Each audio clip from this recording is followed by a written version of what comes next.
And we're here. Hi, folks. Welcome to Drinking with Andrew. I'm your host, Andrew. I'm a part-time eBay reseller, mental health advocate, and this is the intro.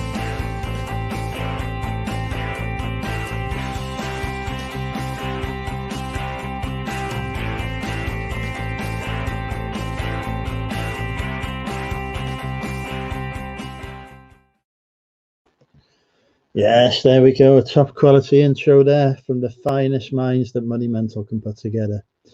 Hi, folks. Welcome to Drinking with Andrew. Already said who I am.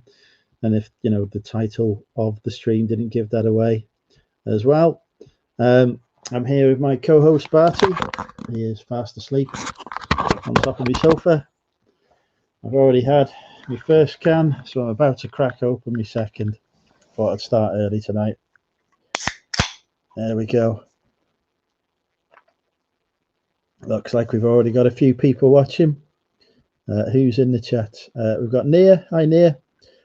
Don's in. Hi, Don. Matt's here from Cloneffley. Chop, chop, busy, busy, work, work, bang, bang is here. Bonzo's drinking Druid cider at the minute. I can't remember if I tried that or not. Damien's in. Chryslo's in. Rebecca's in. Richard's here. Let's see if I can put this phone on silent. Right. Let's get back down this chat.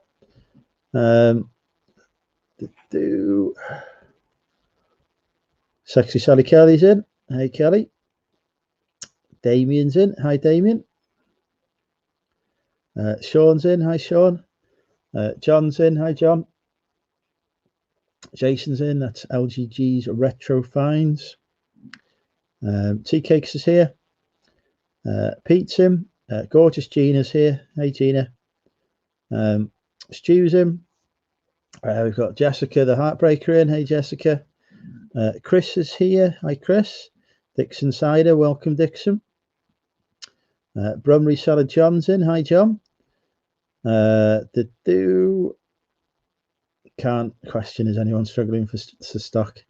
Ali's in. Hi, Ali. Who have I missed? Have I missed anyone? Hurricane Ian's in. Welcome, Ian. Hope you're prepared for with your story for how you got your username tonight. Unlike last night, be a much better story tonight. Who else is watching? We've got over 50 people watching. Who's lurking? Come on out of the shadows, lurkers.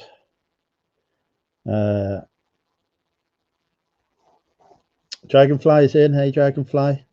Beautiful lady there. Welcome.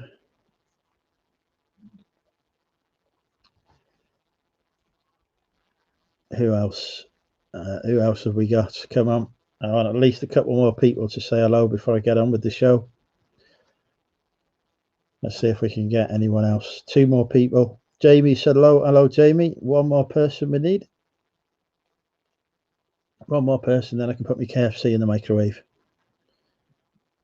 We don't want me starving without the easy availability of my KFC, do we? Don says evening to everyone in the chat, but I think Don's already said hello, so that doesn't count. Damien's in, Phil's in, Stephen's in. There we go. We've got a few people in. Right. Shall I get KFC in the oven? Well, microwave oven. Sean says hello. Hi, Sean. Have we got any ladies in the chat tonight? Obviously, we've got Nia, Ali, Dragonfly. GBP's in. Hey, Green Bear Peaks. Welcome. We've definitely got some lurkers tonight as well. Right, I'm going to put my KFC in microwave. Let's go on to it.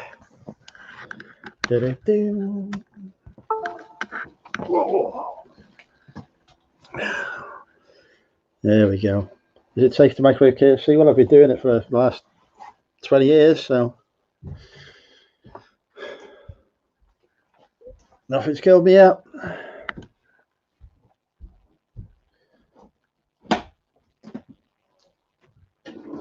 Do-do-do. Mm-hmm. Do-do-do-do. Do-do-do-do. Remains of last night's KFC. Hey Jack, welcome. How are you today?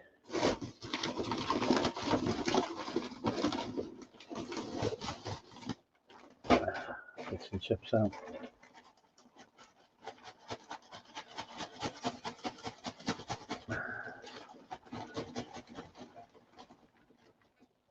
Yes, there we go. Chips are loose. Get some pieces of chicken on it. Hi, Deep Fried Deals. Am I making bangers and beans? I am not. I am microwaving last night's KFC.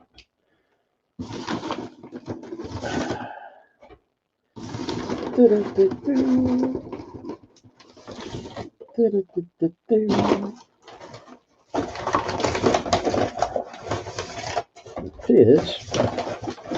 That's got rather a lot of chicken, which is odd.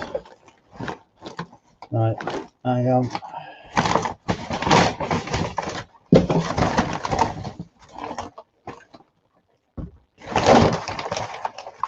The popcorn chicken on.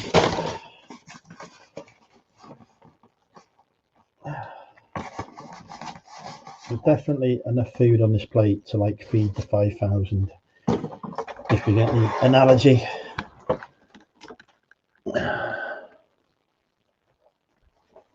Hello, dog. Oh, you come to see what I'm doing. So you've eaten all your dinner anyway, so you can't be hungry. Yeah, stay away from the chicken. It's Andrew's chicken.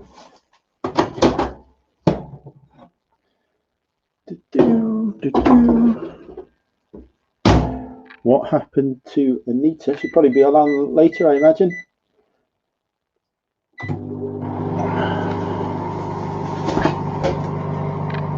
No fun sound yet. That's unusual. I only get a couple before I've even gone live.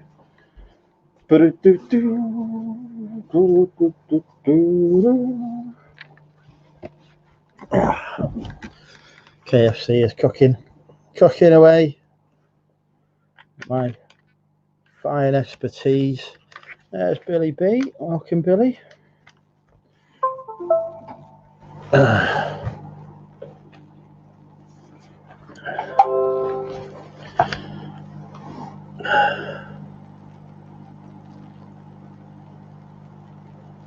I've noticed a few tuners recently would do that. All right, okay.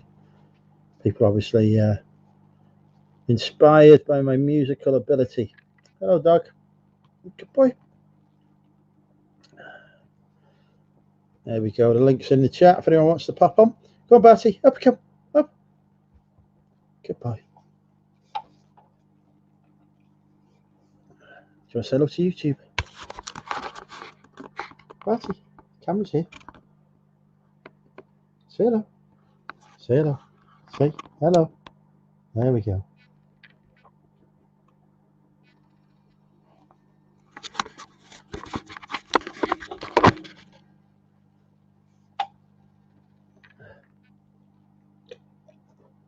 So how are we all today? Oh, there you go. I've got.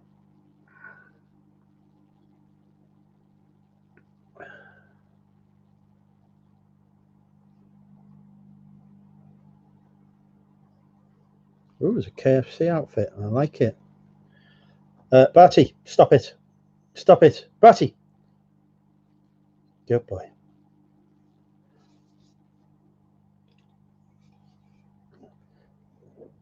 Oh, I seem to have got a lot of messages on the Instagram as well. There we go. Right, yeah, this is going to be cracking entertainment while I sit and wait for my KFC to microwave. It's basically what's happening now. While the dog stares at me. Let's have some questions. Let's do a live Q&A. Who has some questions for the cult leader? Type now.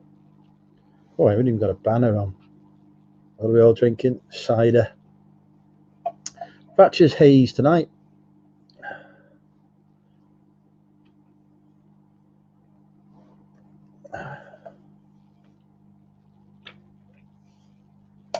Mike Raven or Nukem, same principle really. Cobra, Indian beer. Used to get that in the takeaways, but I'm not really into beer. Foster's Lager for Don.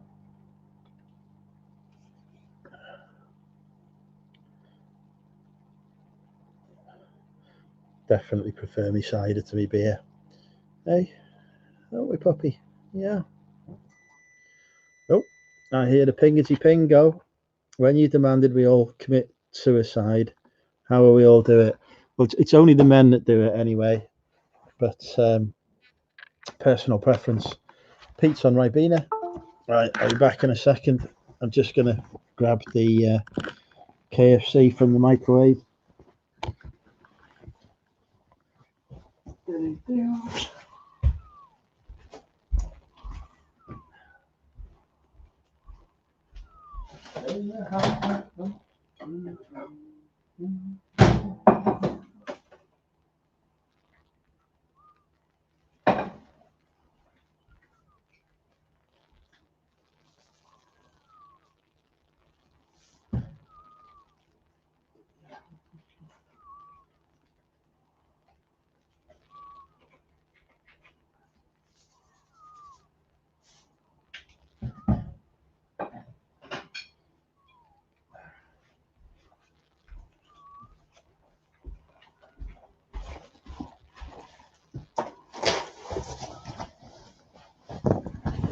Here we go.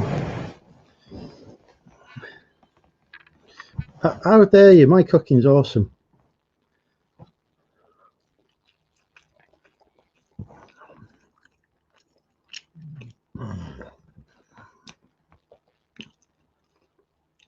Hi, Craig. All right. Links in the chat if anyone wants to come live while I eat my KFC.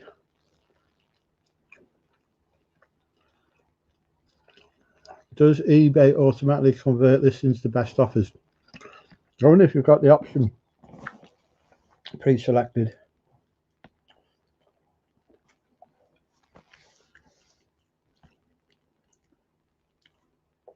Sam Miguel for Ian. I mean, I have best offer on everything anyway, so.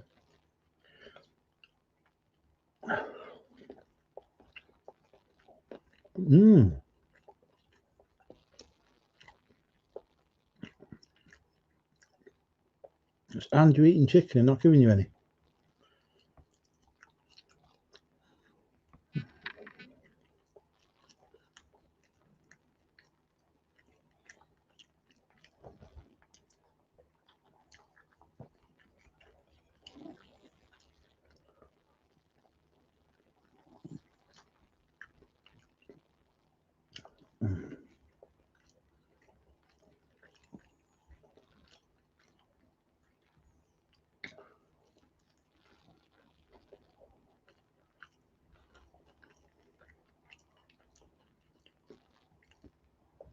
Hi, Mr. Sprout. Did anyone buy one of those mystery boxes? Yeah, I bought one. I love a good mystery box.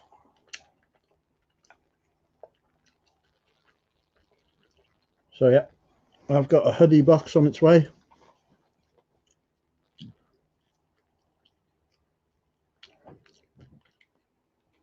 eBay convert my listing. All right, I didn't know they did that. No, I don't know because like I'm on best offer on everything anyway. Chris bought one. There's some bloke sat there going, "Why have I had just all these sales come through?"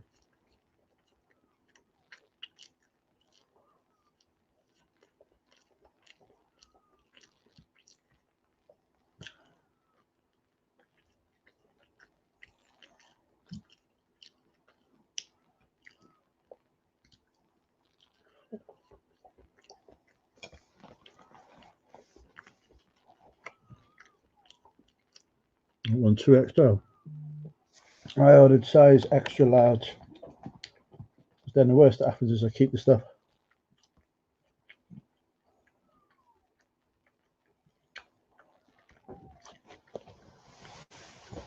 Getting told off by Amy for spending money when I said I wouldn't. I did go a whole week.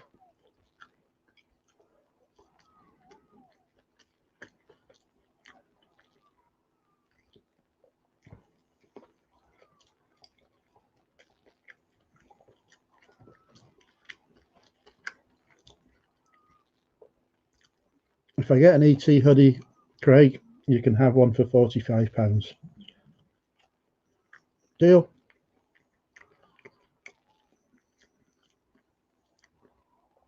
Aid has popped in. Mark's here. I'm eating the rest of last night's KFC. Turns out it's quite a lot of food because I overordered.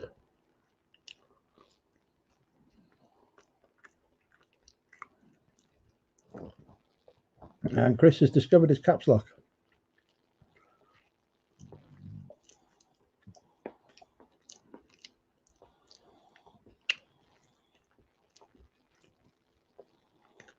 Hey, lovely Lisa, I have sent you a message on Instagram. How's it still yesterday? This is last night's KFC being finished off, Lisa.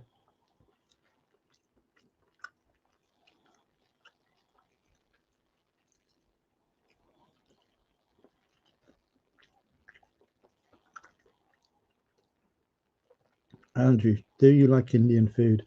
A lot of onions in Indian food, Mr. Sprout. If it's onion free, I'm happy. If it's not, I'm not happy. Hey, Queenie.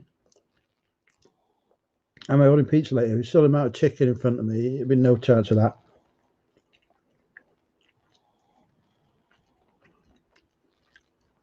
Did you reheat it? Of course I reheated it. I'm not uncivilized. It's been thoroughly nuked.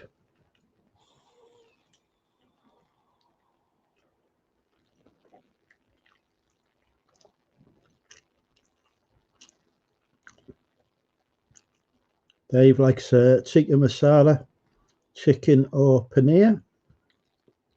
Onion bhajis don't have much onions in them. Clear lies.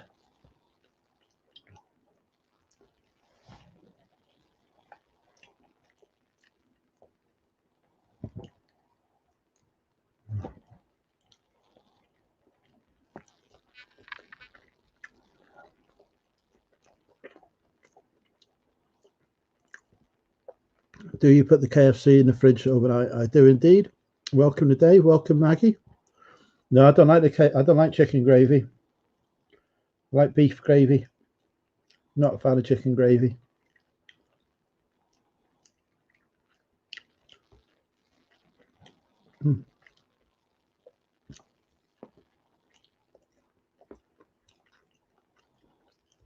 Little Easter. The time and rinse soaking the right. I don't mind talking to you in the middle of the night, Lisa. That's usually when I'm at my horniest.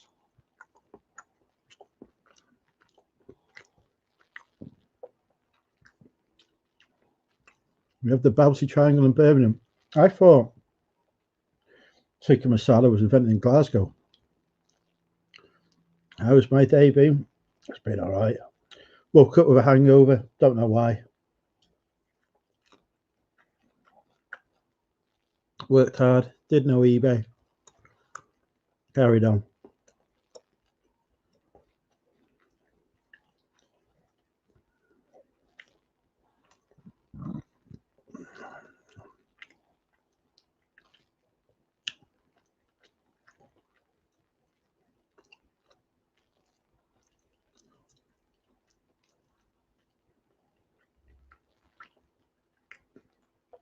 Chris likes Balties. I am thinking we do a Birmingham meetup when such things are allowed.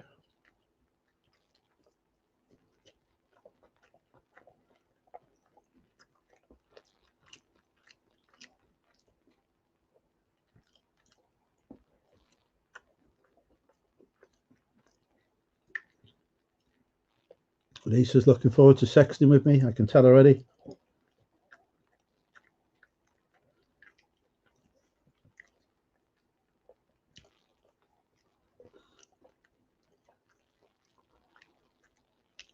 And ventured out, bought some walking boots, £25 into £150. Very nice.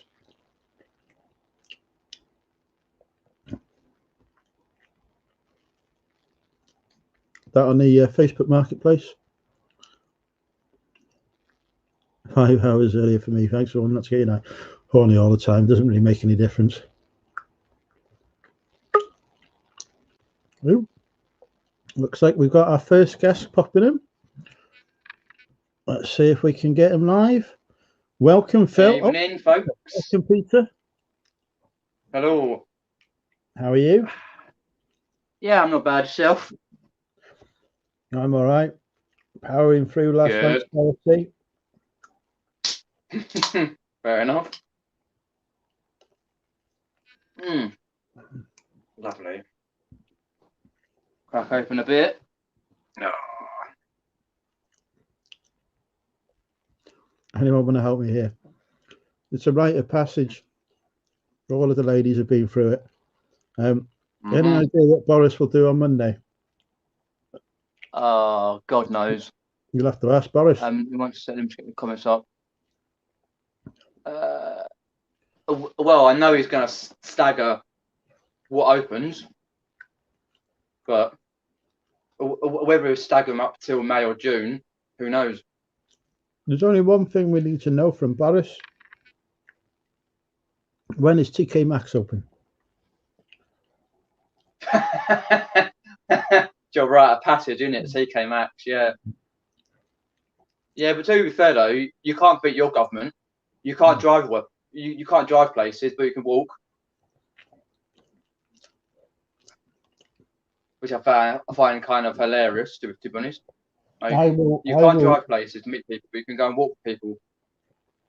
Weird, isn't it? I will walk to TK Maxx if I have to. Well, yeah. Super glue self TK Maxx is flipping doors. So, yeah, have a protest about it. I don't know. But as long as he starts opening some places up, because obviously a lot of places have shut down already. So, and there'll only be more shut down if it keeps having to tell people to stay at home and stuff and shield. Because obviously my dad's got a shield a lot longer now. Again, about the 5th time this year. Oh, 5th time since the first lockdown in March. But yeah, because he received a letter the other day about it. I know. I wrote the letter. Surprise. 31st of March.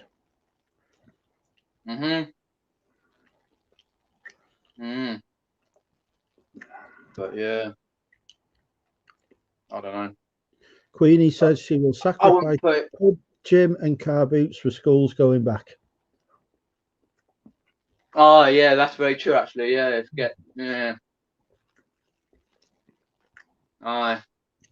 yeah, what can I say actually? I can understand people who've got kids and they've like, but I don't know, what's the word? Gone what I call scatty, beyond belief with their kids, climbing up the walls and doing whatever they do. But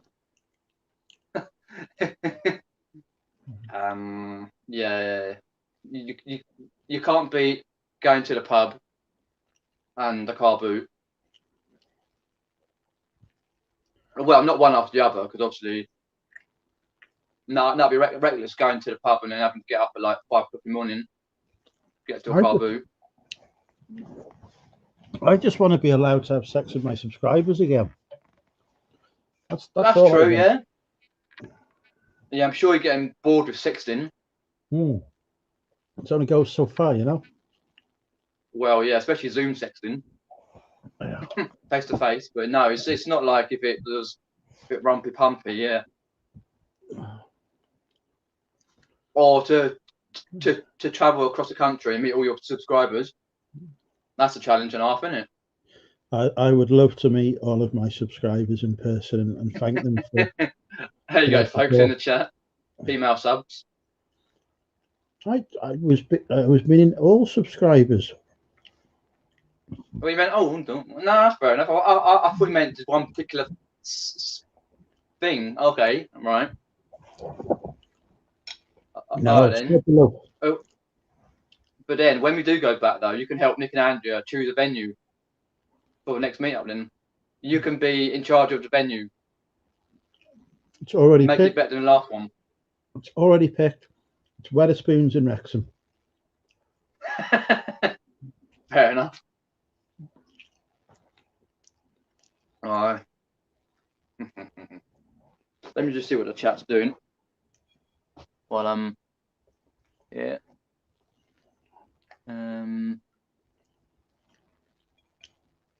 Hi, John. John's here. YLM. I did promise Dixon Cider, I think his name is, or whatever his name is. It popped into my live I did earlier. I did, I think, like an hour and 50 minutes gaming. I occasionally do a gaming live, play games on stream. And he popped in and said, are you popping on DWA? I was like, yeah, I probably will do at some point. And if he's in, hello. He was avid in. Viewer. Terry's asking, any decent sales this week? Been a pretty average, or an average week for February, I would say, Terry. Today's not been too bad. Sold a Nintendo Wii box bundle through eBay, but the lady came and paid cash. Nice. So I was like, fair enough, because she lived local anyway. So I just dispatched it and then said they paid, and simples really. £55 cash. More than happy with that. Yeah, it had a game controller and all the bits and pieces inside, and all the box was proper. I think I got that one for a tenner. Actually, it was a local car boot to me, and there was a guy in front of me, middle-aged man, who picked it up and put it down again, walked off, and I was straight in. Said how much for a tenner. I think it came with a Wii balance board that I've sold already for like 25 quid. Another bits and pieces. So, like, result.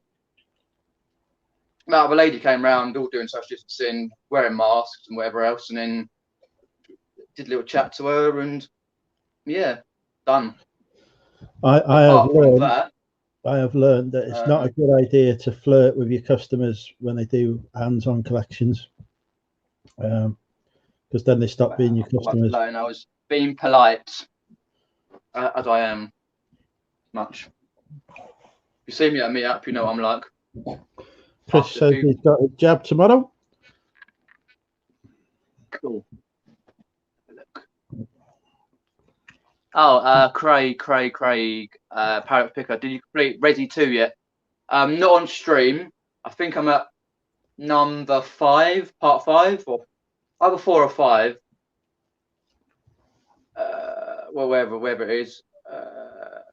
Oh, and Resi 2 as well. No, and I'm getting a external hard drive, Craig, for the PS4, so I can put the games on there, so I can actually play the games. But the one I was playing today, but to level 4 or 5, Dixon Cider's there as well. Hello, cheers for popping in earlier. But yeah, I've not played it yet, Craig, but I've got it obviously. But I do need to get number 3. The remake of number 3, and then obviously when the Village comes out, Resident Evil Village in May or something, I'll get that as well, and then scare myself shitless playing it, as I am. Chris, what's his name? Chris Ould. He's got his jab tomorrow. Good luck for that. Good luck for your jab, mate. Hi, Aaron.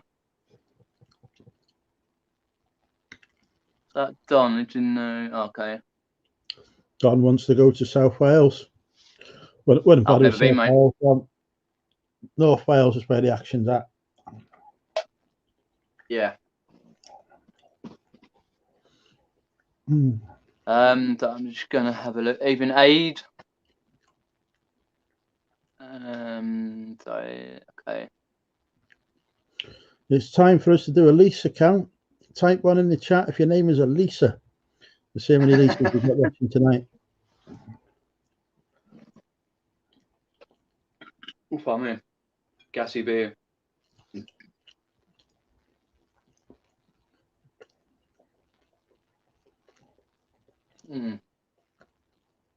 Well deserved. Oh. What's the furthest car boot sale from your house to travel to? I used to go to one in Shropshire in Shrewsbury. It used to be like an 80-mile round trip.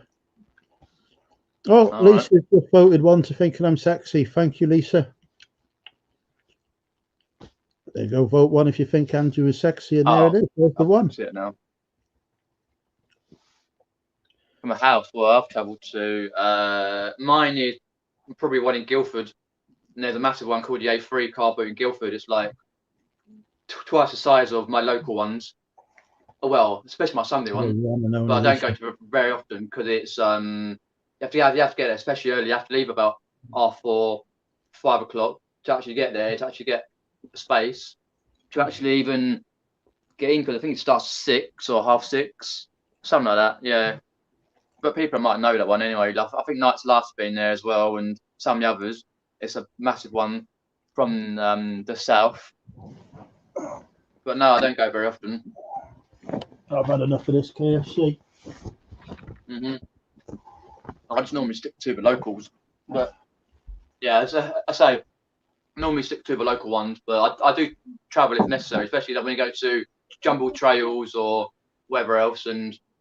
But it's just finding the logistics of where you can source and how you can source, and do you drive or do you walk or wherever else. But yeah, not. Right. Oh well, it is what it is. They'll say whatever they say on Monday, so we'll get back out at some point and get some cracking videos. Talking to videos, I've got a video to edit tomorrow. Another one is day in the life vlogs I did over a week ago, so stay tuned for that at some point tomorrow.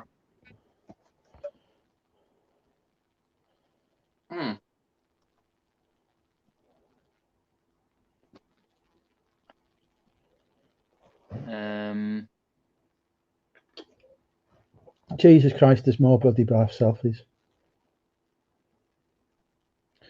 Oh dear. Yeah, I saw the one you posted in the lads one, so I'm good. It even got rubber duck in it. Wow. Dave says he drove from Liverpool to Lancashire. Forgot the name of the place though. Yeah. Can't have been a good name then. Right, type 1 if your name begins with A. So there you go, folks. Type 1 if your name begins with A.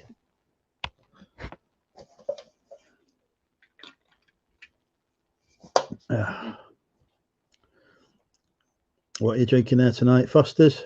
Copperberg, is it? Kronenberg? No, Kronenberg, mate. Bugger Foster's. Yeah. Foster's pish. Kronenberg. 1664. That's about the year you were born. Yeah, I don't drink Foster's anymore. Yeah, type 1 if your name begins with A. Let's see if we get anyone whose name begins with A. I'm sure there's a few in there. Up you come, Darty. Up.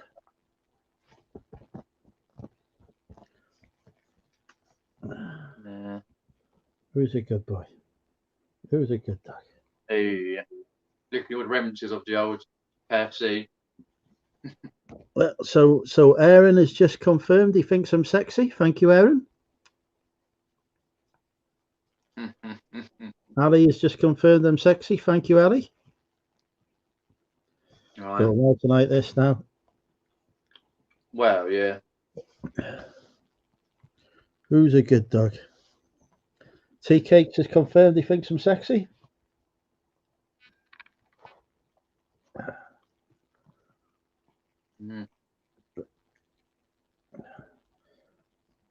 Hey, I'm not just something that you clean crumbs off, you know.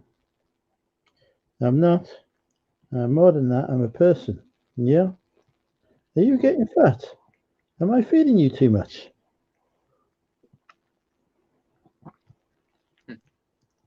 Dixon also thinks I'm sexy. If only Dixon was a lady. Who's a good boy? Who's a good dog? still waiting for PW to take one. He's gone one about 5 times more. Bertie, gonna sit? Sit. Good boy. Oh. Here is a very beautiful lady. Andrew, second chance, reset your life at 40. Right, we're just going to go with Sexy. Sexy asks if such a cute dog, what breed is it? Barty is a Jackapoo. Aren't you, Barty? Yes, you are. You're half Jack Russell and half Poodle. Yes.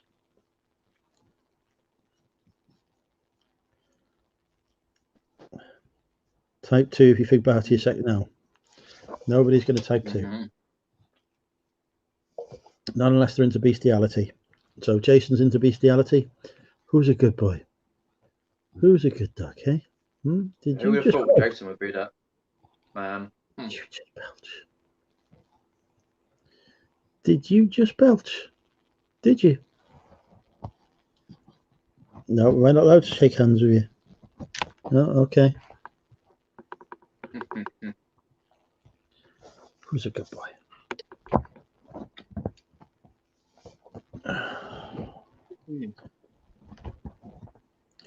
So how are we entertaining ourselves this weekend? I will flirt with as many women as possible, see if any of them want to sext me, and I'll list some stuff on eBay.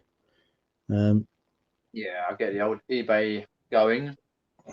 What I've got left, and then edit a video and probably, I don't know, probably watch something on telly or nothing much exciting really, but or I may even watch someone's video. That'll be a miracle. How many listings have I got? About 1,060, I think, Craig. Right. Yeah. I'll have to have a look. More than me, I've got like over 300 or 350.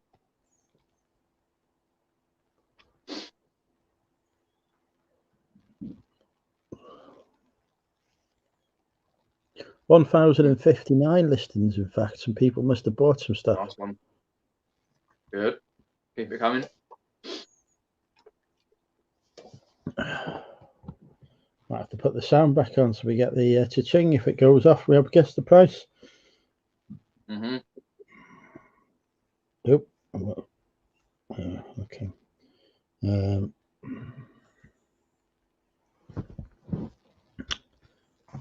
The Dave's got 10 listings apparently. It's a crack on there, Dave. Get more listings up. Right. Oh yeah, definitely. Let's put the link in the chat. Again, yeah, there we go.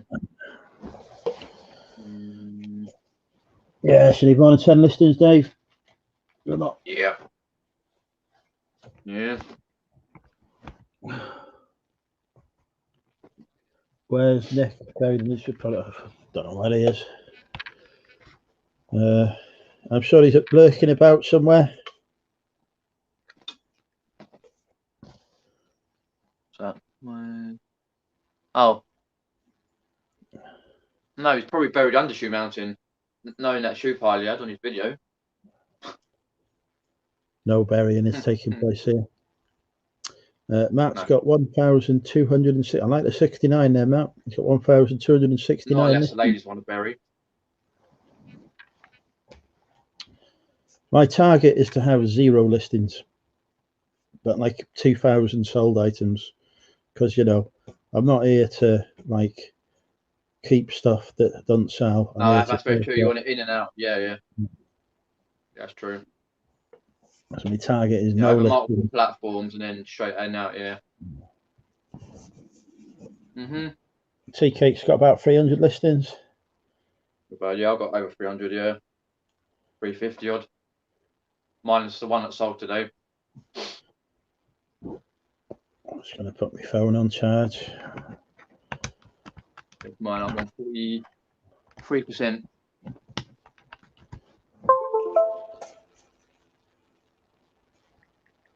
Aaron says he's not got much of a death pile there. You can make that happen if you reduce everything to 1p. Yeah, that's not happening.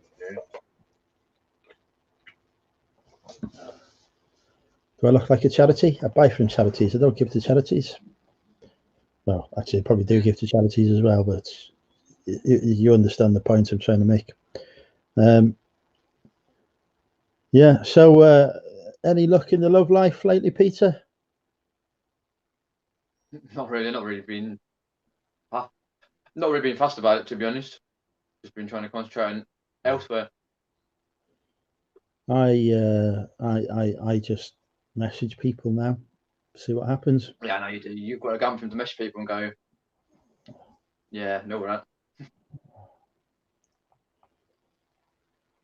Oh, there's another freaking bath picture, for fuck's sake. Matt, what have you started on this freaking Facebook post? There you go. All you got to do is wind them up, make a calendar of his bath pictures, and there we go. Legs, eyes down, full house, legs 11. Where is? What's the most expensive item you both have on at the moment? It's probably about 150 quid or something like that. I'd have to have a look. I'm not sure what I've got. Sold me Wii. Sold for 55. What's the next one? No idea actually what it is. Yeah, 149 now. 150 quid laptop bag, but I'm probably going to reduce that soon because that's not solid. Yeah. And then a few items for the 100 quid mark. Yeah. Most of my ones were higher value. Have already sold through the last through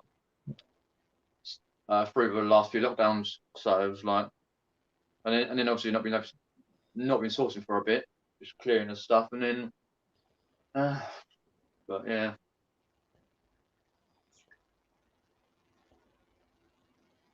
Probably around £50 or £60. I can't remember now.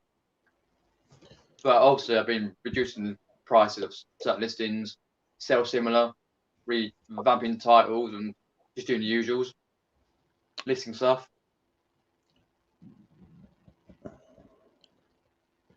Two girls I work with went on dating sites and are now married. Oh, to each other. Oh, bloody Craig's asked that question as well. David sold a plant for £2,500. Was it a cannabis plant? Jesus, probably was, yeah. Christ. Or a poppy. Well, it's a Bob Marley tree, isn't it? Bob Marley tree, yeah. Ganja. Now, talking about dating sites, so my mate went on a dating site. I forgot what went on. I think it might be Plenty of Fish, about a few years ago now. And he met his partner, and through that, and obviously a few years after, he moved down because he lived not far from me, and then he moved down to Reading, and now he's got 5 kids. So it does work, dating sites. And I'm sure it was Plenty of Fish. That's right. But yeah. Oh dear. Yeah, no, I was talking to one of my work colleagues today. It's on eHarmony or something. Oh yeah. I don't.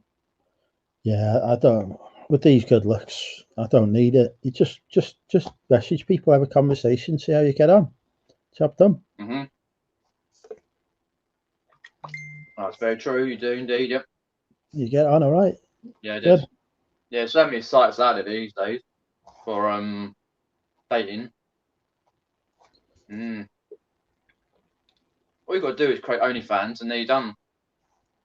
That's what the new fangled thing is, OnlyFans.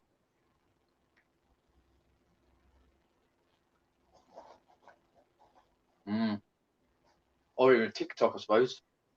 If that's not got too commercial yet, TikTok. I'll be starting the OnlyFans at Money Mental UK account if I leave my employer. Money Mental UK will be on OnlyFans. Yeah. You know, paid content will be available to my OnlyFans subscribers. You know, whatever they want, I will provide. Numerous bath selfies, leg up in the air, all that. Yeah. Maybe I can see Craig says he struggles with dating sites because he's not very good looking. It's okay, Craig. Not everyone can be good looking, you know. Some people have a good Yes, like that, personality yeah. as well, you know. You know, Yeah. don't knock yourself down like that, my friend. There's always someone out there for you. The Cupid's arrow will hit at some point. When it does, You'll you would know about it. you'll find the man for you soon enough, Craig. I've no doubt. No doubt at all. Yeah. Naked attraction is the way to go. No, naked. Oh god, yeah.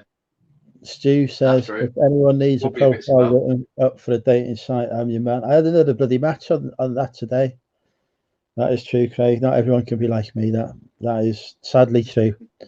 The Dave says he's been with his missus for 20 years. Jesus Christ, that's longer than I've been on this planet for, Dave. I'm only 19. Jeez, man. All right. Are you snoring? Yeah. It's always weird though how you find your sort of true love. Just one walk in a room, and that's it, or just wherever. You could have like I know people who were friends of friends years before they didn't know, and years later they'd met that person randomly. Now they're married or going out with them. Yeah. But yeah. Dave says he was 21, she was 28, and she pursued him. And Don says he's been with his missus 39 years in November. It's impressive going that, Don. Christ. I'm definitely not that bloody old. And Stu has been with Sam 32 years this year. She's Facebook friends with me now, though, Stu. So you might not reach that 32, to be fair. Yeah, you get fingers in all his pies, right there. She's added me as a friend on Facebook, so obviously I've been in her box now, Stu. You know, that's usually the kiss of death, that, for any relationship. Although, to be fair, the only reason it was in her inbox was to wish her a happy birthday because it was her birthday. Ah, I see. Yeah. And to ask if she wanted to join the Bath Selfie subscriber list, the uncensored version. But she was very keen on. She signed up for that one straight away. Fair enough.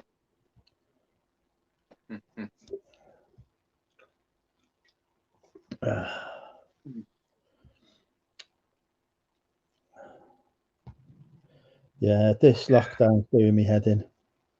Damien's 4th anniversary on Tuesday. Mate. Happy anniversary for Tuesday, Damien, in case I forget. Happy anniversary, mate. Give me best to Luke. And make sure he gets you a good present as well. Yeah, considering when we were in the first lockdown, it was nice weather. And that's one of the main things. It's been crap weather lately. Stu says she's not stopped laughing since. You see, I put a smile on every lady's face. And the gentleman. Yeah. I wonder what happened to that. That's what you're doing now, though. Putting smiles on people's faces. Exactly. That. Gives your presence on YouTube. There you go. That is what we need. Right. Does anybody want to buy a laptop bag for 150 quid, by the way? No, I couldn't give mine away. Like, I was buying laptop bags like back in January, February, March time when I went to a load of back 2020 when I was going to a load of jumble sales, and I couldn't get rid of them. I ended up flogging them down a car boot, and they got a good price for them. A couple of lads came up and wanted all of them. I said, "Yep, that's how much they are." So they were fine, and walked off with all these laptop bags. Fair enough. But no, I couldn't sell them, to be honest, for whatever reason. Damien says his partner has forgotten bloody Valentine's Day. You bloody have a word there, Damien. How do you forget Valentine's Day? It's the same freaking day every year. Well, yeah, and there's always things on the TV and stuff online. I had a Valentine this year as well, but she's disappeared since, unfortunately. I'm not sure what. I probably upset her. That's what I normally do. Hopefully, outdoor markets will be open just after school. Yeah, I was thinking the car boots will be open because outdoors isn't as bad as being indoors, so your outdoor car boots might be open soon. But yeah, Christ knows what happens in Wales. No, God knows. If you can't drive to places, what can you do?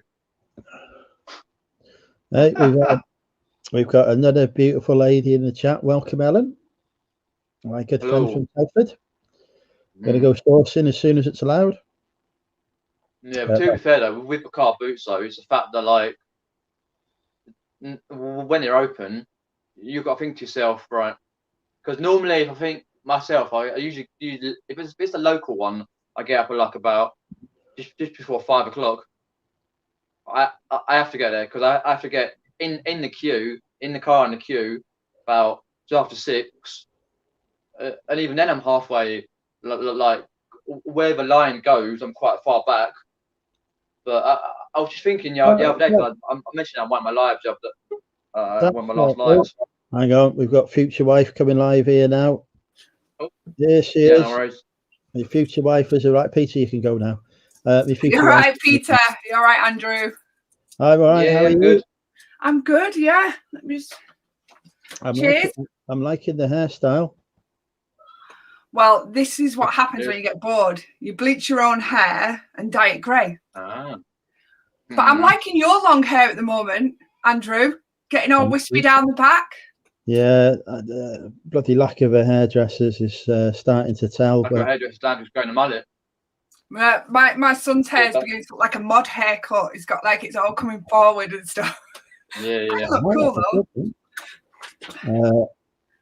Tasty UK's popped in. That's a new name on me. Welcome, Tasty UK. I hope you've had a good taste of it.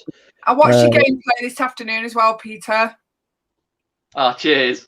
Yeah, it was good. My kids don't play all them shooting kind of like violent games, but I quite like watching them. That's fair enough. Yeah, I love that sort of stuff. Yeah. I hear there's a few people who are after shooting me in the face, so probably shouldn't be encouraging. Well, yeah, we won't name their names on here because they might sort of get the wrong impression or the right one. So what have you been up to, Queenie? How is the home? Have you killed any children yet? No, they're still alive and upstairs at the moment, but it's felt like it. It's sometimes it can get there. But this week's been school holidays, so it's pretty much, it's been a calm week this week. So, but I've got no stock to list. Do you know what I mean? I've got a few items left. So when you've only got a few things to do, it's hard to motivate yourself to get stuff done. Because you think, it's only going to be like I've got 5 photos, 5 listings, and space it out. So it's like to really motivate yourself is so hard. So I've just been watching a shitload of Netflix. I've been watching WandaVision on the account on Disney Plus. Brilliant. So good. WandaVision. I've got, how far have I got? I'm halfway through the episode before today's at the minute. Yeah, I haven't watched today's. My son watched it as I was packing parcels this morning, and I could hear him gasping and doing all this. I was like, fuck, what's going on? I need to know what's going on. But I didn't. I thought I'm going to wait and watch it. Probably watch it tomorrow night. So. I've been watching American Gods. Have you seen that? That's on Prime. I saw the first few episodes and then I cancelled my Prime. So it's weird shit. And we haven't watched it for ages, but it's season 3 now. So I've just watched a few of them now before I came on air. I'll tell you what I like on there is what's it called? Bloody him out of Star Trek's in it. Carl Urban's in it. The Boys. Oh, brilliant! Yeah, I've done both seasons of them. Yeah, that's good. And Deep Fried D says, "What's WandaVision?" It's Wanda and Vision from Marvel. It's like their spin-off series. It's on Disney Plus, so it's part of the Marvel series. But yeah, really, really, really good. Really clever writing on it. Love it. No, American Horror Story. Yeah, I've done most of them. Brum, brilliant. Really good. Last film I watched was 13 Ghosts at the Cinema. Jesus. 13 Ghosts, it rings a bell, but I can't think. Well, I'm pretty sure that was like in the last century. Yeah, American Horror Story is good. I've read the book, so I kind of got an idea of what's going to happen. My husband got me the book like last Christmas, so. But yeah, it is weird shit. I like weird shit.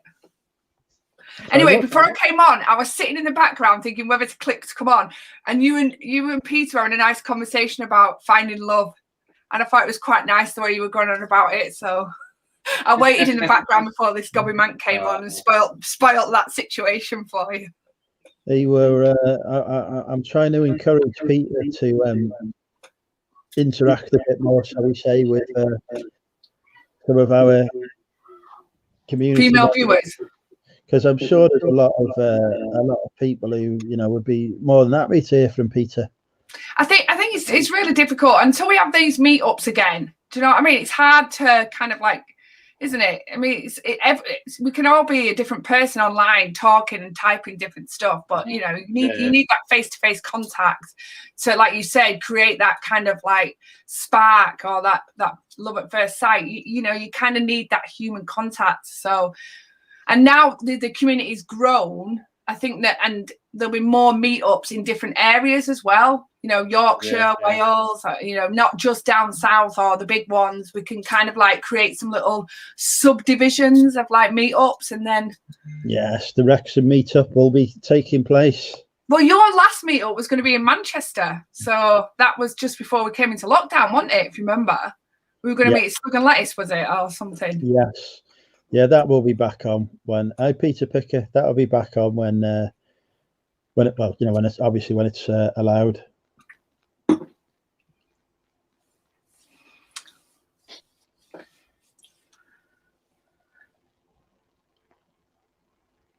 Yeah, it does me too as well. Deep fried deals, Avengers Endgame.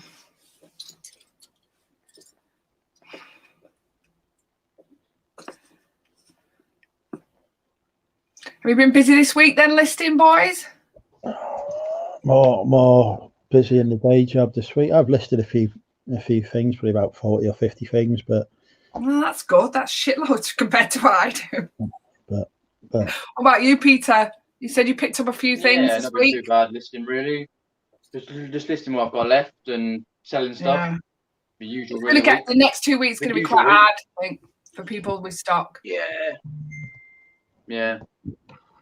Unless you place another order, and like you say, most wholesalers, now the lead times of getting you that stock is like 2 weeks, and then by then hopefully we should be getting near when the shop's open. So it's like, do you place an order, or you just sit and wait now and just make do?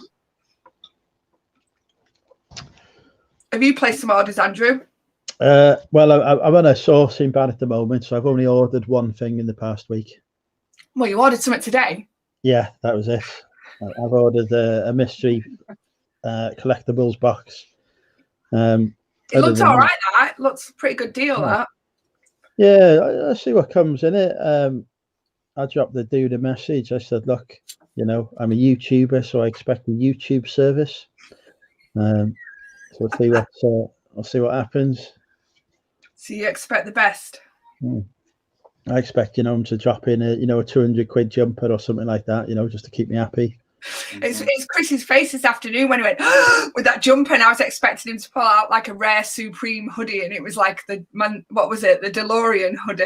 Yeah, it was still cool, but I can't believe. I didn't get to see that, to be honest. I haven't seen his live yet. He calls himself like the movie whatever thing it is he does, right? He couldn't even recognise the freaking Punisher. How could he not recognise the Punisher? Because he's not into Marvel. That's how he can't recognise the Punisher, isn't it? He's not into anything good. Not into anything good at all. Don't like Star Wars. Don't like Star Trek. Yeah. Don't like Marvel. What's the point in him? You can still like movies. You just don't like the big franchise. Mm-hmm. If it's not a zombie in it, he's not interested. Yeah. Very true. Yeah. He doesn't like any. He doesn't like. Yeah. He only likes movies that have been made for about 50p. Well, yeah, obviously, That Tom Reavers that he movies. Jesus Christ. I'm like, oh, I see. Well, yeah. But yeah, I'd have kept that Back to the Future hoodie if I was him, because it was nice that. There was some good stuff in there, definitely. Definitely good stuff. I can't wait to get mine. Apparently, it's already been posted. Really? Really? Wow. So I thought, are you not planning on just sticking to clothing then now? Because I thought you might have just gone down that clothing route. no, I'll sell anything that I can get my hands on. To be honest, so I'm quite happy to have. I prefer because this is all new stock. I prefer if it's not clothing, I prefer it to be new items. Yeah. Because I find them easier to list because I haven't got to test them or anything like that.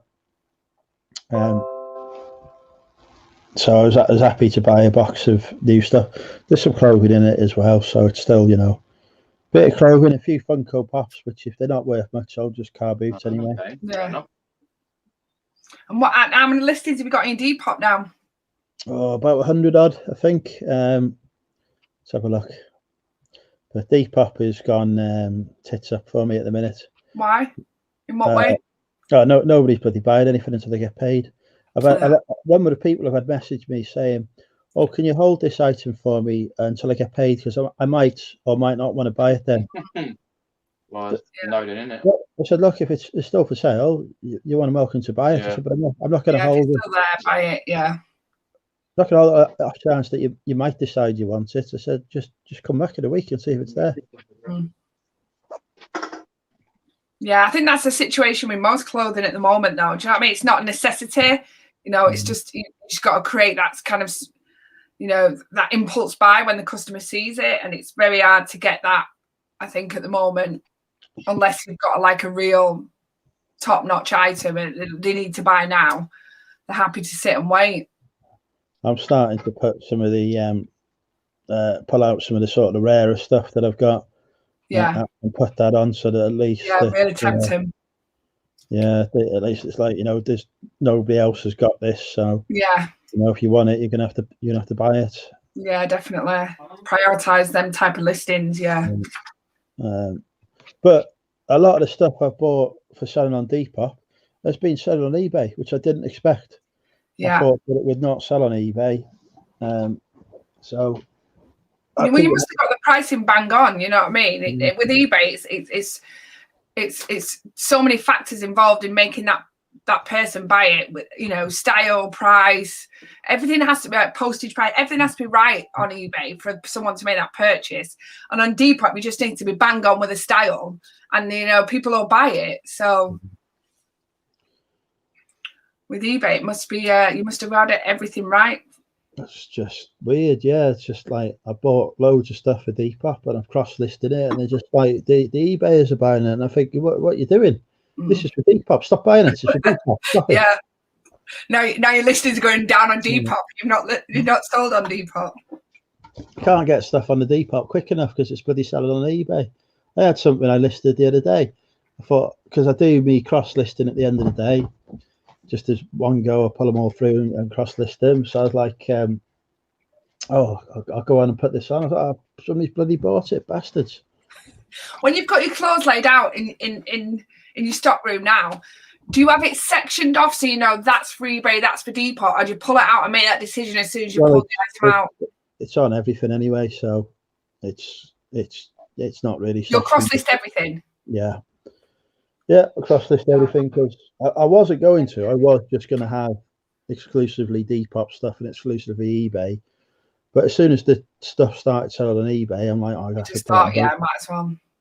That's where I want to get to, really. Trying to like get rid of all the kind of new items or the branded items, and hopefully be at a stage when this other thing comes off that we're testing out is where we just buy one lot of stock and it goes on eBay and Etsy. You know, and that'd save me just shitloads of time than buying two lots of stock, one for eBay and one for Etsy. So the only annoying thing is having to end the listings when something sells. But, I mean, we have to do that now, and hopefully that won't be the case going forward. You know, we want it to be able to manage stock as well, don't you? Jonathan's in the chat. Hey, Jonathan says only cross-list stuff that would work on the relevant platform. Yeah. They've got 4 That's where I'm at the moment. I'm waiting for Jonathan to get something in my size on his new. How to vintage? I've just subbed to him. I think he's not far from me as well. How to vintage? Whereabouts are you in Yorkshire? Tell by your accent. Oh. Jules popped in. Hi, Jules. I hope you're well. I've watched Jules. Hello. Is it? She doesn't go as Jules, does she? In YouTube, but I've watched her latest video. That was good. She got a bulk vintage wholesale order. Self-employed student mum or something, is it? No offense. Anyway, I like that last video you did on bulk. I've only bought all these YouTube channels. Once, and yeah, so many. There is so many now, yeah. What did I order? I think it was like just vintage women's wear. Some of them were not vintage, and I complained about that, and they replaced them straight away. So they were pretty good. But that was at least a year ago now. And I had no trouble with their return policy or, getting them to sort me out a new bunch of stock to replace the stuff that was shit. But bulk was that? Did you say? Sorry. Yeah, that was bulk vintage. Yeah, and I haven't been back yet. But like I said, nothing's put me off doing it. I just haven't been back there yet. But I thought they were all right. Oh my God. Yeah. I know Sarah, my friend Sarah, orders a lot of stuff from bulk and does really well out of it. She goes for unbranded, unsorted stuff. So that's the one we're talking about, isn't it? Yeah. Is that the one that's in the chat? Oh no, jewelry sales isn't self-employed. Oh, sorry, I thought it looks like her on the little photo. Yeah. No, Sarah, I know what you mean. No, that's who I meant. Sorry, Andrew. That's whose video I'd watched. Yeah. Yeah, she does buy a lot of stuff from bulk. Her denim jackets were awesome that she'd got from them. I chat to him most days. Yeah, she's nice. I like watching her videos. I think she's got one out today. Oh. Did How To Vintage say where he was from yet? Donny. It's from Doncaster. Ah, yeah. We're doing. But yeah, you like your mohair and stuff, don't you? That stuff I don't understand. I can never identify. Yeah, I got the mohair stuff from a vintage wholesale company, and I was buying it from them, and it just was flying out. I just kept reordering like small quantities. But what I should have done really was just after that first lot, I've just gone and bought the bale of it, but I didn't. But I'm in the mindset really of when I order, I need to be able to process that stock. See, I can't be doing with shit all over my office. I need to be able to process it, get it hung, photographed, listed, packed away straight away. Then I do the next lot. You don't want pile like that sat there waiting. That's waiting for me to bag it up and take it to the office, because that's the problem with doing the unboxings here. That's why I do in the office now, because the stock stays here. It doesn't get and I can never get it back in the box again. All of it, I know. I don't know how to pack it. The pre-love stuff comes quite well packed, it's folded in it. But I can't get it back in the box afterwards. See, when I get a box, I have to unbox it. I have to hang it straight up on there, and then I pull the stuff out. It needs steaming, and literally then photograph, list, and it's packed away straight away. So having the idea of having all these piles of stuff just blows my mind. I just wouldn't be able to deal with it. I've been pulling stuff out of the backlog that I bought 2-3 years ago. Well, probably not 3 years really? ago. 3 years ago. Shit. And listing that this week because I've not been able like Tom, mate. In your Andrew, you're going like Tom with big backlog. Well, yeah, but I am. My backlog is less than it was. Backlog is less than it was, which is, I've still got that bloody green tote I need to auction off the contents as well. I need to do a charity auction soon. Did you have your backlog consisted of a lot of non-clothing items? Is that all listed now then? No, I've still got boxes full of stuff to go through. I've got dozens and dozens of boxes of stuff, but some of it's just needs to go to the car boot. Some of it's for Facebook, but I'm not doing car boots or Facebook sales at the minute. So are you planning on doing a car boot then later on in the year, hopefully? Yeah, I try and do as many as I can really, just because I've got the stock, bring the cash in. Yeah, it's the best way of getting rid of stuff, isn't it? And Jamie said he's ordered a bulk vintage. It arrived today. Very impressed. Oh, what did you order, Jamie? Arrived today. Usually, anyway. I think the buyers there really, really on the ball. I think, they've been in the game for a long time, and they go to really, really good wholesalers in Italy and wherever else they go. But they seem to be like really on the ball. I think choosing really good stuff. But the prices are just, reflect that really, don't they?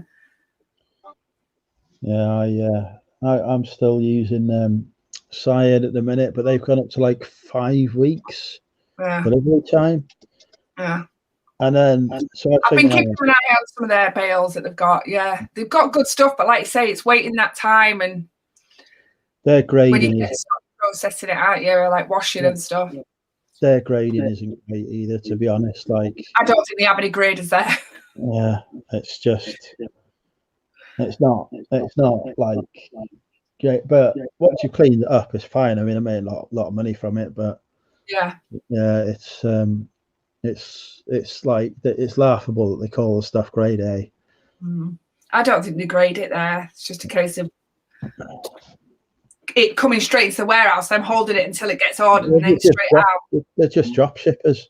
Yeah, they just drop ship stuff, I think, which is fine if the supplier they're using has good grading in place. But yeah, the prices, are good though. So it's worth the, I make a lot of money from him, so I continue.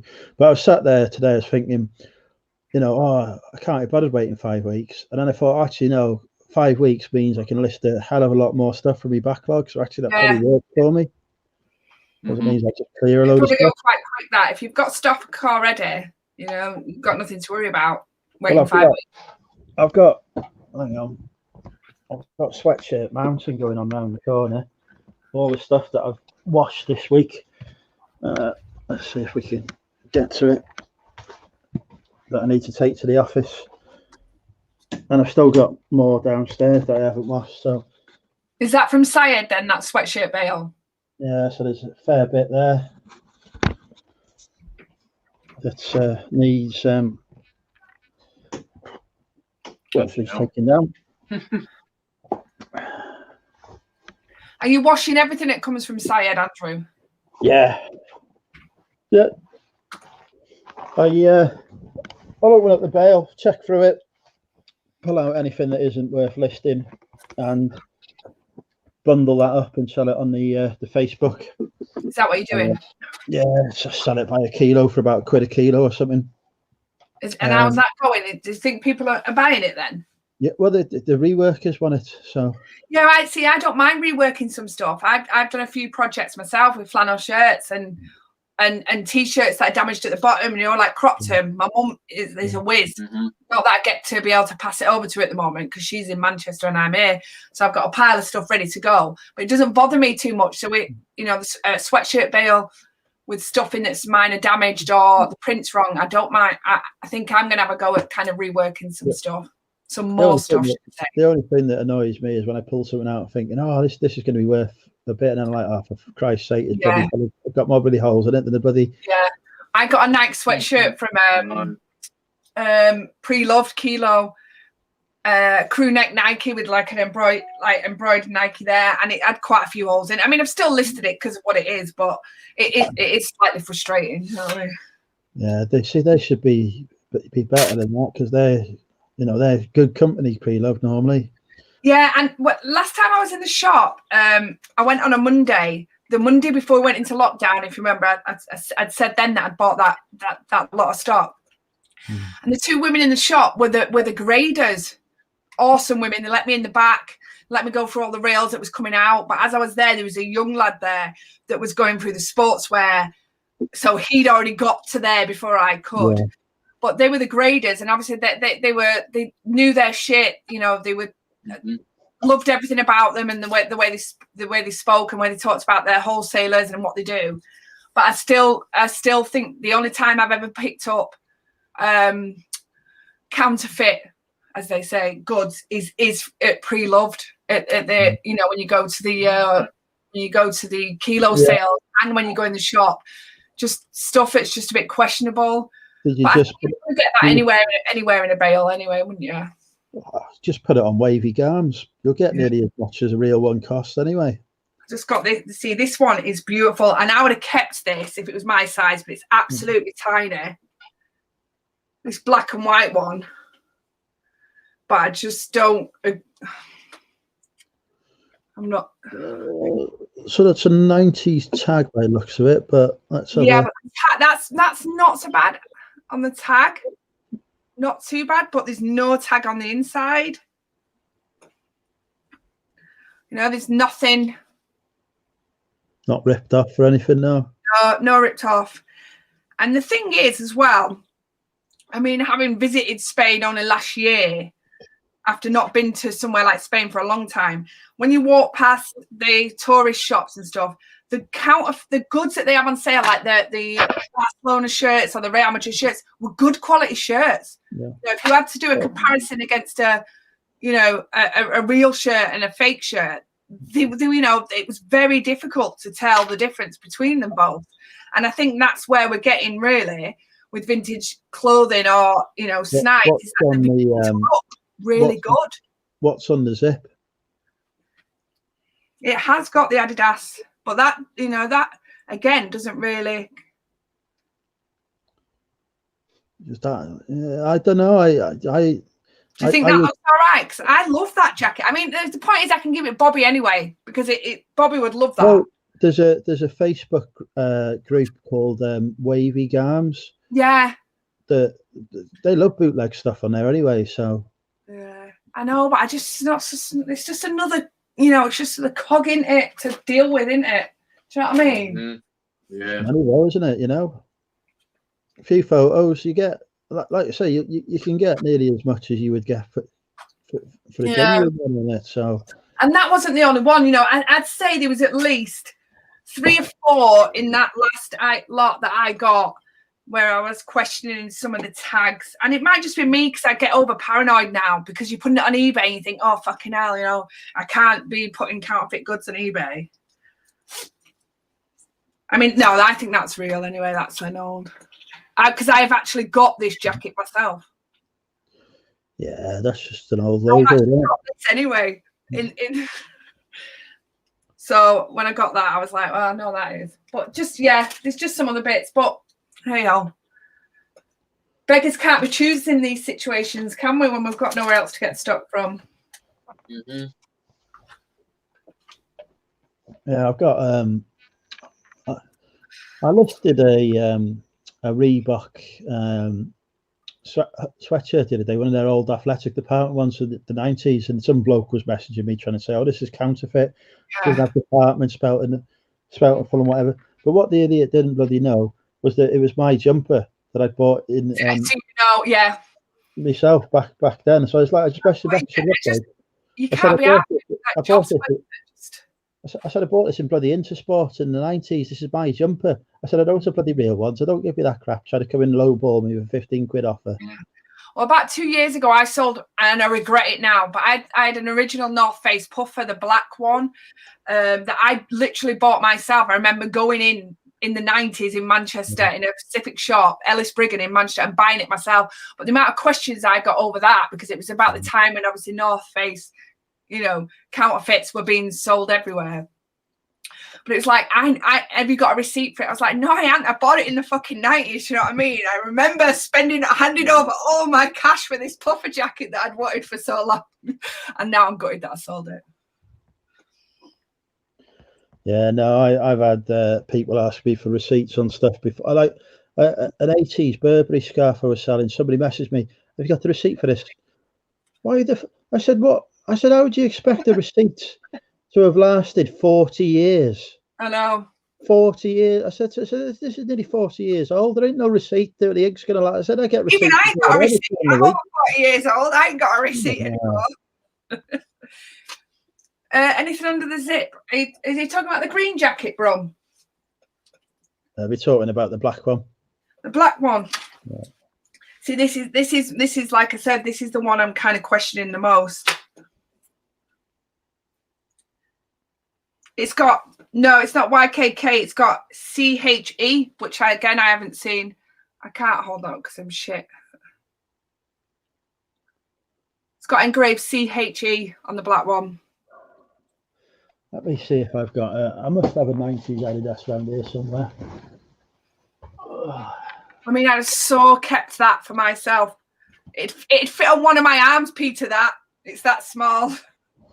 Oh, look at this one. My arms. No, there's nothing on this one. It's too worn to tell. Well, like I mentioned about football shirts, when we were in Spain, well, it can't have been last year. It must have been the year before because no one went away last year, did they? So 2019. 2 years ago, yeah. Yeah. So we went to we were in Barcelona, and obviously Bobby wanted to go to New Camp, and the Barcelona football shirts were €60. Yeah, for a fucking kid shirt. I've been there 3 times. Yeah. So you go to like literally the outside our hotel was like a tourist shop, and they had loads of football shirts, Liverpool, and you're looking at them, and they were good shirts. And being Man City fans, we bought a Man City one as well as a Barcelona one. Yeah. And when I got at Christmas that year, we went into the City shop at the Etihad Stadium, which wasn't far from Mum and Dad's house. And I actually did a comparison of the real City shirt to the fake City shirt, and the fucking fake City shirt was better quality than the Puma one from City. Like some of the printing was off, some of the embroidery was off on some of the. I was like, this is shoddy stuff, you know, and this is from Puma themselves. So it's so hard to be able to kind of like know the difference between a fake and a real shirt now. The thing is now, a lot of the factory, there's some of the factories that used to make the stuff legitimately now make the counterfeits because they've lost the contract to China or whatever. But it used to be so easy to tell the difference because the stitching was all off. You know, you'd see there was difference on the embroidery on the badges and the back neck, and the yolks were off. You know, they didn't line up with the thing, and they were literally, you know, the fake one was a better quality item than the real one. It's £60. It's crazy. I rely on the monumental authenticity checkers now. I put picture on internet and get people to tell me. It's the best way now, definitely. Right, I'll be back in a second. I've just got to pay a visit. Pay a visit to Lav. So Peter, this week, we bought Bobby a gaming PC. Oh yeah. Yeah. Right, this is the second attempt. I mean, I don't know what I'm fucking looking for. Do you know what I mean? Like all the graphics cards and all stuff like that. It's just like, it just blows my head. It's like, I have no idea what I'm looking for. So we ordered one off eBay, reckoned we'd got all the specs and everything we needed so it played Fortnite, you know, frames per second and all the other shit that he asked for. He's only 9, by the way. Oh, right, He's only 9, Peter. Yeah. Only 9? So anyway, they didn't fulfill the order. They fucked up eBay, like this supplier didn't. So we had to order again, except this time it was £200 more. So his gaming PC is now $799. Now I know that might not be a lot for those pro gamers or gamers that do whatever, but he's 9 fucking years old. Yeah. So anyway, it came. Yeah, so we got it on Wednesday, plugged it in, it made a right fucking racket. It was like I was like, oh yeah. Fucking hell, do you know what I mean? So I was straight on the phone to him, and some of the fan, a wire was touching the fan in the back. So I literally had to unscrew the fucking built myself to move the wire and then get it set up. I was like, should have just bought all these components myself and just went out and put it together via YouTube. Yeah, innit? So you better be shit hot now, honestly. You better be shit hot at this fucking Fortnite and stuff. But yeah, straight away. Probably better than me. Straight away he went, Mum, it's lagging. I was like, you better not be saying that now after I've just... Mum, it's lagging. I just play the PS4. Yeah, well, no, I might as well stick to them. But the thing is, Bobby started to play Little Nightmares. Have you heard of that Little Nightmares game? Yeah. Little Nightmares, and he plays Hello Neighbor. You know the is it Steam account? Steam, yeah.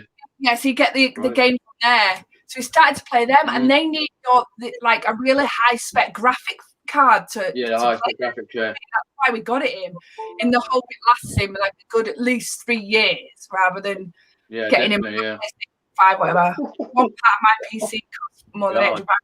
Yeah, I can how to vintage. Yeah, but this I have 2 boys. Yeah, one of them is 9, one of them is 12, and they both want this gaming PC. Bloody hell. The prices of computers have gone up as well since the apocalypse.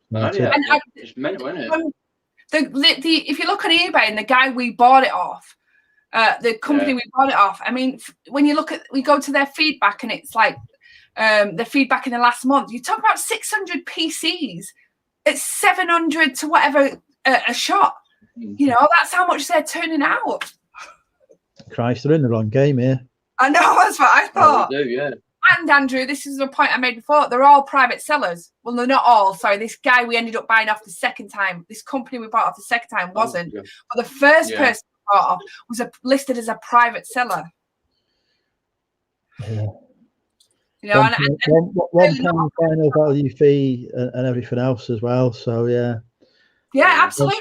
£1 they probably paid for some of them. You know, final sell fees, aren't they? Their offers.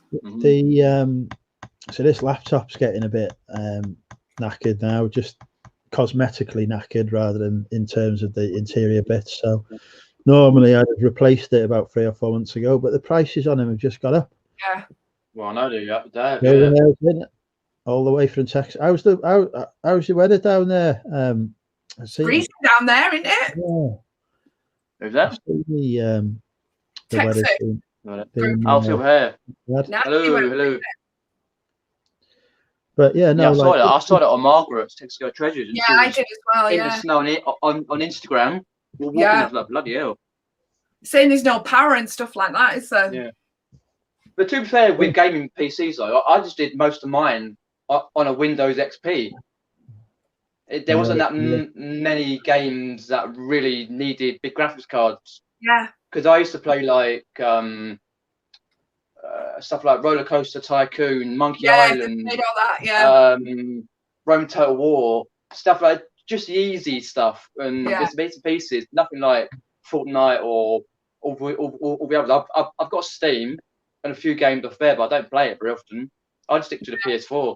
These were the games he was asking for. I mean, we had a laptop with Windows XP, and he's got his Xbox, and they've both got a Switch as well, which is what is best for when they take away with them when we go on holiday. Right. These new games, like Hello Neighbor was asking for this graphics, you know, a certain level of graphics card. Yeah. And when his PC gave in just after Christmas, it could have given before Christmas because that would have given us something to buy him for Christmas. Instead, we didn't. We bought him a lot of other shit for Christmas, and then he got a PC. But yeah, and because it needs Windows 10 as well, and obviously, games needed Windows 10. Yeah, damn. They just screwing me for money all the time. These fucking gaming companies screwing me. This is why I don't do any of this. I've completely missed the gaming revolution now. Like when I was in my 20s, which wasn't that long ago, I had all the consoles as soon as they come out. I'd be buying the games consoles. Now I'm not bothered about PlayStation 5 or what's the latest Xbox One called. I can't even remember what it's called now. After Xbox One, what was the Xbox One X or something? Well, in the 90s, all we did was go out clubbing. You know what I mean? Fucking hell. Anybody that stayed in gaming was just like, man, we did come back to some people's houses that were gaming, but I just remember the first PC I had.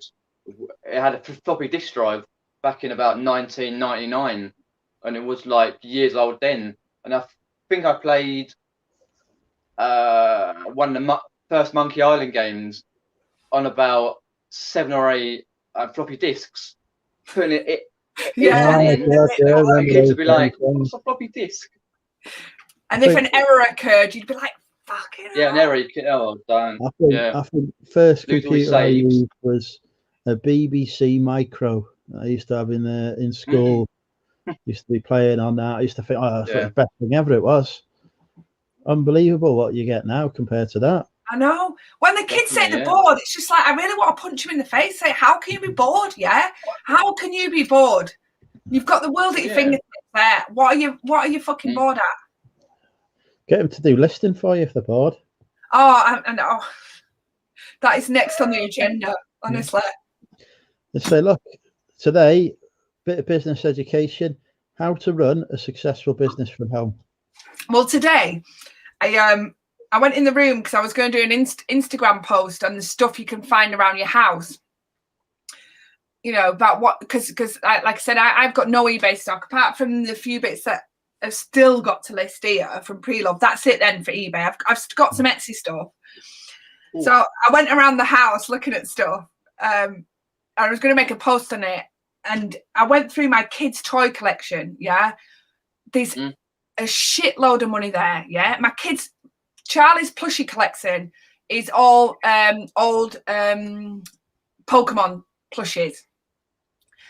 Yeah, right. So he's got Pokemon. Then in a tub next to him that he never touches is a whole big tub of Power Rangers stuff. And I used to buy him the old Power Rangers stuff because he used to watch the old ones.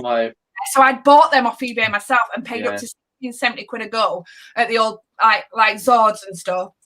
And then that doesn't include then the ton of, we've got about stacks of unbuilt, Lego Jurassic Park, Lego Ninjago, Lego Ghostbusters, Lego Hobbit, Lego Lord of the Rings, all full sets of them, not little ones. Some of those Lego Hobbit sets, they go for good money. I've sold a couple of them. And I used to keep them all in a separate like plastic box, you know, the what them plastic boxes called with the clips on it are quite good. Really useful boxes, is it? Yeah. And I keep the I keep the building kind of magazine that came with them. And then Bobby now has every Nerf Fortnite gun on his wall. So I could literally just, when they're asleep, just go, I'm just going to take that. I'm just going to take that. I'm just going to You've got 20 grand worth of stock in this room. It's getting listed. Oh, Charlie won't let you touch anything. Charlie is just straight away was like, where are you taking that, Mum? I was like, I'm just going to take it for a photograph. You send them the Power Rangers over here. No, Mum, when you take it, you have to oversee me taking a picture because he's that convinced that I'm going to sell his fucking stuff when it's asleep. He's happy because he bought a baby's boutique for a shop. Wow. Yeah, all latest graphics cards and whatever else. And how old's your eldest? Cost me 3. Yeah, I know. Yeah, the PCs will be with different lights and colours and stuff. Yeah. Yeah. My There'll laptop, be like a disco inside himself. My laptop cost me 125 quid. It's earned more than that back in YouTube ad fees, so it's paid for itself. That's all I'm happy with. But I can't get another one now unless I spend 300 quid on the same spec as this now. 300 quid. For working from home, so the prices have gone up since Apocalypse. 11 in April. So 10. On the floor down there, I don't know if you can see in the background. Can you see just by that plant pot was a picture I was taking of stuff that you don't use. Sorry. That is a Pokemon limited edition Pokemon Switch, Pokemon Nintendo DS. This is also what you haven't used yet. Jesus. Printing money right there. Switch. They've got to put some money in that. Oh my. Pokemon DS. And this is what we got in for Christmas this year. And been out the box. Oh, the Oh yeah. Nice. And it's like I just want to be able to, sell some shit on eBay. Oh yeah.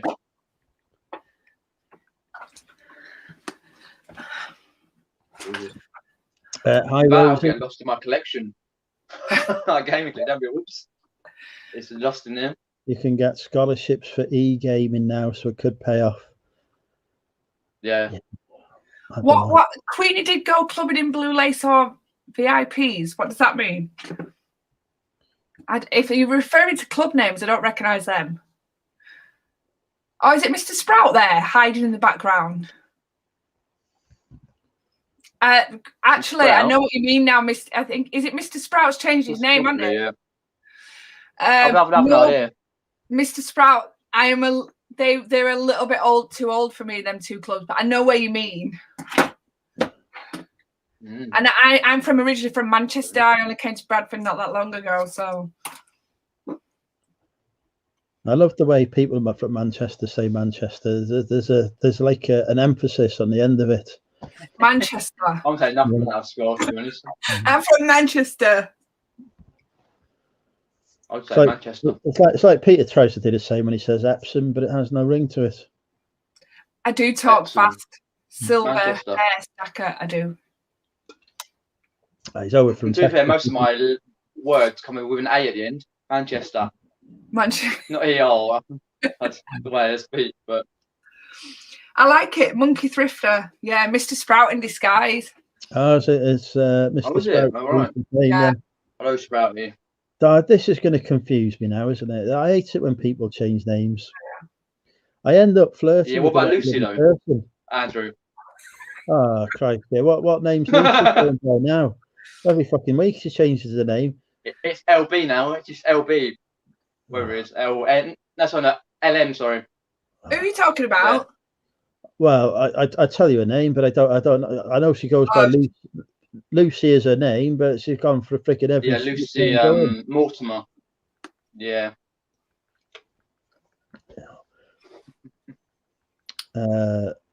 What Lucy resells? Lucy 1666.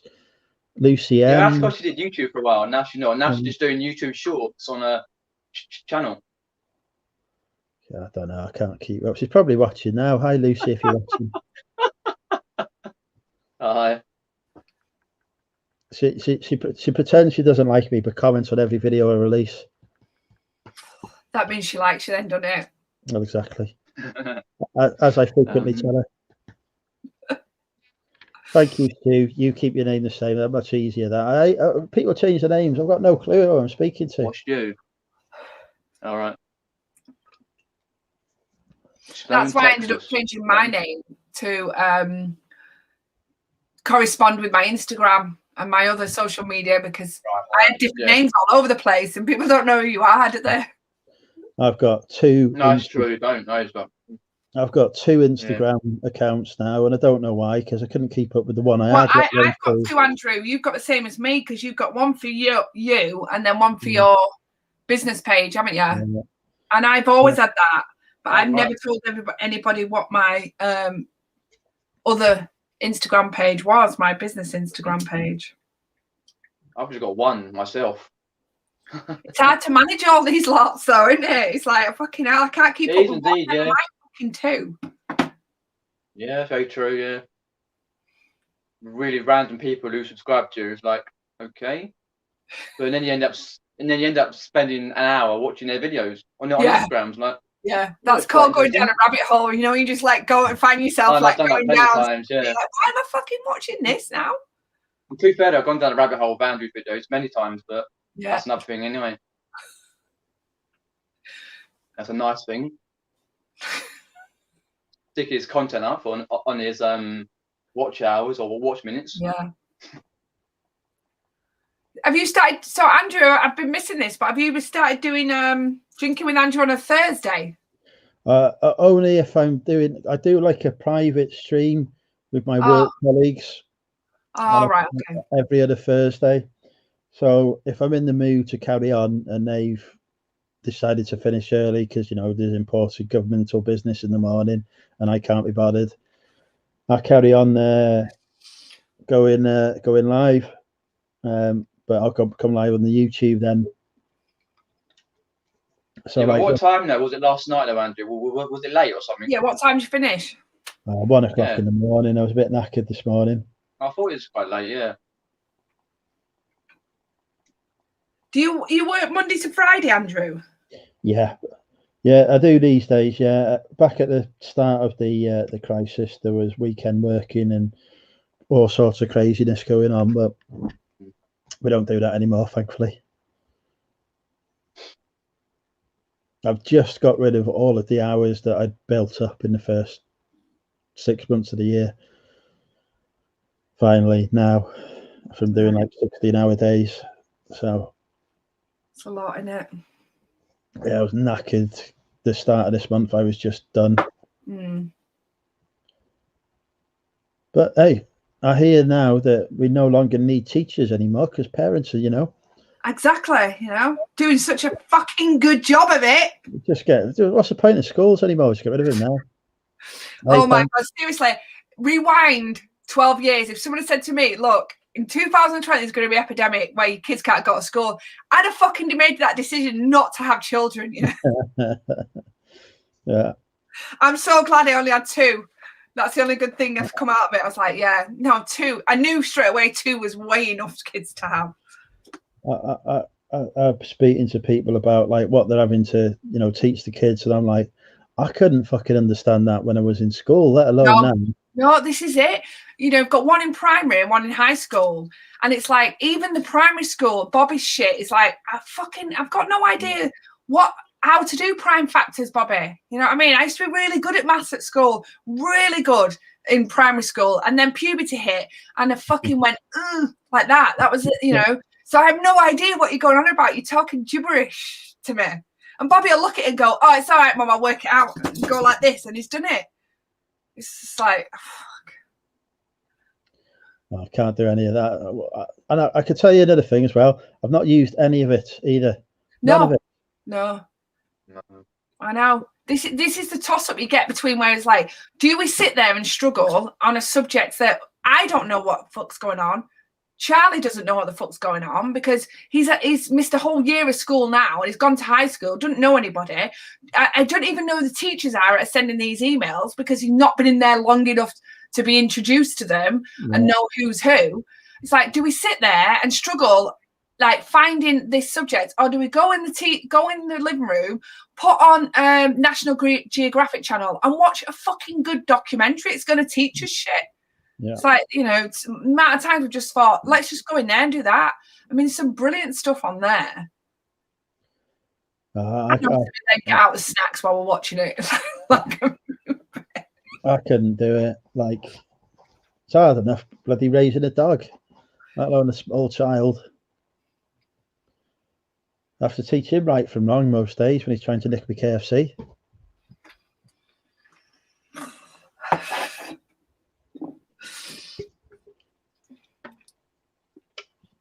But yeah, I'm kind of glad that my life has led me away from having children.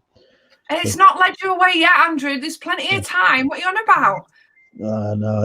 No, I'm happy as I am now, set in my ways.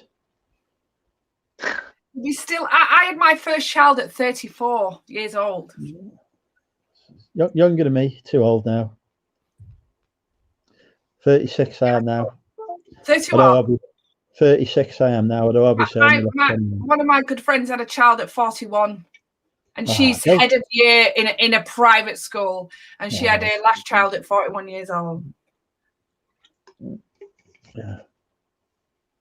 Not that I'd like try and encourage people to have kids, because honestly it's the hardest job in the world. I think I need to find a willing participants as well.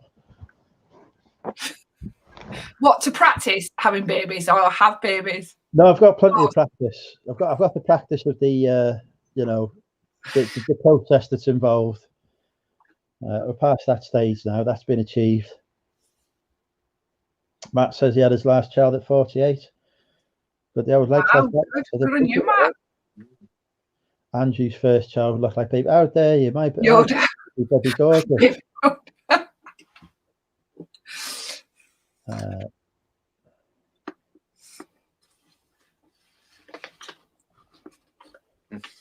I've just got to reply to this message. Peter's in charge.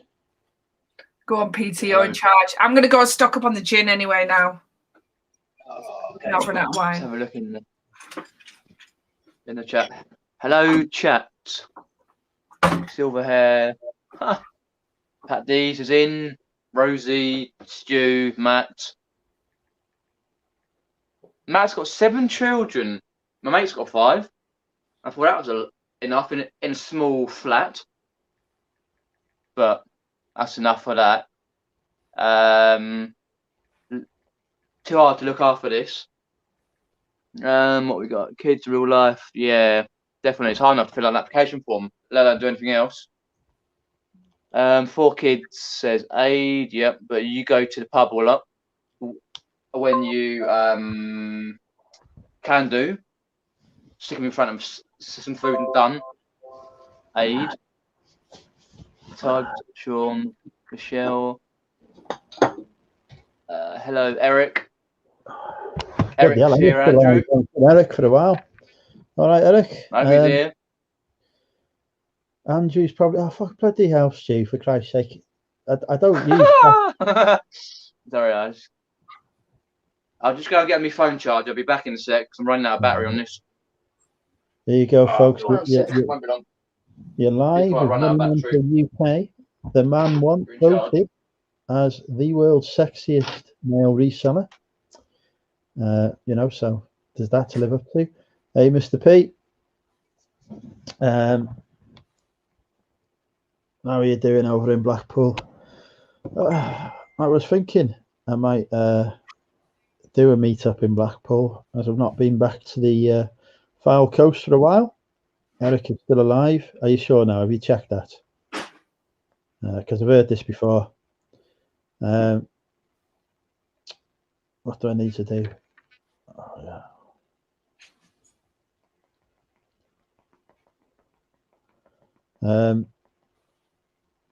Been thinking about meetup menus. Ready for when the apocalypse is over. We've got Wrexham, we've got Manchester, we've got Birmingham. We're looking for somewhere down south. Leeds is definitely a potential candidate as well. Anyone need an iPod? Not for Christ. I wouldn't know what to do with an iPod if it hit me in the face. Does it play Queen, Eric? Greatest band in world. What rum have you got? Is it Aldi?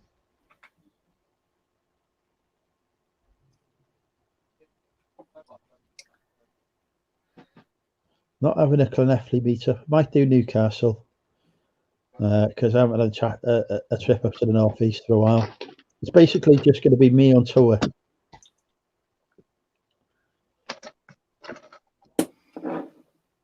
Yeah, where is Krillin tonight?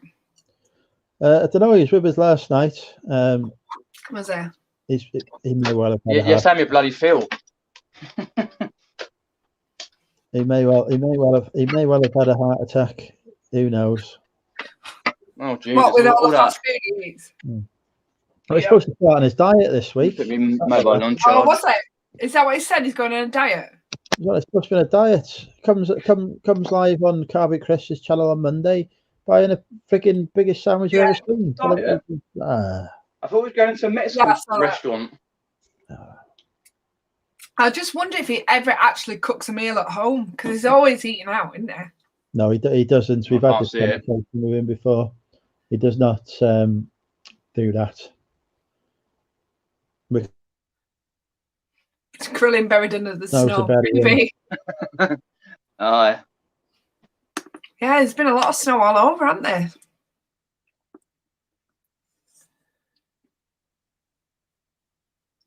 Oh shit! I've lost internet. Right, I'm back. Oh. Yeah, you're just about back. Yeah, you're frozen for a bit. Mr. Sprout said he got married in Blackpool in 2009. Wow.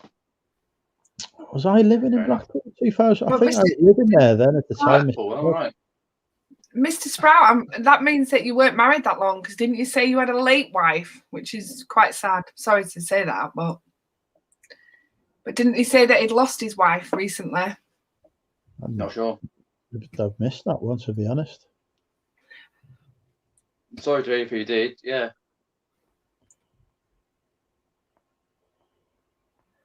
Send offer. Jesus Christ. Oh. He Lucas, does I it need through the whole show usually.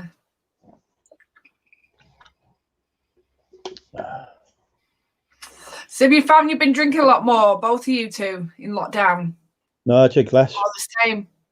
I drink less because before lockdown, I spent a lot of time on the road with work. I'd be in pub most weeknights. Mm.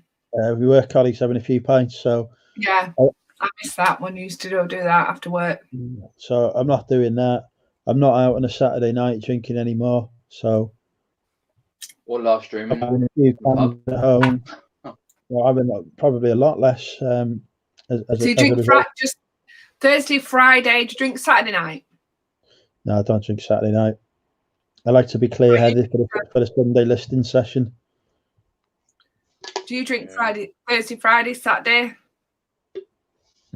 I don't drink that much, really. No, my habits are usually drinking Coke.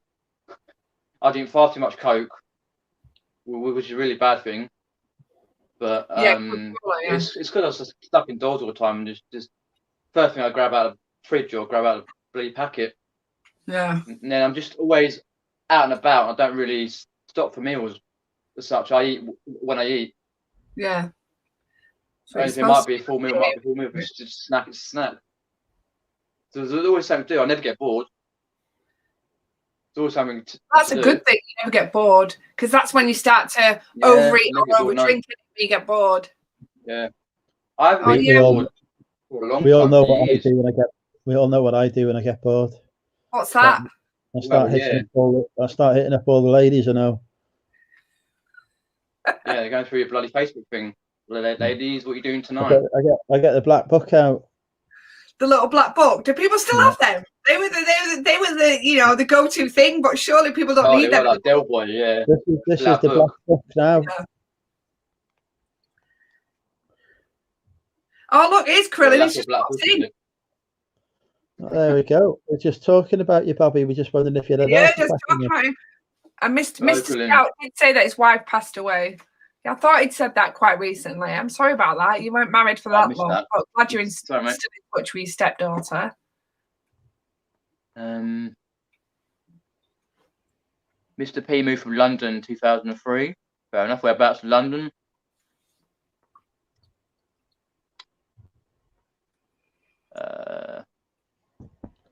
Anyway.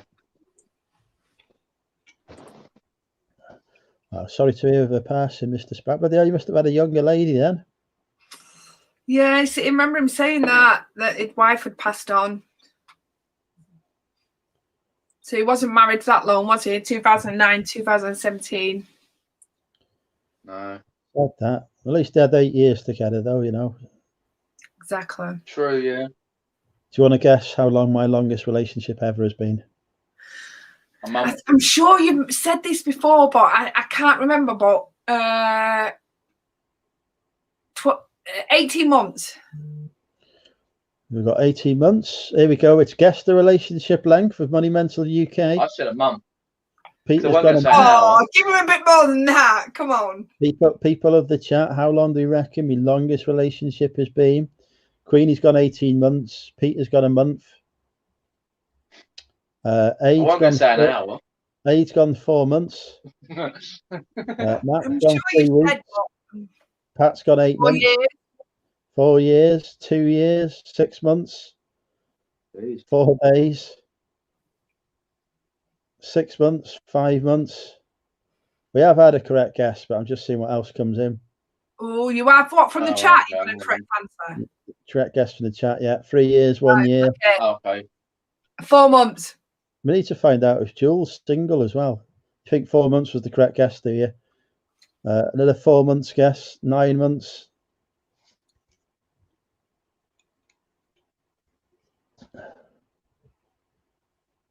Sorry for your loss, Sean. Yeah, Sean. Is a common number, isn't it? Just so young. Sometimes life is so unfair. I've shagged people older than that. 2 years. 3 days from David. Oh dear. It's got to be 4-ish. 4. It's the 4 number. 4 I get months. that feeling. 30-second leg trembler. Sexy Yeah, Kelly's ain't 4 gone, hours. 4 months in. Sexy Kelly's gone 4, but we don't know if that's month is days, done. weeks, hours, Yeah. minutes, months, or years. Playing it safe with the 4 because I think it's a 4. 4 weeks, 4 months, not 4 years. I don't think you've said 4 years. Stu's gone 12 minutes. Right. 12 minutes, Jesus. That'd be a personal best. That would, Stu. Oh yeah.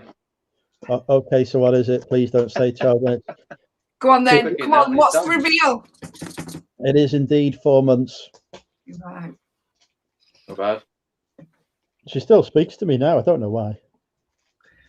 Well, it depends how you broke up. Why was you a bastard? No, she faked the pregnancy, and I wasn't happy about it.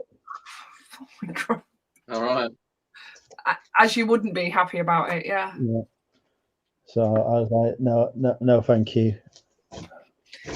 Weirdo. Fair enough. Have I had sex with her since then? I might have had sex with her since then. I can't remember. So I Right. think I did. 4 months is the longest relationship you've had? Yeah. Jesus. That I acknowledged I was a willing participant in, yes. Oh, 4 right, you months is acknowledged. the shortest See. relationship I've ever had. Yeah, I don't do relationships. They're too much stress. Yeah, but you can't go around saying stuff like that if you want a relationship with somebody. Well, That yeah. gives the wrong impression. No, I don't want a relationship with anybody. I'm quite happy. Oh, you just want a booty call. Exactly. That was his left hand. Well, at least it's done 18 years, but the only you don't look old enough. Well, see, the thing is, Andrew, there straight away, it's like, okay, you're looking for a niche in the market when you say all I want is a booty call, because I'm not so sure that there's a lot of people that are just up for that anymore. You'd be surprised. One's never had a problem securing. That is true when we're allowed out in the nightclubs, but when you're not allowed out in the nightclubs and you're meeting people online, then the idea of a boot call is not going to happen because of social. You can't do any at the minute, can you? Because it's highly illegal. But thank you for the super chat there, Pat. Lisa's definitely not old enough to have had 18 years. 4 years. 4 months. Wow.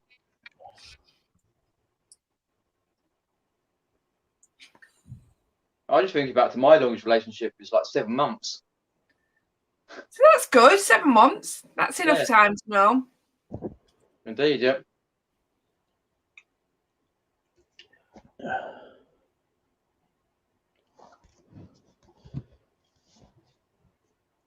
Joel married the person she was with since she was 15. Oh, that's cute. Oh, that is nice. Yeah, from sunny Rill. I bet it's not bloody sunny in Rill at the minute. No, Rill is never sunny, is it? Oh, when you meet one, Andrew, you will change your mind. That's what Mr. Sprout says about your relationship. I will be amazed if Drinking with Andrew becomes a co-hosted show with someone that's not the dog. Oh, yeah, imagine that. Mr. and Mrs. Andrew. Just brilliant. Obviously, she would be a supermodel. Do supermodels still exist? Well, you're looking at one now. No. Yeah, but they're just influencers now, aren't they? There's no need for kind of like supermodels anymore. So Instagram, Photoshop stuff, isn't it? Look, Matt's on his 3rd wife, and they've been married 20 years, and he's on his 3rd wife. Woo. Pat's been blessing the same person for 32 years. Nice. Drinking with the Merlins, Christ. No, Pat. Hands down. Happily single for 6 years. I thought he'd want single. Oh, no, he's very single.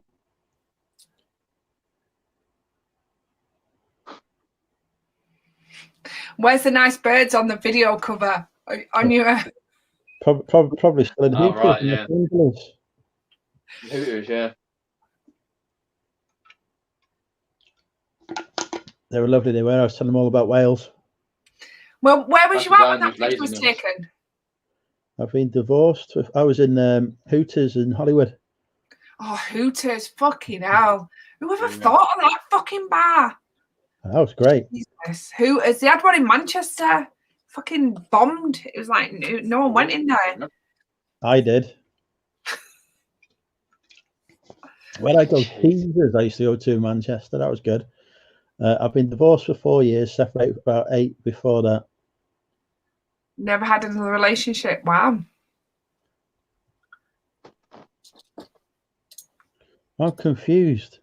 Yeah, You married the person you was with since you was 15. So she's been married 4 years, separated 8. Before that, never had another relationship. I'm not following this one. No, is that Jewel that said that they were together for?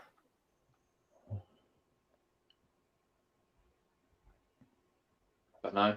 Didn't say. 5 months was the longest relationship. Get it mixed up. Jesus. Pat's off. Take care, Pat. I'll see you later, mate.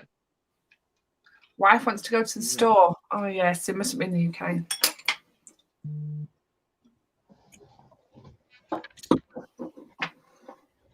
Oh. I think I'm in the longest relationship I've ever had now. And that's because I'm married now. And I've been married 12 years. It's longer than I've been alive. That's my longest relationship.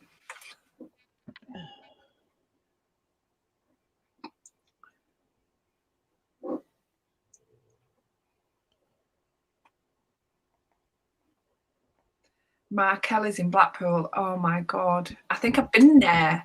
There's a few of them now. They've turned into a chain. I think I've been to the Blackpool one though. There's a few in Blackpool. Never heard of it. I've only been in Blackpool once. That was many years ago. Didn't Wire Light in Fleetwood turn into a Mark Kelly's as well, Mr. P? I'm sure I tapped off in there before. In Fleetwood? Yeah. There's a Mark Kelly's in Fleetwood. Did they have a nightclub in Fleetwood? Well, yeah, they did have a nightclub in Rafters. Nightclub in Fleetwood. I used to get bounced down the stairs in Rafters when I lived there. In Fleetwood. Yeah, Rafters nightclub there. They had no one above the league in for a bit. There was some talk about, obviously, when the nightclubs opened, did they say they were going to do some rapid testing on the doors? Yeah. Well, I think they said that you had to you're going to do some testing. You've got to get tested before so you've got to book in, and to book in, you've got to have negative test results within the last couple of days. So you can go into the club, or they're not going to test you on the door. It's just that you can go in. Oh, right. So Jules saying she married the guy she was with since she was 15, but we separated about 12 years ago and then divorced. And she's not wanting to be with anyone. So, Jules, that was before you met me. You're not looking for a relationship, Andrew. You just made that clear. You're looking for a booty call. A trusted lady like Jules is not going to want a booty call. She could make it 5 months. That's all I'm saying. She could make it 5 months. Yeah, but all you're looking for, Andrew, is roly-poly. That's all you're looking for. Ding dong, mate. That is classy, Peter. You know what I mean? Saying that, come on. Yeah, well, Andrew's Andrew.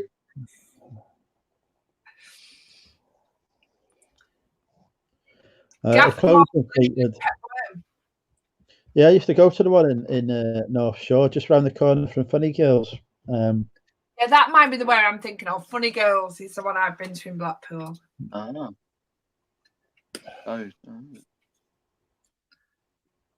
But yeah, I'm tempted to have anyone down south again. There's a lot of, sorry.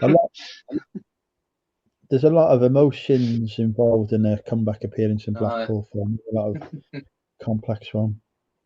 What do you mean? It's where I used to live. It's where I met. It's where I met the love of my life. Who turned out to be an utter psychopath. Is that the one that faked the pregnancy? No, she was from Blackpool as well. Yeah, I had a bit of a time in Blackpool.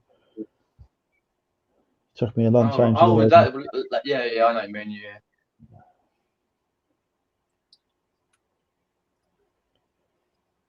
Mm-hmm.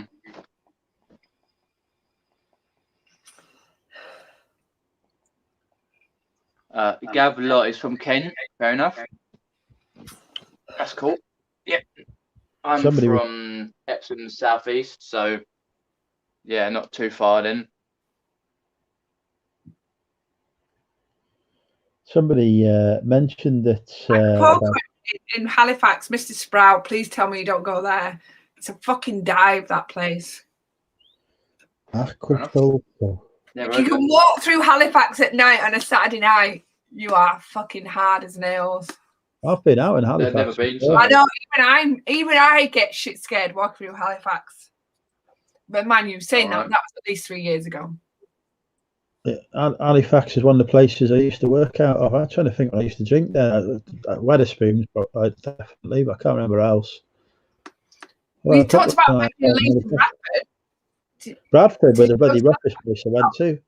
Jesus Christ, I thought I was going to die in Bradford. Bradford? Oh. I've never been anywhere where a cash machine's been inside a supermarket and still changed. Fucking hell, man. That's worse than Epsom. Or Sutton. In Morrison, it was like, this is unbelievable. Someone in our local Morrison, the security guard in our local Morrison's got stabbed the other day. Jesus Christ. Jesus. He was all right. Bad, yeah. Yeah, I've been a lot of places, but Bradford's the one that stuck in the memory the most. Bradford. And that's so weird because it's like I grew up in Manchester, went to uni in Leeds, and Bradford is the most sanest place I've ever been walked around compared to Leeds and Manchester. See, I've always been very happy in Manchester and Leeds. I told you before, haven't I spent 6 months in Leeds. Although I do remember, in Leeds once, there was this young lady walking down the street on her own, and I thought, she shouldn't be out on her own like this time of night. It's not the greatest area. I thought I'll just follow her to make sure she's okay. You're just going to follow this person. You're not going to let her know you're following her. You're doing it for your own. Just to make sure she's all right. So I followed her, and she starts speeding up. I'm like, why is she speeding up? Is there something going on here? Yeah, you're told to do that as a woman. If someone walks behind you, on the same side of the road as you, fast. So I'm looking around thinking, shit, is there something going on here? And then she's speeding up. Oh, thinking, fucking hell, she's doing a full run here. Who's she running from? It occurred to me, it's bloody me, isn't it? Fucking hell. Well, what can you say? Trying to do good turn, and I was like, I've scared the shit out of this poor girl. Yeah, you probably did, yeah. That was unbelievable. So obviously she don't know I'm there, making sure she's all right. Just doing it for your protection, aren't you? Yeah. What do you remember? In Leeds and Manchester, there used to be in the 90s people on the streets that would just be there to protect party goers and people on the streets. Were they called the Red Berets or something? Do you remember them? Well, we have street pastors in Wrexham that are doing that. It was like the Red Berets, and they'd wear a beret, and they'd be there to protect their party goers and protect the street. I'm sure, they were called something like that. If anyone else knows in the chat, please feel free to add. That's right. It might. Because I always remember where I live, locally, when I used to go to Kingston upon Thames or Sutton, there used to be street pastors, and they used to be handing out slippers to people, especially the ladies who used to flip in, wear big high heels, and then couldn't wear them anymore. Bits and pieces, that's right. Slippers. That sounds freaking awesome. Exactly, slippers. Yeah, about 3 or 4 in the morning. Possibly, yeah. You're right. Yeah, they were. And they used to be really helpful, and then you used to get you to a local cab firm, and then the palaver with the cab firm trying to get home, and mostly stand by taxi ranks because it always kicked off at taxi ranks, didn't it? There'd always be a fight. You wanted to watch a fight, go to a taxi rank. If anyone's been to Sutton or Kingston upon Thames or Epsom, you know the taxi ranks. If you're from down south. I never understand why people kick off on each other. You're all out to have a good drink and a good time. Yeah, absolutely. Yeah.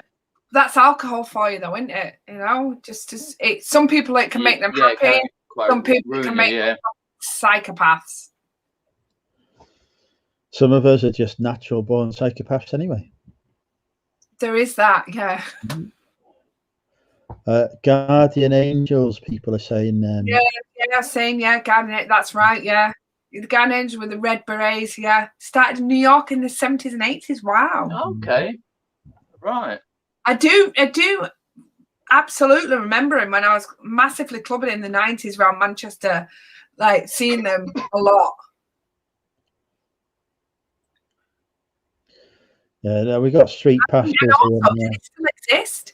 Is there any need for them anymore? You know, obviously not 2020, but before that, I had to, that's probably because I've been out for a long time. But it's really difficult, though, isn't it? I remember when Wales qualified for semi-finals of the Euros, going out, dead happy, celebrating, and everyone was just kicking off on each other. People walking around, and I'm thinking, what's going on here? We should all be happy here now. It's one of my pet hates about football. You know, I love football. You know, growing up in Manchester, everything was about football. But you do, you know, when there was a derby day in Manchester, it was fucking horrendous. You know, I would not take my Bobby, who's loves football, to. I don't know if it's the same anymore because we don't live in Manchester anymore. But you know, to let him witness what went on them days, you know, would just be, you know, it's not what I want to. I think it might still be a little bit, but yeah, it's like down south if you ever go to Millwall. Yeah, Millwall are the worst. Millwall, Chelsea, Millwall, or if you go like Derby Day or something. Oh, Millwall, especially in the 80s and 90s. Yeah, just horrific. I remember vividly when we lived in Leeds and I was a student in Leeds. I worked in a shoe shop with my friend Beth, and Man City were playing Leeds, and we worked in. It was a Saturday, and there was loads of Man City fans drinking, and obviously, you know, Man City's my heart and my family, and they were fucking horrendous, the Man City fans.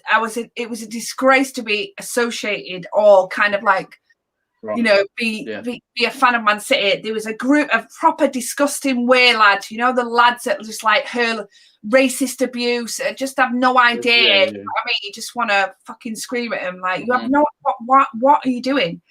And it's like, and they were there and they were pulling stuff out the shop and they were doing stuff, and I was like, fucking, I just lost my top to him. But it was like these are these people that, you know, support the same club as you do, and it's like, how can you comprehend their behavior? Yeah, I know, it's just fucking disgrace. Yeah, I think it's like most really clubs, nasty people. Football and alcohol together is a really bad combination. Talking about the time when he was a hardcore supporter of Worcester City, that big club there. Yeah, that's right, Sean. Yeah, they used to be in the tube stations at when a Millwall derby stuff. Yeah, that's right. Yeah, horrible. Yeah.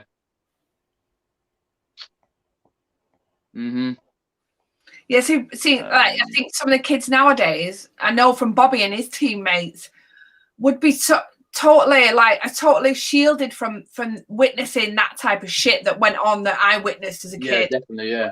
When the teams played, you know, they just so don't know that stuff goes on.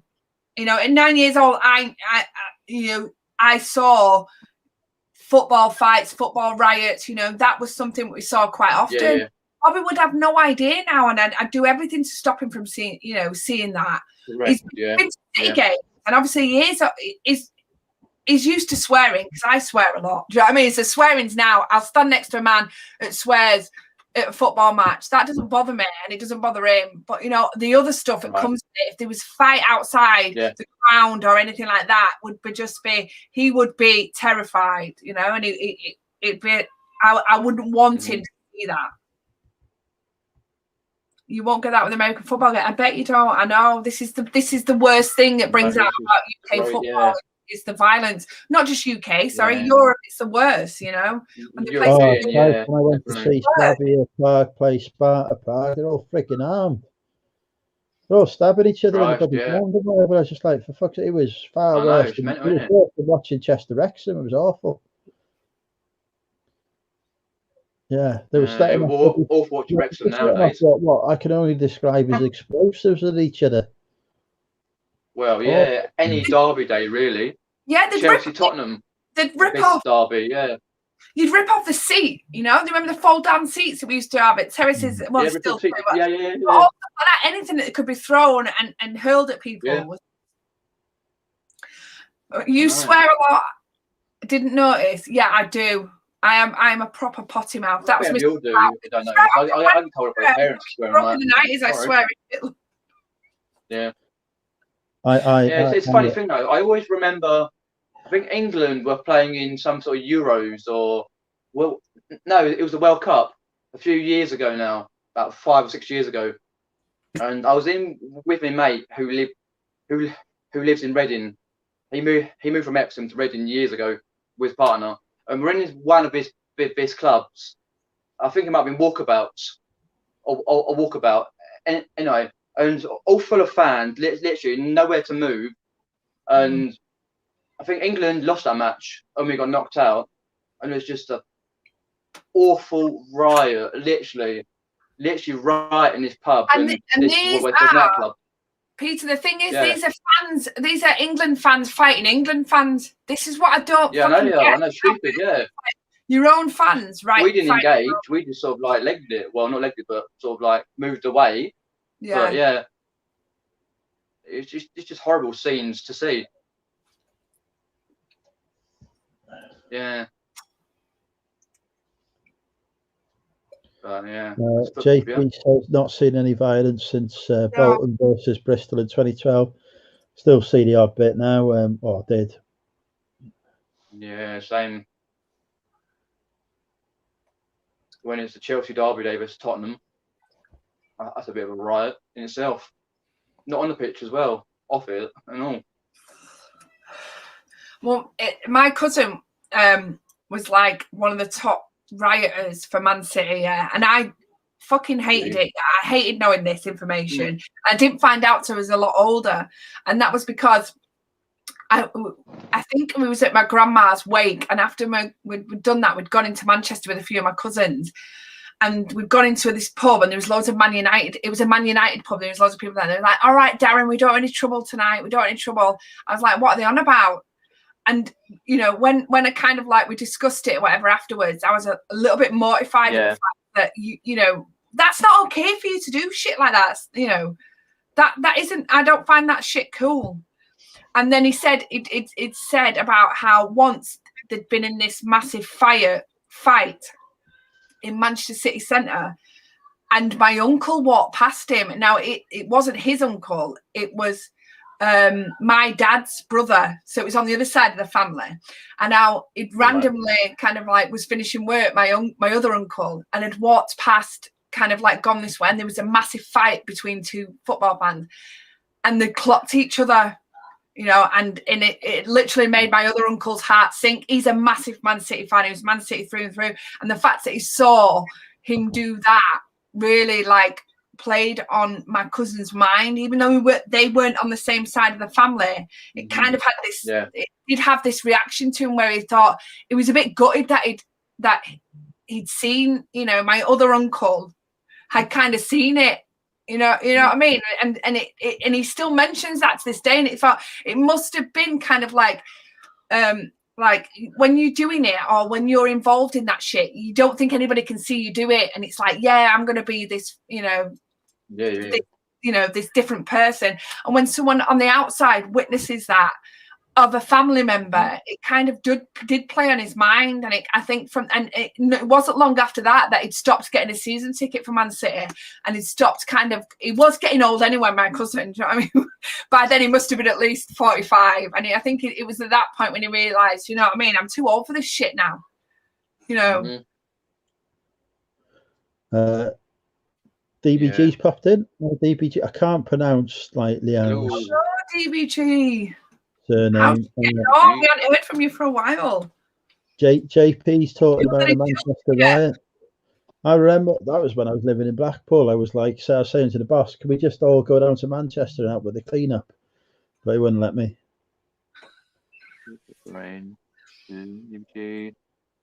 Remember Manchester riots a few years ago back, Queenie, when they were smashing up Arndale and looting? Yeah. Oh, a big riot. Yeah. Your whole country was rioting. Yeah. Well, JP Vintage, I was working in House of Fraser the day the bomb went off in Manchester. If you're from Manchester, you remember that. He's a Bolton lad. Is JP, I believe. Sam, then, isn't he? Reselling Polly. She's from Bolton area, isn't she? She's Wigan. I'm not sure actually. Yeah. Wigan last summer. She might be watching. I'm not sure if that's. All right. Not seen her in the chat tonight. Oh, Gav. Insane bomb. Yeah, there's been a few bombs that have gone off in the UK, Krillin. But yeah, in Manchester, the bomb went off. It was an IRA bomb.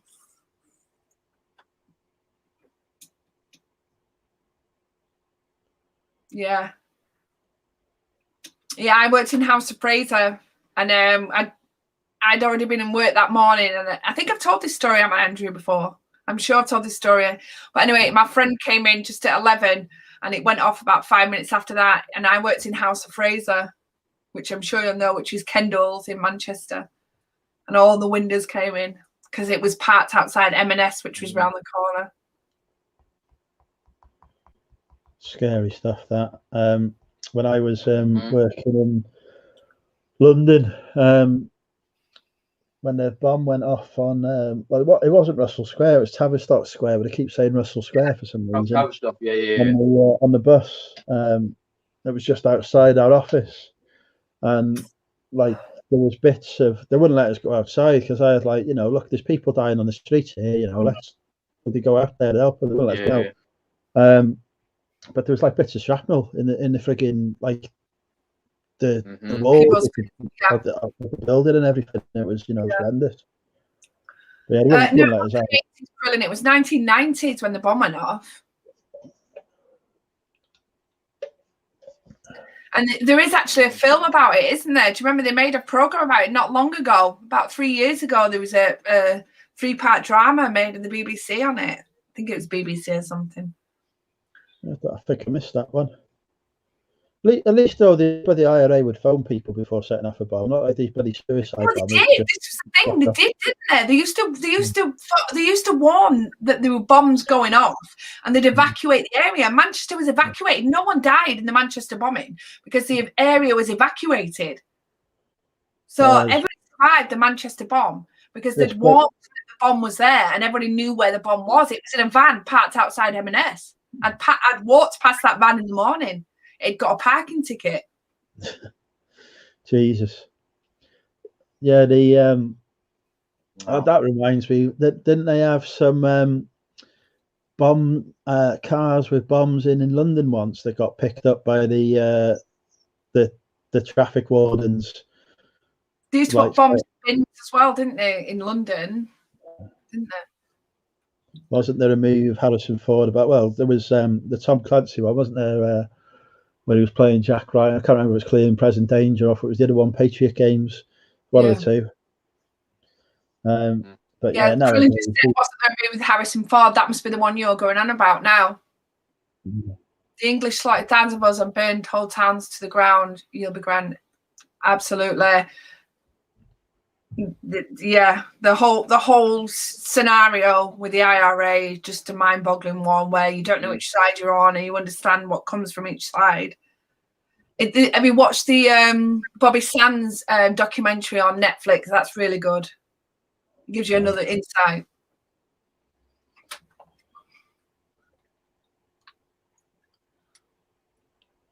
Stole all the potatoes as well.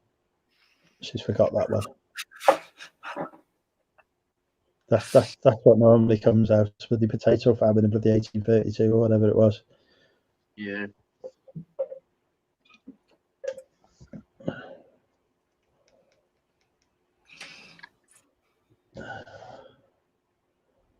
Fat Barry did rotten egg farts and he left everyone. Jules says, I live. I poisoned all of them. Jules says, I live just outside of Belfast. There's bomb scares every week. Can't believe now we would just keep shopping while the streets were closed off for the bomb squads are going. Absolutely, yeah, but. Yeah, but nowadays the people are bloody suicide bombing. Like in Manchester, that had a unbelievable. You know, unbelievable.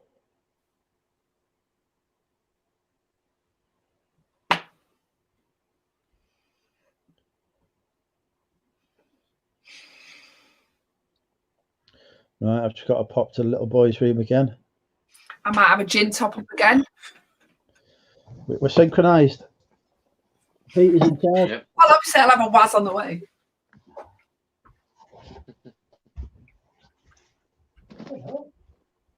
Right, folks, I'm still here with me, Cronenberg 1664. How are we all doing, folks? You all good? Yeah, I'm not too bad myself, as you do ask. Not too bad myself. Realistically, just plodding on here as ever, just doing like distancing and listing shit. What can I show you? There we go. I have a jacket for you. It's a. I can find the bloody label on it. Where is it? Dolce & Gabbana. One of those jacket things.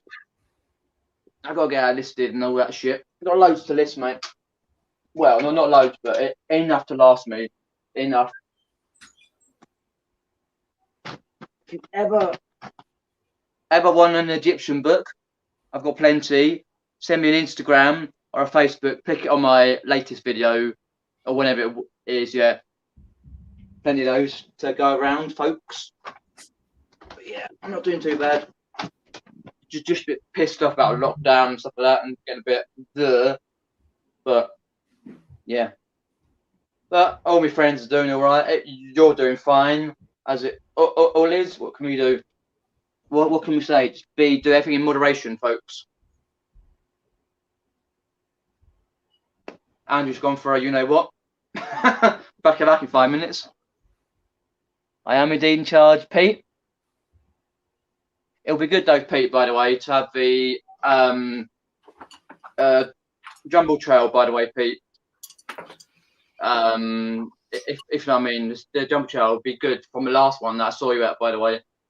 It'll be good to have that again in the next month or so, or 2 months.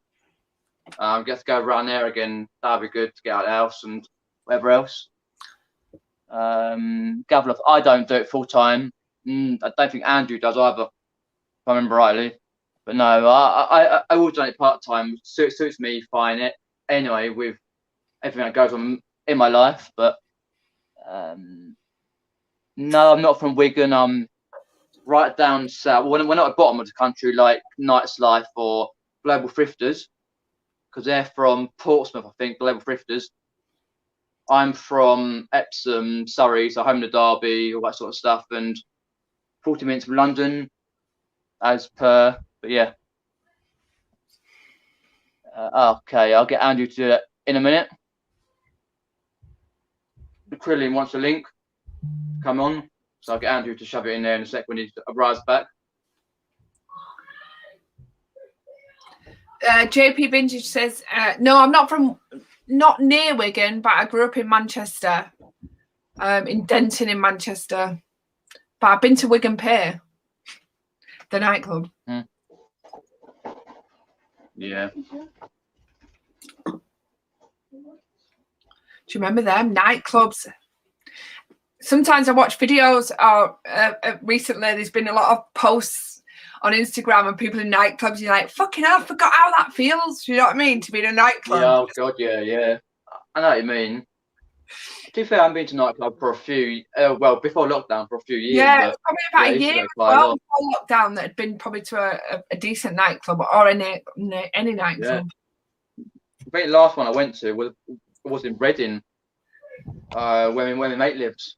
I forgot a nightclub name. Oh, Andrew. All right, Andrew. I'm here. Krillin would like the link. All right, hang on. Krillin wants the link. I'll put it in Someone up the chat. chat said you want the link. Fuck, There you go. there's someone up there who wants it. Yeah. Yeah, I went to a nightclub in Reading a few years ago now, and it has 3 floors. Wow. And the bottom floor played like rock music, and the middle floor was like drum and bass, and the top floor was more like pop music and stuff. And then they had an outside area. I think That we sounds got in. like a pretty good club.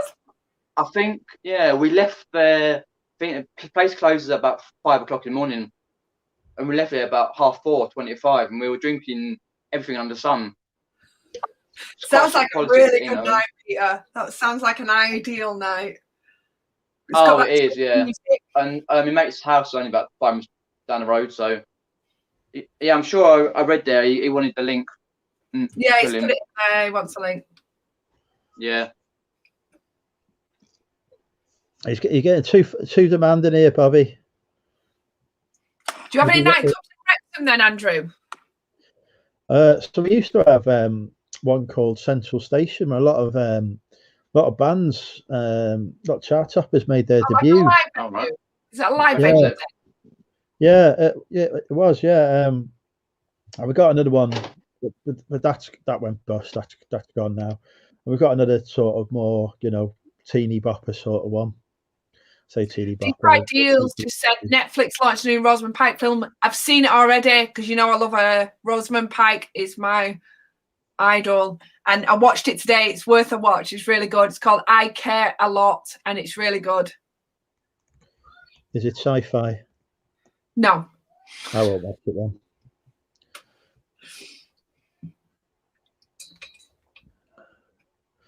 She was a Bond girl at one point, wasn't she?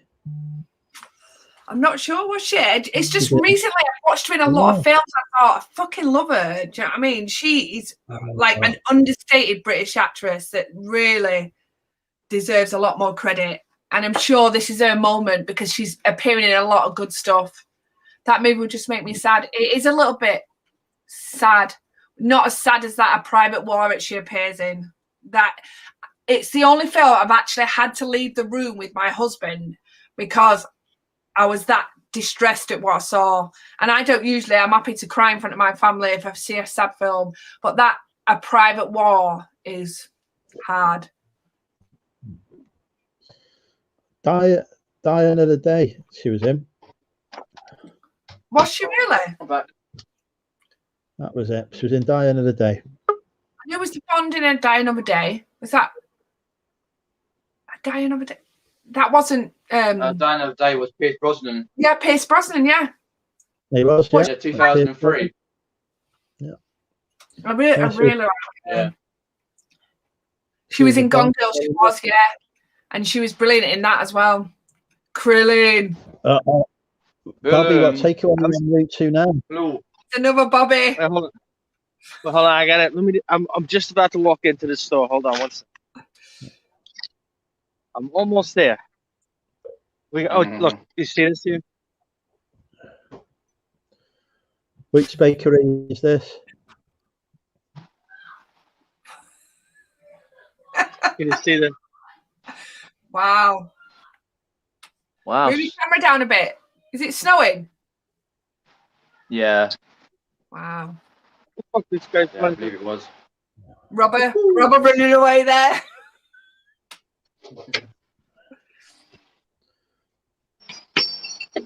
Woo! I love it when he takes in all these stores. It's so good. They've been smoking a little marijuana in here. What the shop residents have? Yeah, the lady who runs the store. Her and the guy downstairs in the basement. What, the Bob Marley? Yeah. Yeah. Yeah, they smoke a little ganja. Fair enough. And if he... What kind of shop are you in?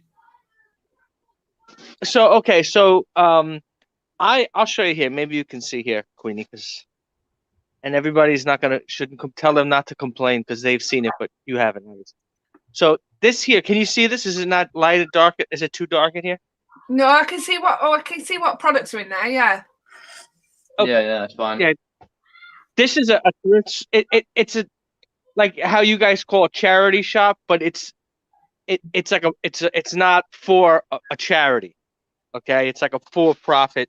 From a weed the lady smoking habits. What? It's for their smoking habits. Yeah, and drink it. She always has those little, personal wine bottles in the refrigerator. She probably has a few there now. I see. Yeah. So, these are the racks. You could probably see this, the clothes, whatever it is. Can you see that, Queenie? Yeah. Okay, so like I'm sure it's a regular. Is it vintage shop or is it just like any kind of like modern day clothes as well? Yeah, it's both. So it does. She like sometimes I don't know if it's too dark. Sometimes she'll put if she has any cool vintage type items. A lot of times she'll put them on the wall. So do you source from her, Bobby? Is that shop open now? Because it looks really dark. Is the shop actually open? No. It's closed.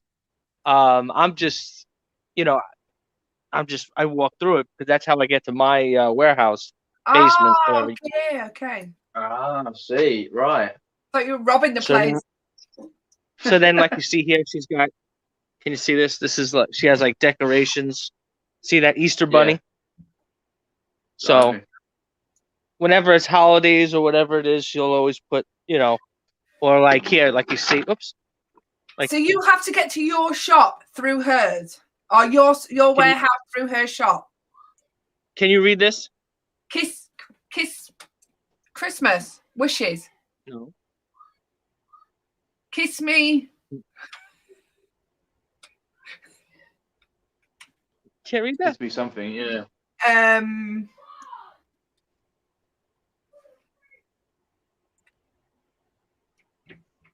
Chris, kiss me. Yeah, kiss me. Kiss me. You can't figure this out? Pete. Is it really that hard to figure out? No, hold it there. Hold it on. Come back a bit. Kiss me. PM Irish. Are you kidding me? Kiss me, I'm Irish. You never heard of that? Kiss me, I'm Irish. No. What is that? I''M. You guys don't use apostrophes in England? Only in homeschooling. Yeah, vaguely, yeah. You don't know what this is right here? Yeah, it's a clover. Yeah. You never heard of Kiss Me, I'm Irish? No. Leanne, you need to get one of those kiss me quick. Everyone's saying it now in the chat. Kiss me, I'm Irish. I can't fucking. We've got another beautiful Irish lady here. Julie could wear this as well, So Jewel is short for Julie. Yeah. Jules. So it's Julie. Okay. Well, we have Kiss Me Quick, where if you go down to like a beach on a coast, and we have a hat, Kiss Me Quick hat. In Blackpool, mainly, they have Kiss Me Quick hats. Do they still do that? I'm assuming so. When we used to go to... Yes, Julie. Thank you, John. Oh, she's not stocked up. Nothing today. Cleaned it out. So now, Queenie, I have to go down to my my dungeon / down to your cellar. Take me to your cellar. Please, you've got a hockey mask. You wear a hockey mask. Yeah. I have to walk very slowly because I can't see what's up. Because there's always like landmines on the floor. She always like. All right. So this is the shoe department. The what area now? Are we in Krillin's area or not yet? No, not yet. So No, I'm just when there's no daylight whatsoever, that's when you're in Bobby's dungeon. It looks like there's no daylight there at all. The midnight You see down zone, there? Twilight Zone, is it?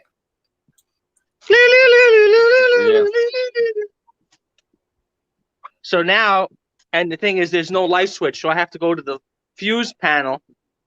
Hopefully, find the right panel. This place is kind of, I don't know how to really say it. Yeah. So now it's pitch black, right? Bobby, what you getting? But I mean, I can go in here without. I don't need lights really because I've been down here 1,000 times. So Queenie, so take a look. So the lady, her name is Deirdre. She owns a business, the thrift store. Okay. Oh, by the way, I did lock the door upstairs, right, guys? I didn't see you, but if you say so.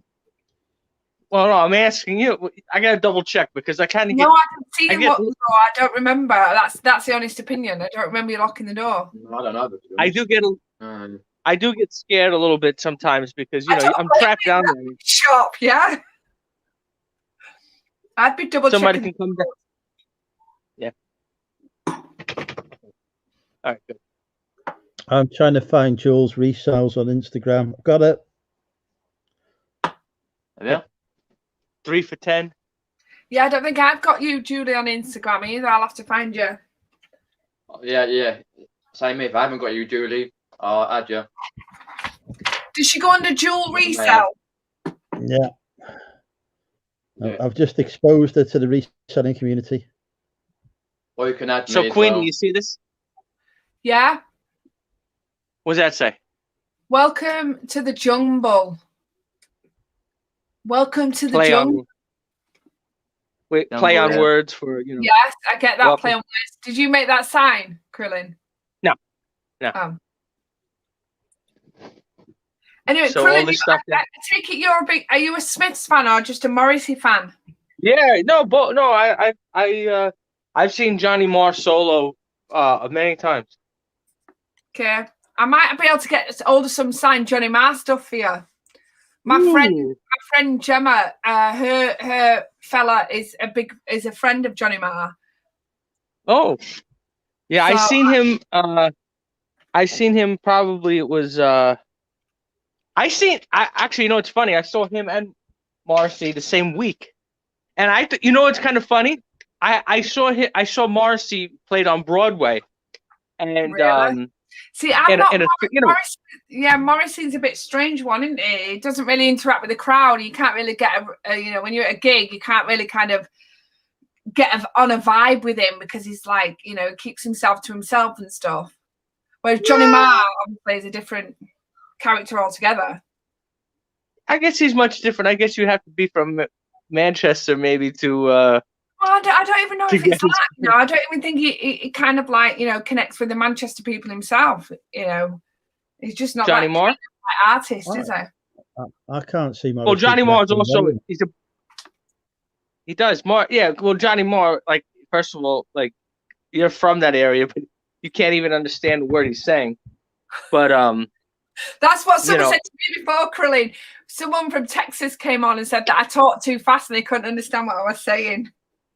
Yeah, well, Johnny Marr, you can't understand a word, but I mean, obviously, Morrissey, the way he sings, you can understand every syllable. It's a lot. Singing is a lot different, but yeah, obviously the shows are different, but I enjoy, you can enjoy both. It's not like just because the band is broken up. Like I said, I saw them both. He played, Johnny Marr played near my house. Not near. I mean, about half an hour away, and at a club that fits like 2,000 people.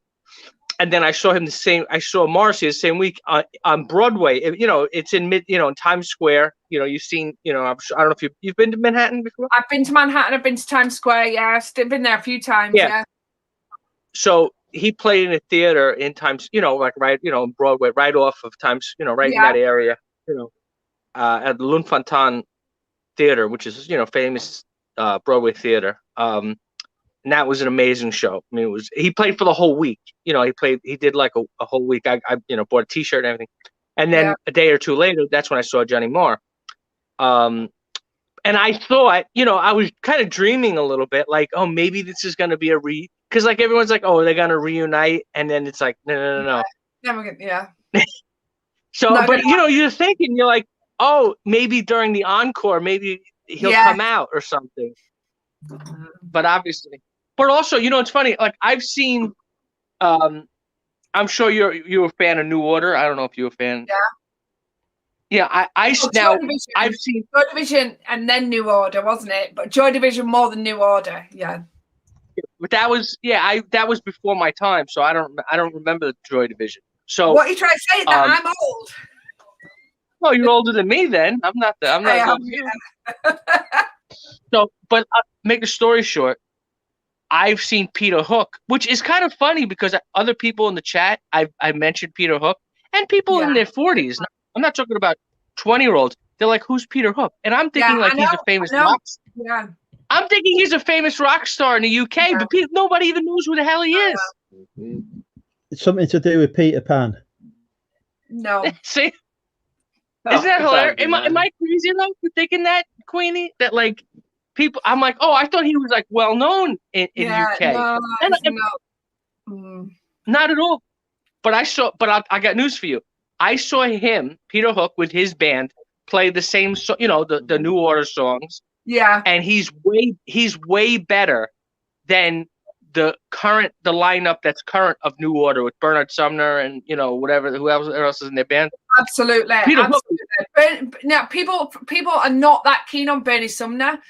People when you talk about Manchester, you talk about Joy Division. Bernie Sumner does not come anywhere near where they don't really associate him with New Order and Joy Division.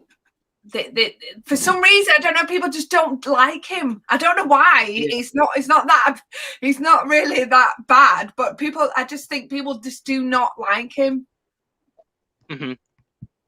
So I got to ask you another question, something we were talking about the other day, because you said, now you lived in Manchester, the city of Manchester? Yeah. Well, no, I'm from Manchester. I didn't live in the city of Manchester, in Denton, which was about 30 minutes out of the city centre.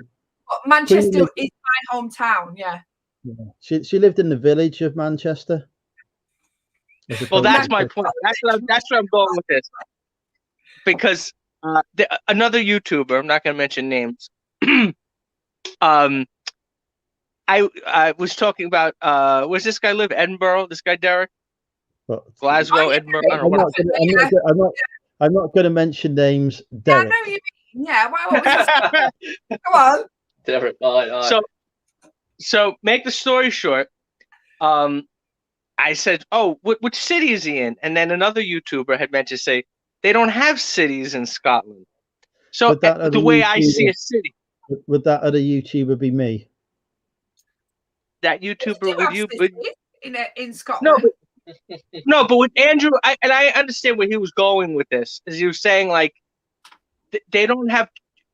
He's saying is they don't have tall building cities. Equivalent to New York in Scotland, like your biggest city is less than 1 million people. I think that's what I was. But I'm saying, no, but it's still a city, isn't it? Regardless of what the buildings look like, how many people are in it. Yeah, but it's not. No, but I'm just saying. It's not on the same scale. Was the point I was making? Right. No, but like they don't they don't have tall, like in Manchester they don't have tall buildings. Like they don't have like buildings are much nicer and much more structured in a vintage style, aren't they? They're much more architectural, nice to look at than Manchester. Manchester is very industrial. It was an industrial city, Manchester, so everything is quite high rise or looks like a factory. Whereas Edinburgh, but they are high. But so they are high buildings. So, and also here's another thing. But in Manchester, yeah, Manchester. But also I don't high buildings. But then how about this? But then like weren't like say in London was attacked in the war. Now we're so a lot of those buildings are new buildings. So well, of course I know, Andrew, if a building is over 20 years old, then it's old. So to make the story short, but now Manchester was not attacked in the war. Yes, it was. Yeah, Manchester was attacked in the war. Yeah, I'm sure it was. Yeah, in the city centre. it would have had some destruction Yeah, to it. Yeah, like most cities did. every major city in the Yeah, UK cities was would have been attacked. Yeah. I mean, Even in Coventry was Scotland? practically wiped out. I said every major city. I'd have said every major city. Yeah. So Yeah, in even Scotland, so was, obviously, like they're not going to waste their bombs on Scotland. They only went for, you know, don't know where how they They had put to. a few bombs up there, but I it don't was know kind of too how- far for them to go, to be honest. Yeah, kind of too I far don't for really know Luftwaffe to how- go because they ran how out of fuel. Oh. I don't know how Yeah. important Glasgow and Edinburgh were to the war effort, but I'm sure if they had some importance, they would have been bombed. Yeah. Belfast was bombed, and that's over in Northern Ireland. So They got up to I'm Newcastle, so I'm Yeah, sure the it would have been. chat clearly says that Manchester was bombed heavily. The mills, yeah, because that was our main so source. London. Belfast, Yeah. Glasgow, yeah. You know, like any major city, that would have been a target, wouldn't Yeah, they it? do it, yeah. And then sometimes the bombs were dropped and they missed their targets and hit other places. Because I mean, we sent children and obviously women in them days out to this like countryside, which would have been you know, there's plenty of countryside in the UK, isn't there? And that's because they were going to bomb any major city. Yeah. Yeah, that's true. So yeah, they did the cities, yeah. So I want to show you guys real quick because I came down here. I know Queenie, you were interested. True, yeah. So this room down here, he puts stuff online. This is the boyfriend of the owner of the business. So this is another little room, and then this is where they do testing. So you see how he has all that stereo equipment and everything. Yeah, he's got a lot of electronics, and then he puts stuff on here. You know, he's got videos VHS, there. Yeah. VHS tapes, DVDs. Puts a lot of this stuff like on Facebook Marketplace. But you know, here you see G.I. Joe tapes, Star Wars tapes. I saw Porky's there. Was that Porky's? I remember. No, Popeye.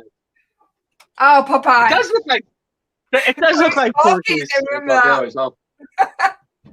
It does kind of look like Porky's. Yeah. He's got Superman. Cool. All stuff. So then this is another room they have for storage. Now here's my girlfriend here, my lovely cardboard cutout. Still has a face like a man. Nice. So now here, this is a guy who we have in America. We usually call these antique booths. Have you ever heard that term, Queenie? Yeah, yeah. When you go out to when I've watched YouTubers and they've gone out to thrift stores or big antique stores, they have booths in them stores which are owned by different people. Yeah. Correct. Yeah. So like this. So now you see like. So Bobby, here in Wrexham, we've got a place that's got antique booths in it, like that. Yeah, so yeah, we have in Bradford in Salts Mill. There is an area, an antique mall, and that is owned by the booths in there, or the different sections, as you might say, are owned by different people. And when you buy, that money goes to that person. That person, I don't know his exact deal. He pays like a percentage. Yeah. So if somebody, they buy stuff. So he has like stickers. Yeah. Yeah, so he's got like stickers on it. So Bobby, Alex wants to know if you've got any vintage advertising signs. Yeah, are you actually in your section yet then, Krillin? Or is this still the shop? You're not into the bits you sell yet? No, he's still going. So now this is the antique booth. Yes, correct. This is the antique booth. This is a guy named Matthew who runs this. But he didn't come to work today because of the weather. Like here, but he's got other stuff. He's got collectibles. He's got books, action figures. Let's have a look at his action figures. What's he got? All right. I don't even know who that guy is. Babylon 5. That's quite modern, isn't it? Babylon 5. Babylon 5. 90s now, though, isn't it? It's still Yeah, I suppose Yeah, it is 90s, true. yeah. Yeah, I keep thinking it's modern, and it's fucking not that modern anymore. Nah, 90s Babylon 5, yeah. Now, who are these Remember people? These little guys. They're Lego minifigures, aren't they? Oh no, Okay, is that them? they're not Lego. They're fucking hell. Fisher Price. Yeah, I know what you mean. No, not Fisher Price. The other European one. Come on, fucking hell. Duplo? It kills your brain. No, not Duplo. Yeah, I know what you mean. Yeah, Yeah. Yes, you're right. You It's know what it is. spelled. I can't get the fucking words out. No, you're right. It's spelled Geo Jabra.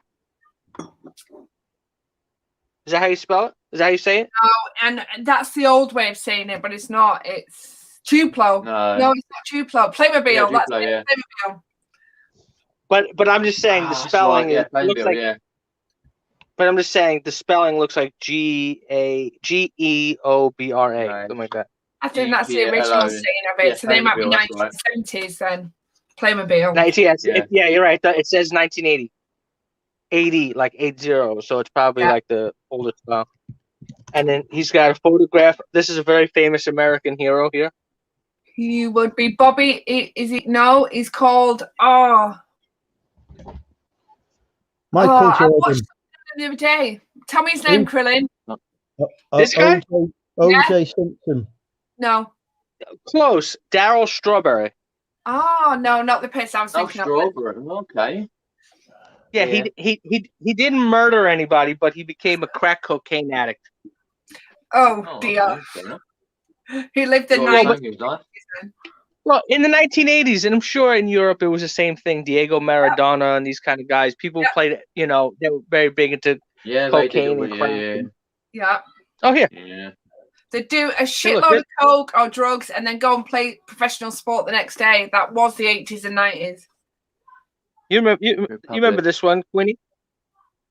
New Order. What's it? Republic, yeah. New Order Republic. Oh, look, he's got more here. You remember these guys too, right? Yes, I do. I liked them. The man who was responsible for me breaking my sourcing ban has turned up. Jewel doesn't know what Jewel doesn't know what the cult is. Oh, She must do. Everyone knows what the cult is. Part of your cult. I thought she was the original member. Yeah, shocking, Julie. You need to be part of the cult, Julie. Oh, wasn't this guy British? This guy here? Let's have a look. This black guy.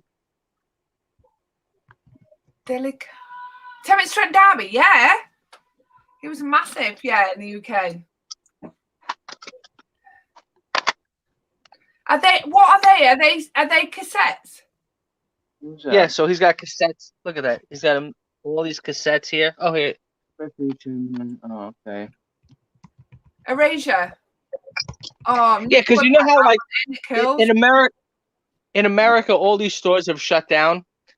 Record stores, toy store, collectibles, comic books. Mm-hmm. But that's why he has this little antique booth that has a little bit of everything. So here, now he's got records. He's got records here. Oh, you remember this guy? Remember he had that famous song? Eddie Grant, I don't want to dance with my baby no more. Did he sing that? I think he sang Electric Avenue was his famous song. Eddie Grant. Eddie Grant, yeah, the champion, yeah. Eddie Grant, I know Eddie Grant, yeah. So now he's got remember these posters like this? Queenie? Oh yeah, yeah. Let's have a look at him. Oh shit. That's Bloodsport, yeah. Van Damme. I loved Van Damme. Van Damme was one of my heroes. Van Damme. Yeah. Let me just put that down. The basketball and the American sports, but Barbie. Yeah. I don't know why Barbie is here with Van Damme, but Kill Bill. No. Oh, Kill Bill, yeah. Oh yeah. Uma Herman. But okay, he's got action figures, X-Men on the wall. Mm-hmm. Wow. Then he has see here loose action figures. So what kind of action figures you got in there? Just all like small plastic vinyl figures. Yeah, I do got nothing. loose. Yeah, probably that they don't belong to like who the hell is this guy? Nobody. They're just loose action figures. Probably does like 2 for $1 or something. Yeah, he's got a lot. And then he's got a little lady here. Oh. Okay. Is it X-Men? X-Men. Mountains of comic books. That's right. Wow. Wow, that's Yeah, it'd be nice to go through that collection, wouldn't it? Just like have a really good dig through there. Yeah, now Queenie, because I was looking at yeah. I was looking at your Instagram. Now you just mainly just have clothing, or do you have collectibles or anything? Mainly clothing, but if I find collectibles, I'd love to sell them. But if I find something, I tend to keep it myself. Yeah. Yeah, I saw you were listing that Ralph Lauren quilted jacket. Yeah, that was the latest thing from Pre-Loved Kilo, which is like, just a wholesaler emergency kind of stock kind of vibe.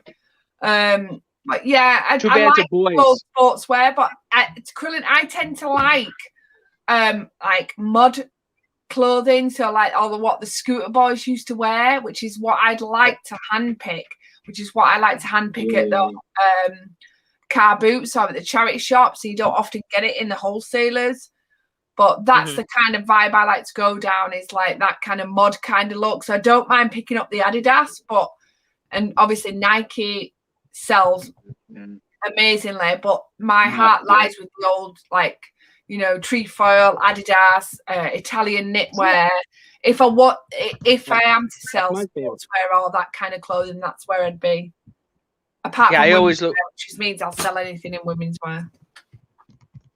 Yeah, too bad that jacket is a boy's jacket. Schoolboy is a guy that is like it would 1960s, 70s, 80s, Northern Soul guy that would wear Fred Perry, 3-stripe Adidas, Italian knitwear, V-necks, odd kind of clothing. So you'd think of Paul Weller and stuff like that. That's the kind of thing I like to find when I'm looking at charity shops and when I'm looking at the car boots. And it's the kind of stuff you can't get in the vintage wholesalers as much as you want. You might like on with the 1 or 2 pieces, but if I have anything like that in my shop, it sells instantly. And when I say instantly, it means it sells within the hour. If I put the word boy, Italian knitwear, or anything like that, it's gone. It's gone within the hour. And that can be even M&S St. Michael. If it's a 70s knitted Italian cardigan, V-neck jumper, it's gone. It's gone within the hour. And you can't get it all the time. You can't just go to the wholesaler and say, I want to buy a bale of Italian knitwear from the 60s and 70s. This is the shit you have to get up at 5 o'clock in the morning to go to a car boot and rummage through. Every charity shop in your local towns, and every town you might come away with 1, 2 items every time you go through that trip. But this is I'm going to send you some pictures. I like to sell, and if I could get it on a regular basis, I'd sell it all the time. Yeah, I'm going to send you some pictures of some of the stuff that I had sold, some knitwear, Italian stuff from the 60s and 70s. I undersold a lot of it. I sell most of it to the US. I've got a guy who contacted me and said, if you get anything like this again, please give me first refusal on it. And that's funny because or you even put it on eBay or your Etsy shop, sell it. Can you contact me and let me know if I can have it first?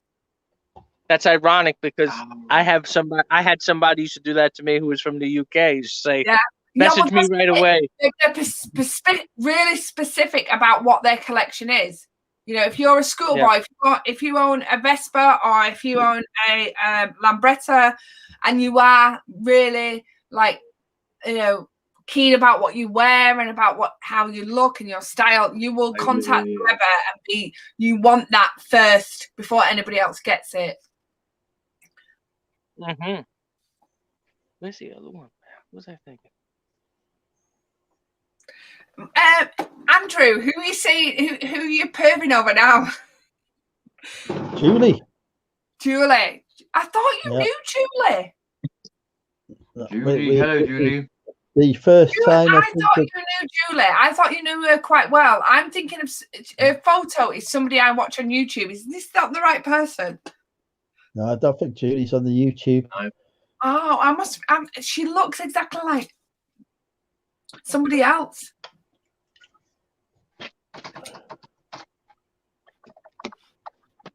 I'm gonna have to join Julie. Yeah, very beautiful lady. It turns Have you found out if she's single yet, then, Andrew? Julie, are you single? I already know Julie's single. That's just Andrew.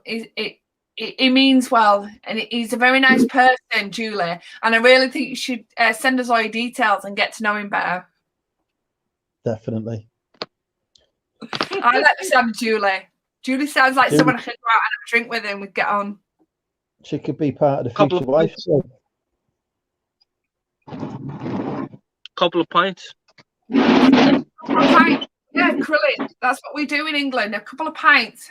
Do you reckon you'd ever make a trip over here then to meet everybody? Couple of. Yeah, Would you ever come over to England then for a meet up and down the pub? We'll take you down the pub, the football match and stuff. Down the pub, down the pint, yeah. What do you reckon? It'd be your first trip on an aeroplane. You could do it. Yeah, would you not like that? Yeah, actually, you know what I really wanted to do was I wanted to take Boys Club. I know exactly where the Salford Boys Club is. You could have a picture outside the Salford Boys Club and get your picture, like the infamous Smith's picture. You could have that, Krillin. I could take you there. See, you know what it is? I really wanted to I wanted to go by ocean, like my ancestors did. You know what I mean? Well, like not Titanic. exactly. Yeah, kind of like Titanic. Well, that didn't end well, though. You know what I mean? Just get a fucking flight. Yeah, no, I wanted to just see the ocean and see, I really wanted to go, because I know I don't know how it takes a week or so. I don't know about boat, but if you could be over here in 7 hours from New York, I've done that trip many times on an aeroplane. Yeah. When the apocalypse is over, Bobby, I'll come to New York to see you. Yeah, I'd like to go to New York. It's been a long time. Yeah, my phone is gonna die right now soon. I'm on red. But do you know, I left New York the last time I went to New York. Well, it wasn't the last time I went to New York, sorry.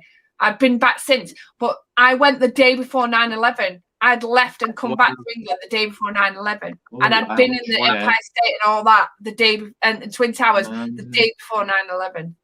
Oh my God. That's something. Yeah, we used to travel to New York a lot with work and do all the miles with work, and then we'd bring the samples back and stuff where I used to work. And literally when we landed on the Monday morning, and by the time we were allowed to go back into work on the Tuesday for the time difference and allow for our sleep and stuff, by the Tuesday morning when we were arriving at work, 9/11 was happening. And it was like we were there, over 24 hours ago. We were in them. Like I was just there. Ugh. It's fucking mental. Crazy. So let me ask you guys before, because my phone is gonna die. I'm gonna jump out. Yeah. Do you have any updates about lockdowns, or like is it needs to know basis, or do you guys have a date? Because I know that you're supposed to be getting the vaccines pretty quickly over there. So. I'm sure Andrew can answer that because I think he knows a bit more and he's the spokesperson. Yeah, he does, Andrew, take it away. I think we're waiting on news, aren't we? You've got a few weeks. Monday, yeah. I still think we're a bit way off, aren't we? Because I haven't talked to you, Queenie, in a while, but I mean, all the other gents are making it sound like everything is closed. Like you can't go. It is, yeah. It's pretty much shut. Everything is pretty much closed. So we homeschool our children as well as doing our own job. School is closed. School is closed. We homeschool our own children via the internet. And that's not via the internet where you sit them in front of a computer and a teacher comes online and goes, hey, for today's class. It's not like that. It's you find the class for them to do and you teach them that work to do. What? In America, it's a lot different. And if I have 2 children. And so you've got one child doing one class and one child doing another in different, elementary or junior high or whatever you call it. I've got 2 children like that. So, and I only have 2 children.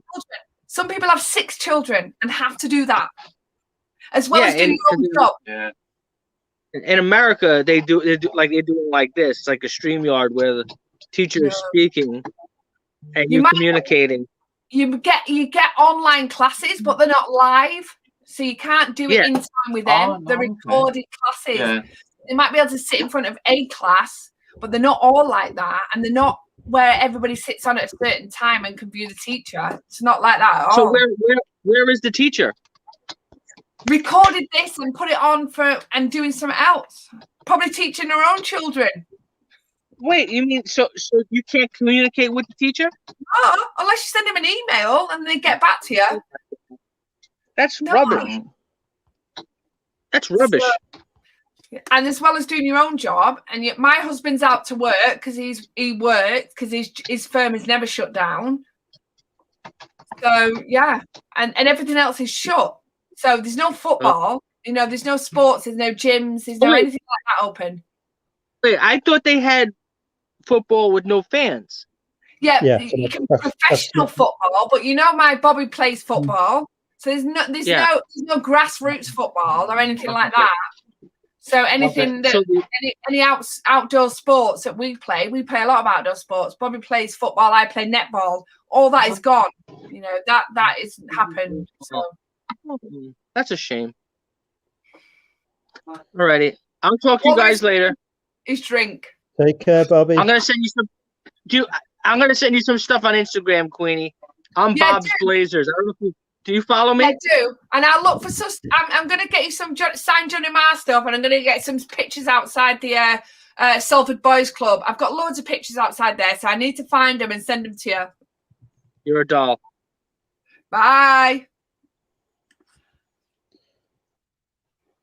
He's gone. So, Andrew, where's Julie gone? Let's hassle her. Where is she? You're worse than bloody me, Christ. I'm currently organising a Belfast meetup with Julie. Oh. Problem is a lot of key workers are still in school, so teachers have to teach them. They do, I'm not saying it's not hard for the teachers. It bloody well is. My children's teachers have their own children, and I know that when they're marking my children's stuff, it's at 12:30 at night because I've gone to bed, and I can hear their online sites ticking away where they're downloading stuff that my child has done. So I know it's difficult for them as well. I'm not saying it's easy for teachers. It's fucking not. The whole situation sucks. I think there's only one solution. Basically, we need to make me world supreme leader. Andrew for MP, yeah. Yeah, and I will become world supreme leader, and I will make coronavirus illegal. Andrew says, Rob says, have you been talking about blazers? I need a few others to shift. It worked last night. I was in blazers in what? Jackets? Vintage blazers? Yeah, we was talking last night about blazers not selling at the minute. And then he sold one, and I sold one. Well, tailored jackets as in workwear, kind of like smart. Is that what he's referring to? Yeah, going complicated. A bloody suits jacket thing type thing. Yeah, it's understandable. No one's going to fucking work. Everyone's sat at home in the fucking job pants, aren't they? Well, they need to bloody get up and buy a blazer for when they're going back to work. Absolutely. Tom's popped in. Hi, Tom. Yeah, but no, we were talking about him not selling, and then he sold one and I sold one. So I was like, the cord or the tweed jackets are okay, but if you have anything other than that, if you're trying to sell stuff like need must, mate. well, any kind of Ted Baker or anything like that, or anything that's kind of on that smart level, it's a little bit more difficult to shift at the moment. Nobody's going anywhere really smart. But if you've got a cord blazer or a casual jacket, that's not so bad. Yeah, the one I sold this morning was a cord one.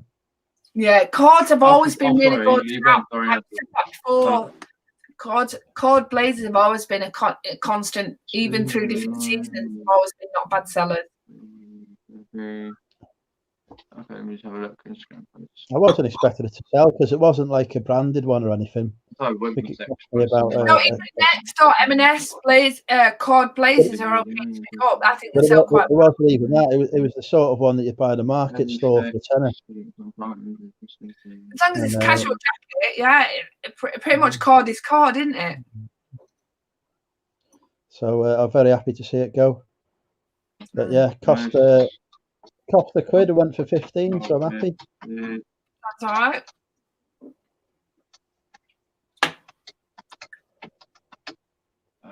Thanks. Peter's typing out his 60 now loud.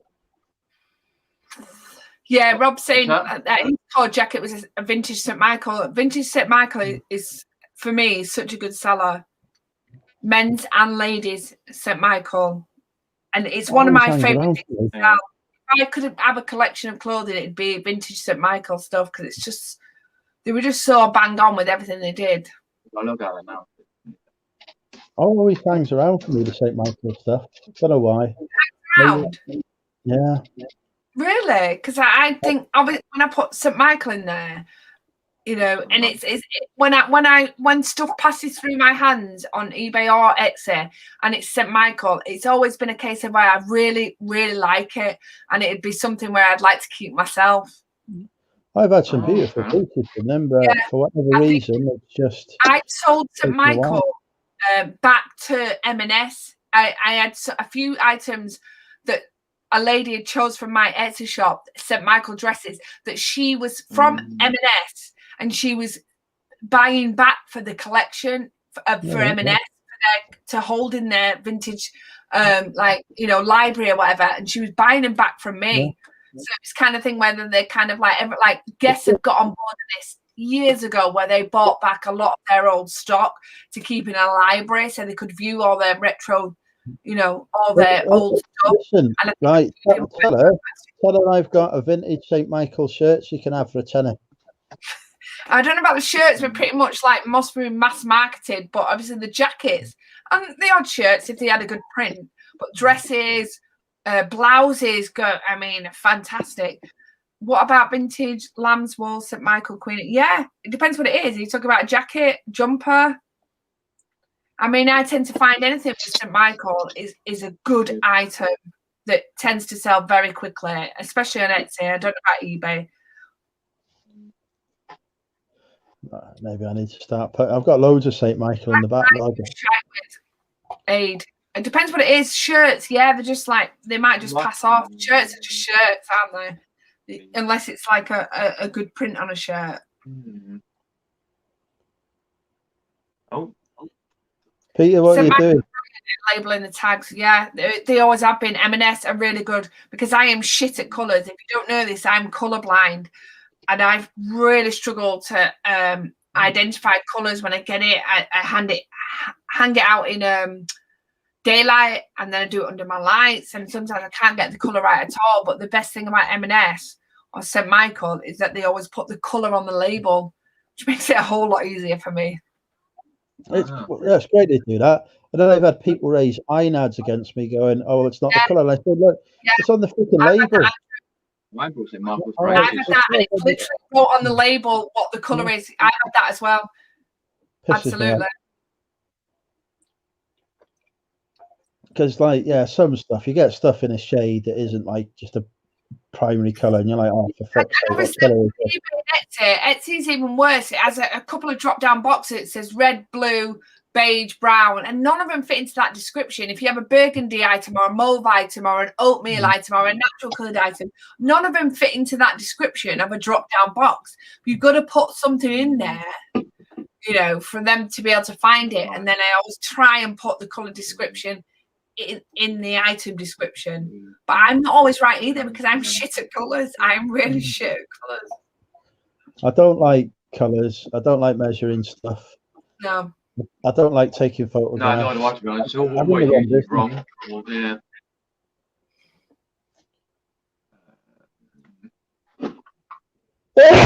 Oh, excuse me. Okay, now not start again. Talk about a vintage YSL women's two-piece. You got no chance with that, Rob. A what? Vintage women's YSL two-piece. That's workwear. That is. Where's that?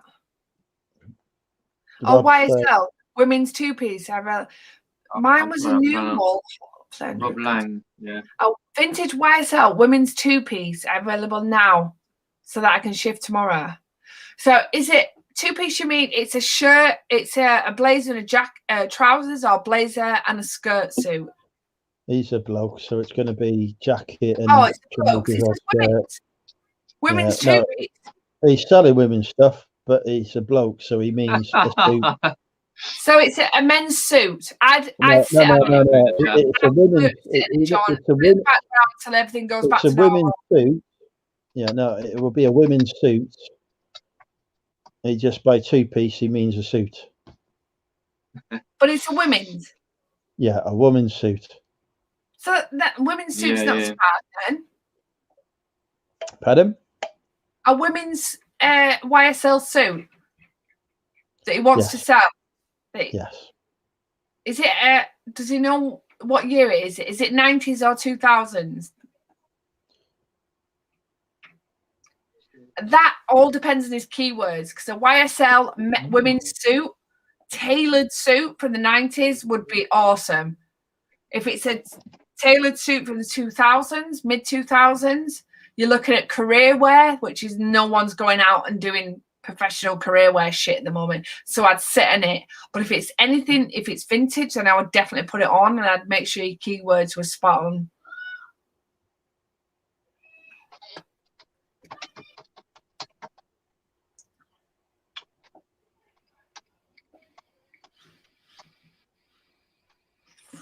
What are you up to, Peter? Tapping away out. Are you playing something? No. Just on Instagram and YouTube and Facebook and that, and just sorting out messages. Are you messaging my Julie? Because I saw her first. Where's Julie gone? Unfortunately, no. I'm messaging your. I'm messaging you. Oh yeah. I do. You're messaging one of my valued suppliers. Who? Correct. Yeah. As they messaged me, the valued legend YouTuber. The only one they mentioned, mate. Tom's been playing Fortnite. I said I was going to start doing Fortnite during this lockdown, didn't I? But I've got an excuse. My kids are playing Fortnite now, I think. Now when he's like now friends though, they're probably better than me. Like 200 frames per second. Beat that. He's a 9-year-old. Yeah, to be fair though, me and Tom probably played him. Probably because Tom plays as well. Does he? Yeah. Derek wants to know if you're messaging Bill. No, I said F Bill. Bill who? As in Bill? Bill's beef? LB Retro. Why? What's up with Bill? F Bill. Oh, Peter, what's going on here? Come on, delve deeper. What's going on with F Bill? Julie says she's still I don't know. Bill's still Bill. I just give up with Bill. Yeah. Why? Julie says she's still here. She's just tidying up before she takes me to bed. Hello, Bill. Knob, Aid, come on. Can't stand the guy. No. Basically, like, he's been inviting me to about 50 million Facebook groups. Also, it gives out wrong information. How can I describe Bill? I've sort of banned him from my YouTube lives. You like have? Andrew did. Have you? Oh, have you, Andrew? I don't know Right. shit like this. I don't get involved with shit like this. Have you?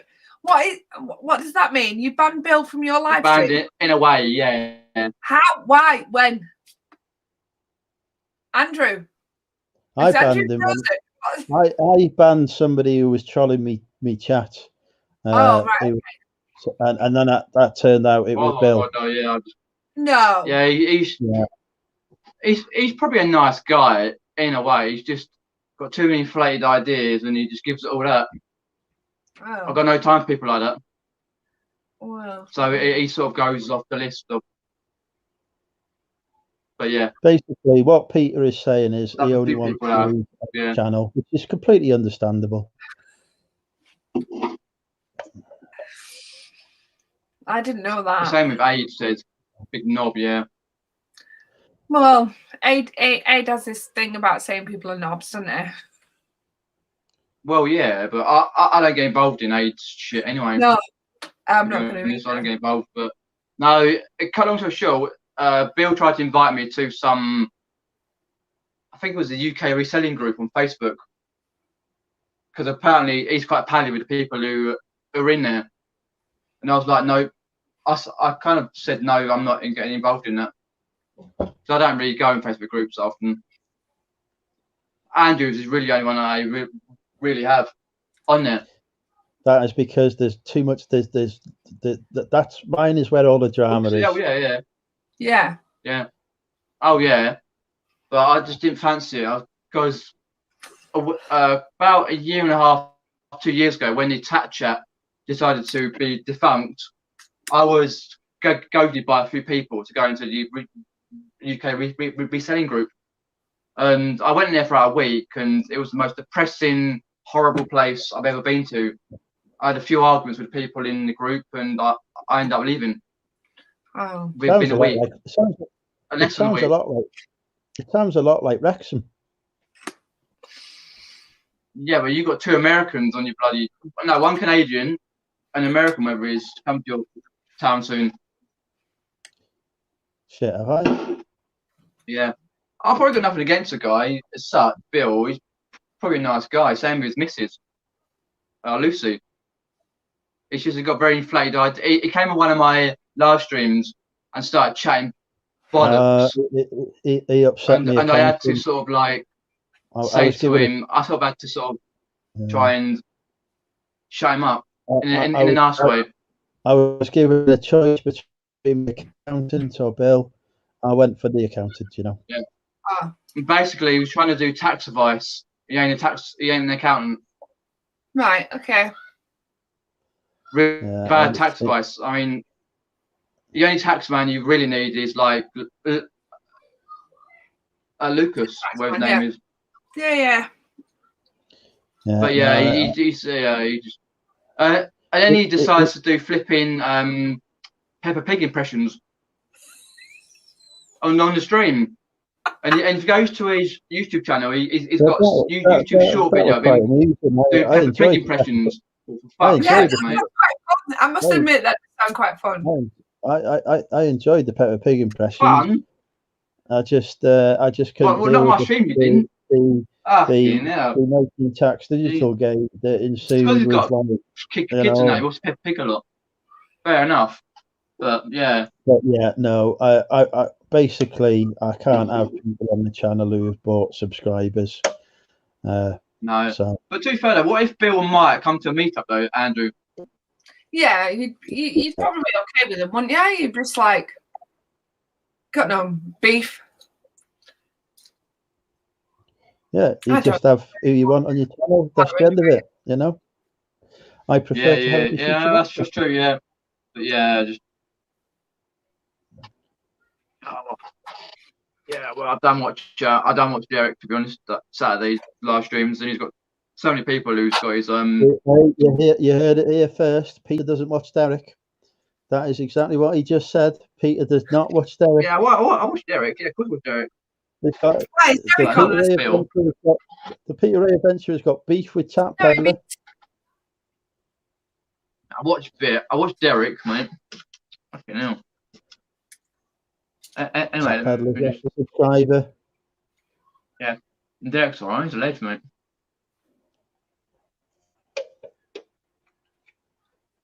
Yeah, that's true, Rob. I would rather know blokes at my meetups. Anyway, let's You'd not rather know get into any more of that.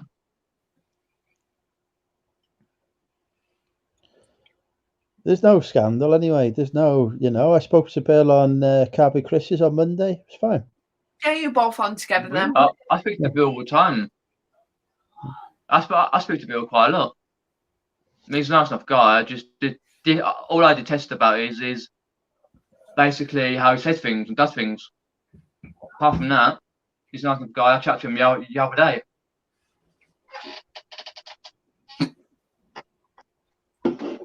But yeah, and I still watch his channel. It's just I don't watch very often. But yeah, I still watch his videos. I catch his last one he did. At the end of the day, right, you only need one channel for a bloke who unboxes skirt things, who has no fucking clue what they are. That's all you need. Watch an unboxing of some skirt. Yeah. I got some skirt. Too fair though, John. There. You haven't seen me without Cronenberg. I get worse. Get the skirt things out, right? More people should unbox skirt things on YouTube. That is the future. Derek's particularly looking forward to meeting his YouTube idols at a meetup one day. Yeah, that's fair enough. Yeah, if I come to a meetup, that's cool. Yeah, I'll still be the next meetup there is that I do. If I go to a meetup that I haven't organised, I'm pretty sure there's going to be a lot of people who I've upset there. Like a lot. Yeah, but the point is, if there's 100 people going to meet up. The thing is, if you've upset somebody, you've got to if you're going to follow it through, you've got to go up to that person and say, look, you upset me, and say the reason why. If you're not prepared to do that, then you might as well just shut your mouth and get on with it. For everybody in this scenario. Right. You know what I mean? Yeah. And that's a good thing if you shut up and just get on with it, because that's not a bad thing. Oh, yeah, that's the thing about, you know what, it's not worth it. Let's just all just talk to each other. But if it means that much to you, of course you do, say, you know what, I'm going to say something about it. And I give credit to people that do that as well, And I give credit to the people that just say, you know what, it's not worth, I'm just going to keep quiet and just get on with it because it's not worth it. Each type of them people deserve credit, but all they've got to do is buy me 10 pints. Job done. Can they buy me 10 pints as well? Andrew, I guarantee you, I can drink a lot of pints when I'm out there. All right, they can buy Queenie 5 pints and me 5 pints. We'll split the pints. Yeah. That sounds good. A meetup would be awesome. I mean, we're all thinking of that. Would be, I can't wait for one, to be honest. Can't wait. Yeah. I've been to 3 already, but I can't wait to the problem I've got is it's not the people I've upset, it's their husbands / boyfriends that I've upset. That's the problem. Well, I don't need anybody to back me up in anything, anything, so you never need to be scared of my husband. In fact, the first person that'll hide behind me is my husband, and I'll be the first person to say you've upset my husband. Oh, nice. Like, if you can't stand up for yourself, then Here's Sam. Sam has joined us. And where's Julie gone? I need her to come back. I want to talk to her. Talk about our meetups. Talk about Andrew. No. Andrew's in there. Julie is my future wife. Andrew's giraffe mask and all the rest of the fucking shit. He's done. Good boy. Last meetup he did, Christ. Up in that box room, Anyway. And Tap Peddler's looking forward to meeting both at a meetup one day. So I take it he's meeting Andrew and Peter. No, he's not meeting. No, Mike and Bill. He's met me and Peter many times. Come on. Yeah, he's met me before 3 times. Yeah. Oh, okay. Reselling Mike and Retro. Yeah. Don't get me wrong. If Mike and Bill come to meet up, fair enough. I'll say hello. I'm always invited to say hello and see what they're all about in a one-to-one. I can't imagine anybody not welcoming a meet-up. Everyone's welcome a meet-up. Don't get me wrong. Yeah. Derek has had the pleasure of having me well, sorry, Derek has had the pleasure of spending the night with me before. Mm. Sally Kelly has footage of us in a nightclub in Hitchin. So who's that? Is that Andrew or Oh shit! Is that you, Both. Peter? Both, yeah. All I can remember about that bloody Hitchin trip is a fucking 4-hour journey to get a takeaway. Basically, it was Lainey was live on her channel. Big Girls Really Do Cry. Richard Payne was on Lainey's channel chatting to her. Yeah. I think Sally Kelly was in the same room filming or something, doing some filming. Tom English Picker had given us the direction to his nightclub 5 floors up. We've had about 50 pints by then, all day long. And then it was an hour journey to a bleeding kebab house. So this was all at a meetup? This was all taking place? Yeah, it would have meetup, yeah. Wow, that sounds cool. No, Julie says she was watching Lainey's that night, so she'd seen me in action. I was watching it. Hi. Yeah, I do. No, I it was do good reckon, fun, yeah. I reckon Julie's carrying a bit of a torch for me. To be fair, yeah. Julie, what you hiding from us? And to be fair though, me, Andrew, Tom, and Lex and others were with one nightclub, right? And then I think Aid Waldron buggered off to another nightclub. Ours, right? Yeah, he started off because there was a couple of nightclubs. Was you down south? Where was this meetup then? Down south or? Yeah, it was in Hitchin, where Nick lives. Right. Aid Waldron buggered off to another nightclub. Me, Andrew, Derek, Richard, Tom, Lex, and some of the others had gone to one nightclub, which is had about 4 floors up. Too many stairs. And we were drinking night away about 20 past 2, 1, wherever it was. Got confused. All I remember is walking up these stairs and then come down these stairs and then going an hour to a bleeding kebab house. And then that was it. And then Andrew doing a live stream afterwards in his box house. You stayed in a hotel that night then? You stayed in a hotel, Peter? Yeah, it was good. It was a really good night though. It was a legendary night. Yeah. Yeah, if you ever get to a meetup, I'd advise wherever it may be, if it's a small one or a big one. Yeah. Go to it. That's what I think it will be. I think it'll be lots of little ones, and then there'll be the big one where everyone will go to. Yeah.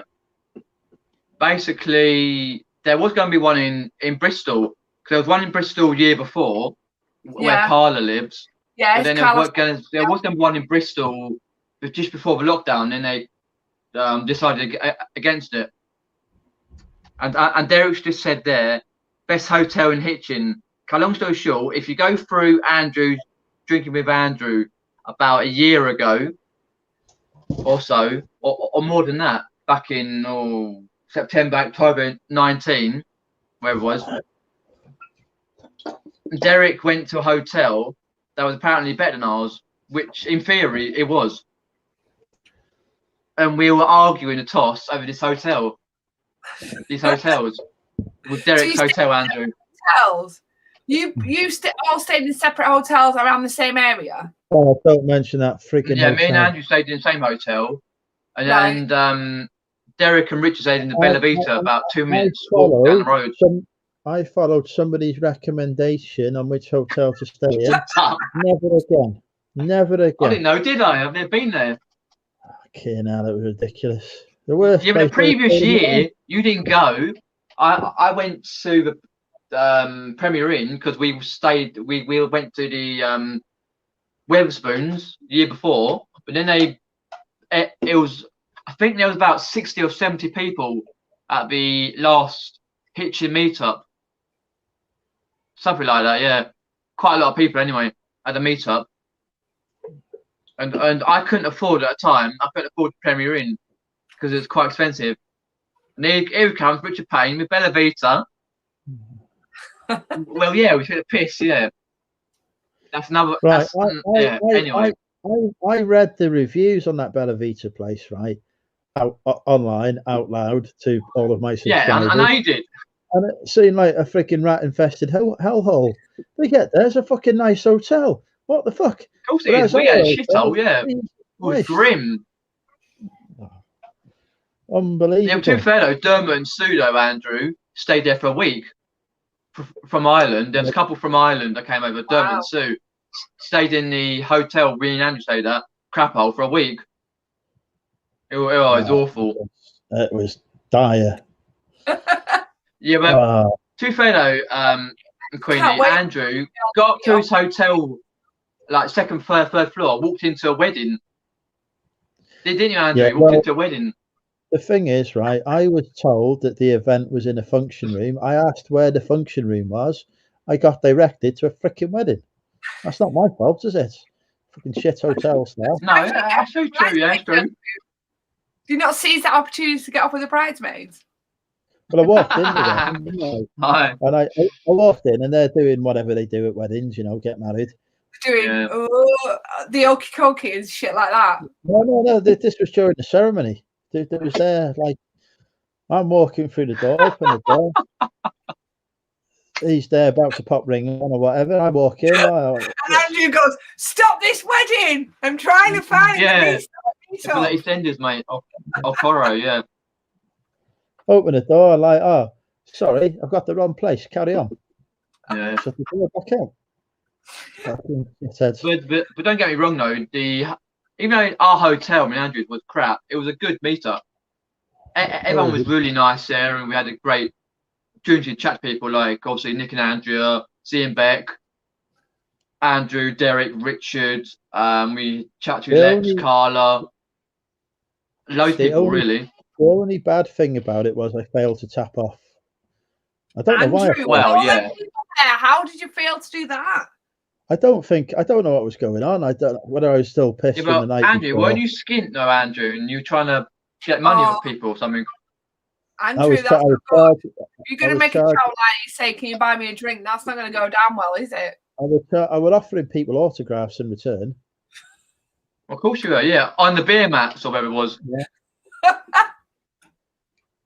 What about those live streams though? You did a couple of live streams though, didn't you? Through the place you went to. Of course they were, yeah, good stuff. But no, I advise you when it's sufficiently viable to go to a meetup, do come to one, wherever it may be, because there'll be local ones, and then there'll be meetups at big events. Of course, come to them, yeah. We've hit it's a good hotel though. We're on 69. Favorite number. 70.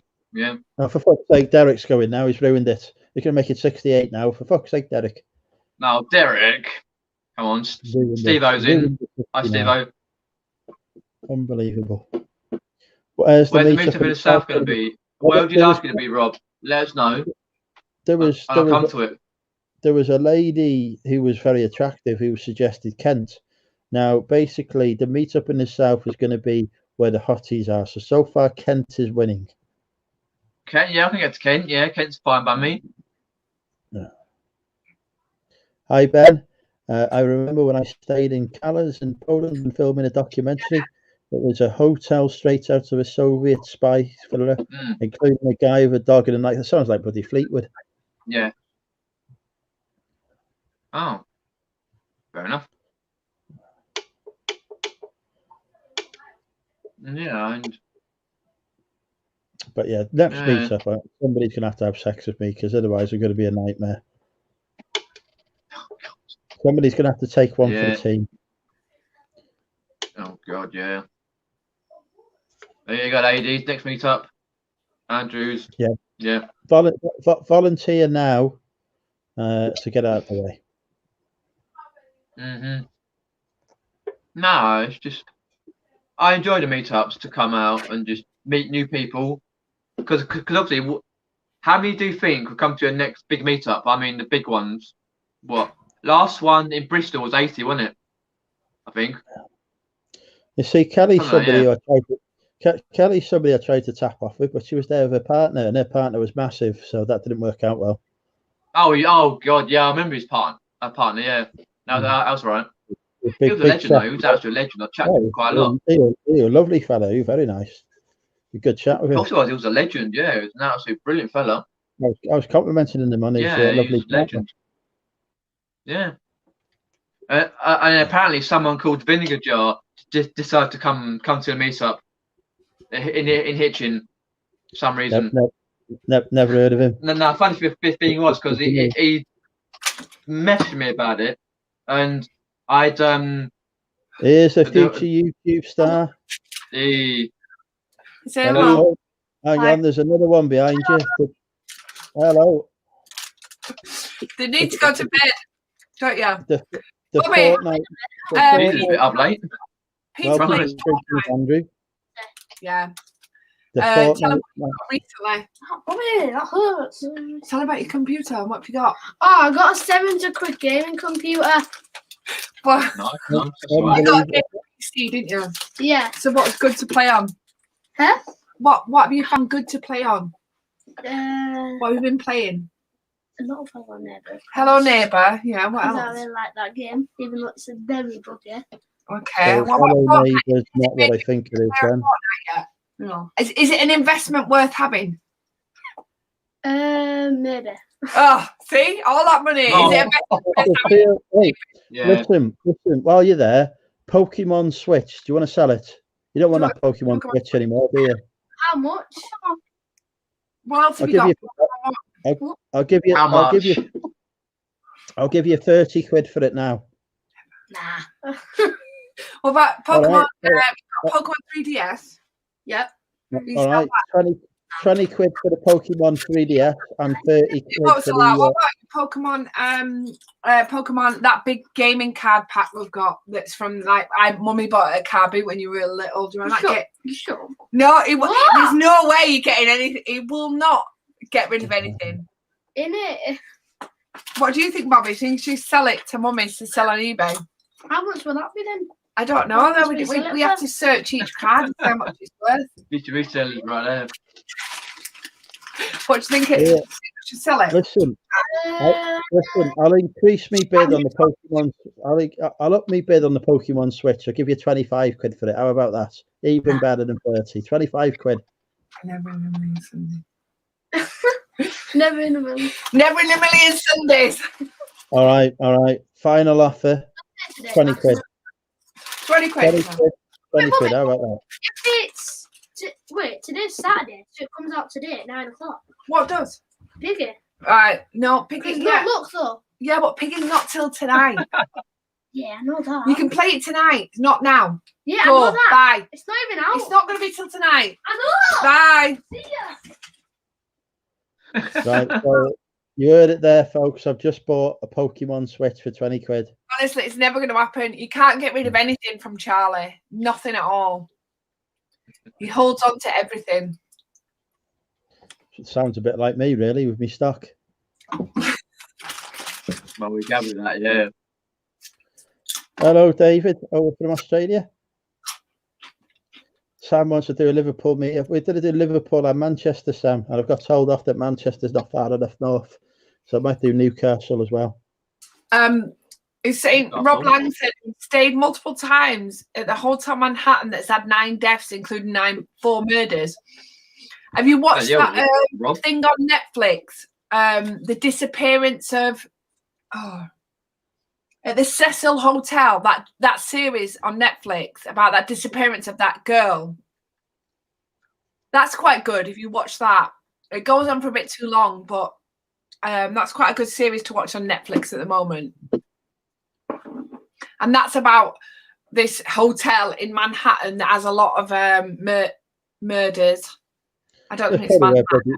Probably where Rob stayed. He's probably aiming to be number 10. It's his road to fame. Jose Carter. Rachel Carter.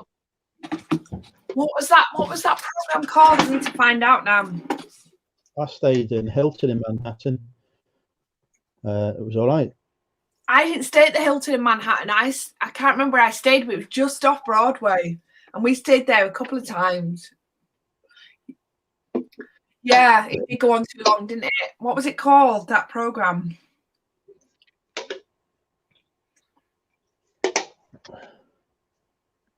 Yeah. It's a famous hotel, and lots of murders took place there. I'm not sure.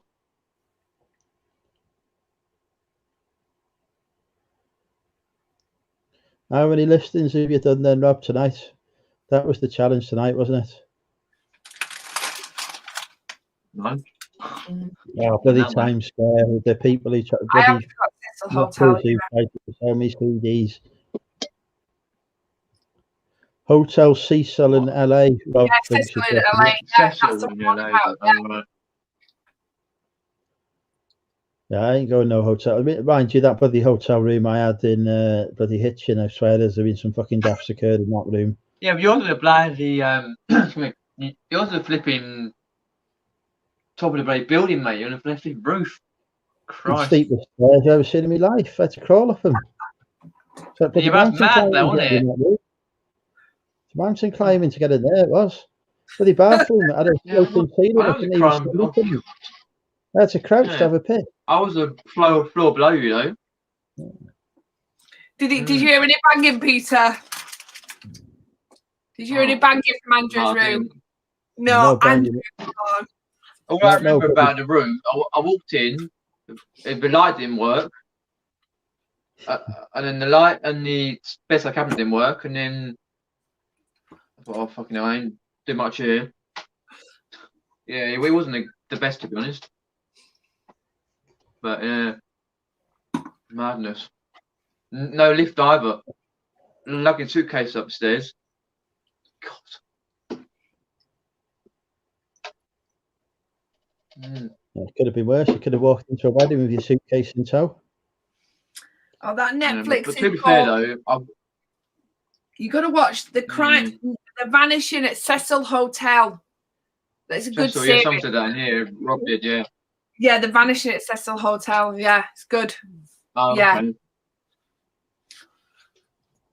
But it's good, and then it goes on a bit too long, and you think, "Oh fucking hell!" Oh, okay. I've seen it. Like, but still sad. Okay. I haven't watched Yeah, TV. it's the thing with lockdown. You watch so much TV that you've watched a whole series. Yeah, true, you do, yeah. Like, watch 3 episodes of that. It's a case you've watched the fucking whole series of like a number of programs. Every time I turn the TV to be fair, on, I've been watching Andrew too many times, watching bloody wholesale unboxings, mate. Mate, there's only one TV show people need to watch, and that is Drinking with Andrew. Friday night, Yeah, 8:30 p.m. Yeah. Yeah. Here you go. Right, today's news. I'll do the news. In today's news, Harry and Meghan not returning to royal family. Having a baby. Yeah. Cancer cough acted unlawfully over COVID contact. Remarkable photo of Mars rover during landing, so that's faked. Johnson's union advisor quits after 2 weeks. America is back, US Secretary of State tells the BBC. Kim Kardashian flies to divorce Kanye West. Kardashians. Don't even know who they are. G7 pledged billions for COVAX vaccine scheme. High Court has urged to overturn PM's Patel decision. What is it? Oh, this is about not sacking it. She really, actually, I can't say anything because it's liable, but The UK sees a further drop in coronavirus numbers. The MI6 chief apologises for past ban on LGBT staff. The Duke is likely to stay in hospital until next week. Yeah, Lisa Gambit was the best thing I'd seen on Netflix for a long, long time. Right on my street, the Queen's Gambit. I've not seen that. Lisa, you've not texted me yet. What's going on? It's reckless if all pupils are back on the 8th of March, say unions. And an accident left the prosthetic expert in need of a new arm. Oh, well, it's all right then. That's like a good story, isn't it? Win-win story. Yeah, I'm assuming it's not his own arm.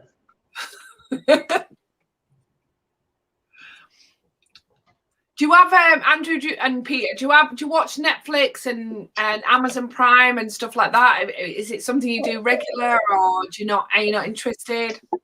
I occasionally watch. I mean, like I was watching The Expanse, the latest series of The Expanse on Amazon Prime. I like me sci-fi, as you know, but I don't watch a lot of stuff. I don't have the time. So when you come from work, it's about the same as me, really. When you come from work or you've done whatever you need to do, what do you generally do to chill out in terms of TV? That's what I'm doing. Me eBay. Right. And then you go straight to bed after you've done all that. You won't have a section where you chill out and do something different, or what will you do in that space? I'll have a bath. Have a bath selfie. Fucking hell. Yeah. And well, Peter, were you like? Is that your area where you like tend to game then? Whereas I might sit down, go in there and watch like a whole Netflix. That'd be where you between about 9:30 and 11ish. But gaming, yeah.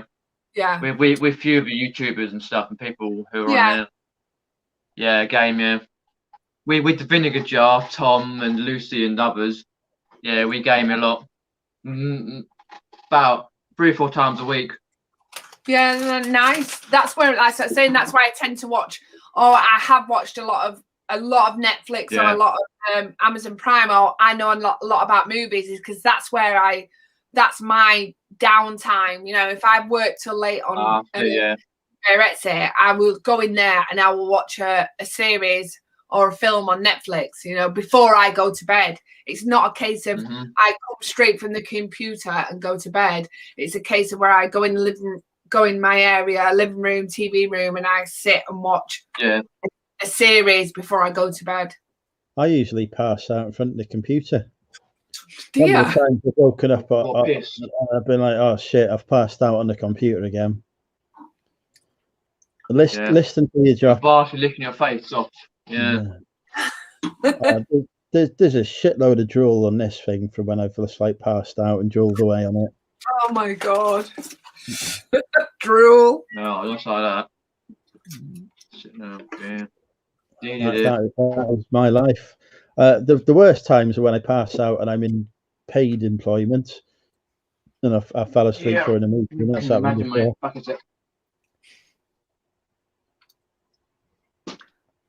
I can't sit and watch TV only before bed. Same, yeah. Yeah, I won't walk straight from a PC and go upstairs to bed. I need to have that in between time. And even if I'm still awake, when I get up to my bed, I tend to go on the phone, but I try not to. I try to pick up a book, but sometimes it is flicking through my phone. So that's something I haven't done in a long time, is read a book as well. I've got like a pile of books by the side of my bed. The last book I read was Diary of a Book Flipper or Bookseller. And that was only because I wanted to learn about selling books. And then I read it and decided I didn't want to sell books. Well, that's a good thing, isn't it? That's taught you something. That's the whole idea. You've learned something. Bought a book about selling books and decided I didn't like books. Thank God that book was there then, wasn't it? I bought a sequel for it as well. I've not even finished reading the first one yet. The sequel, but that's when I started writing my own book, and then I gave up on that after a few days. I started to watch that It's a Sin everyone's going on about. I'm sorry, it's just not good at all. I just don't get why everyone's raving about it at all. I've not seen it. To me, like I was like, even my mother-in-law, father-in-law went on about it, which is a bit dubious, because if you've got a 60-year-old parent that's saying, "Oh, have you watched that thing about gay people?" and it's not going to be a good thing, because it's going to means it's going to be tame because they're watching it, you know. And me and my husband watched the first few episodes and we were like, not for us. No, it's too fluffy for us. Yeah, no, I did not watch any of it. Which is a shame because I was really having high hopes about it because I do really like the guy, that lead singer of the Years and Years. I quite like him as a character. And the TV show was not for me.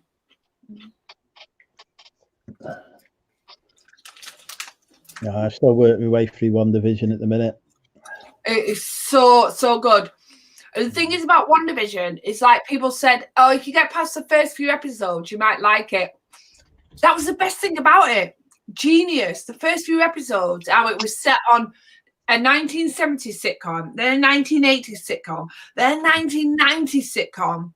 Before it gets into the actual story, you've got 3 episodes, touching on 4 episodes of programs I used to watch. You know, I Like Lucy, it was, and it was like,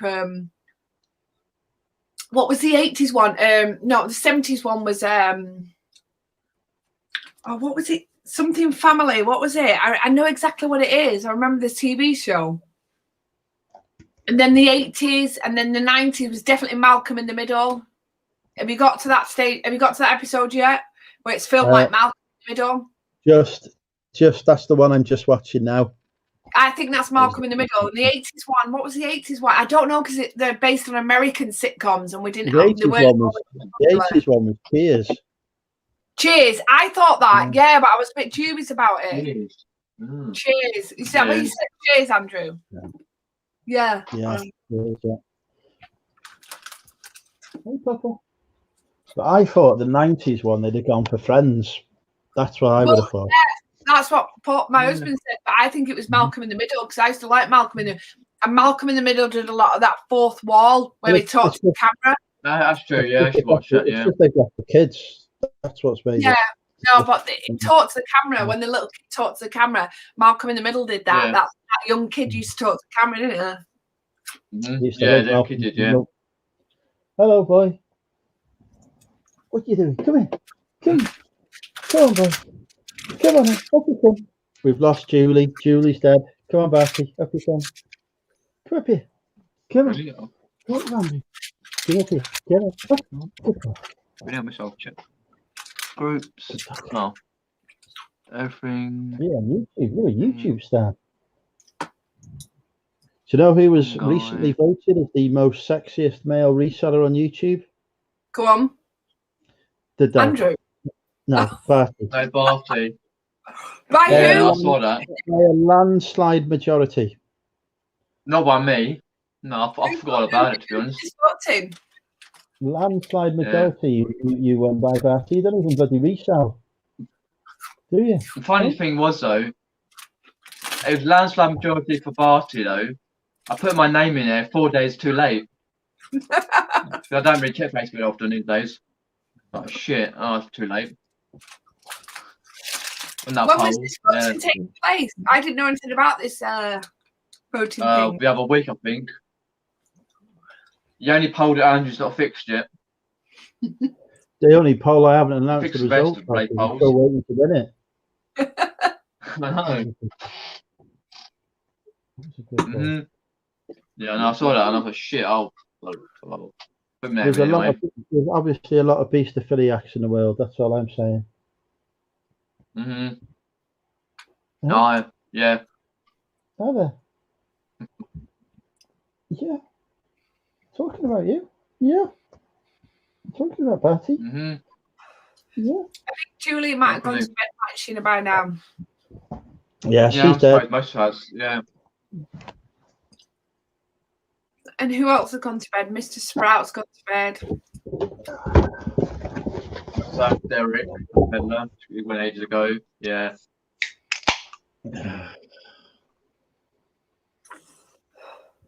Well, I'm cracking open another cam. Why not? Everyone. Liverpool is good for a meet-up. That was Sam's adventures. Love Liverpool for a night out. Brilliant. I've never been, so that's fair enough. Yeah. Julie's still here. She's just about Where here. is she? Where is she? Hey. Where's Julie? He says, I'm just about here falling asleep. So, oh, what questions should we ask Julie to keep awake? How old is Julie? Yeah. I'm convinced Julie's your friend that does the YouTube videos. Is that not Julie? No, that's not Sarah. But she looks like on her. Sarah. I know what you mean, Andrew. Yeah, Sarah. Yeah. Doesn't she look like her? If Two you look YouTubers. at that No, I don't think she does. No. So, that's right. Sarah does the YouTube. That's right. Yeah, and then that looks like your friend does the YouTube videos. Oh, I'm sorry, you that know, is a spitting image. That is a spitting image of your what friend. I'm saying is Instagram me, folks. There you go. Peter, Same you're name on is Instagram, on aren't the you? thing. I'm watching your snowy pictures, so I know you're on Instagram.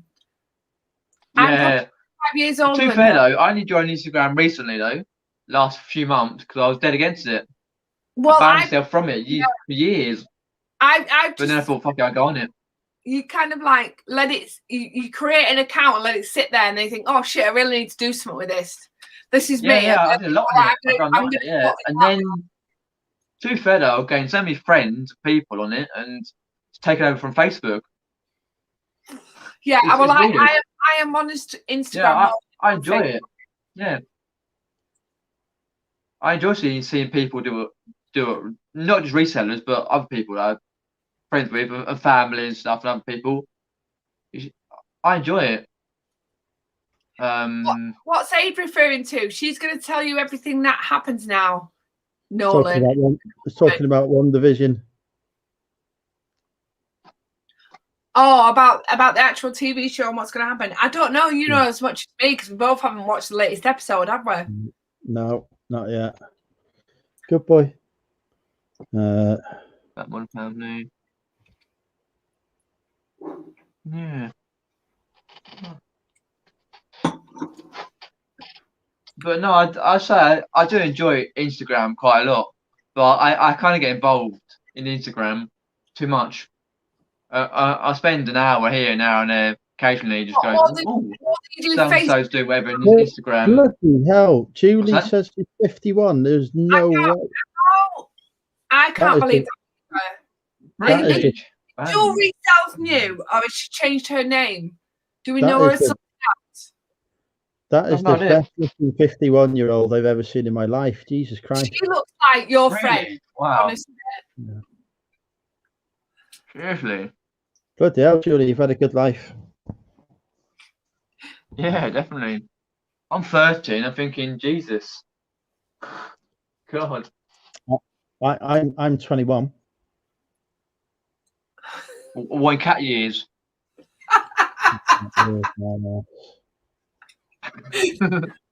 Yeah, but I'm stalking Julie on Facebook. Joking, mate. You know, like. Yeah, you're 21, yeah. Jewel, you look gorgeous anyway, so it doesn't matter what your age is. She does, yeah. It's lovely. I always say you're as young as you feel, so I would go for 36. Yeah. Exactly. Mm-hmm. Hey, puppy. Hey, Papa. What are you doing? You watching me? Hey. You good boy. Yeah. You good boy. Mm-hmm.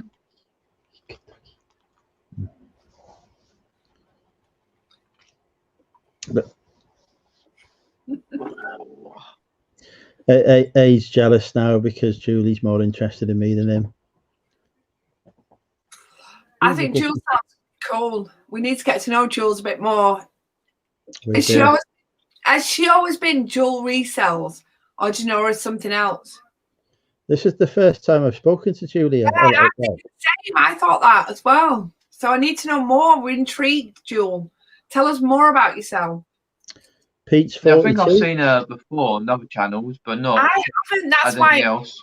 That's why I'm questioning it, because I don't recognise her name. Yeah. It's a recent photograph as well. Jesus Christ, you need that. Pete's 42. I like that. Yeah. And Pete lives near me. Oh, not far from me. I met him at a jumble trail. He was selling at the time.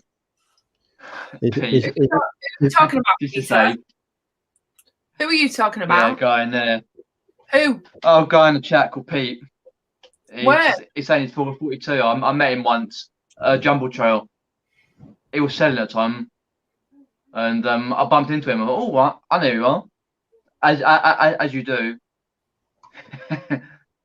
Yeah. But anyway, it's another. I digress, to be honest.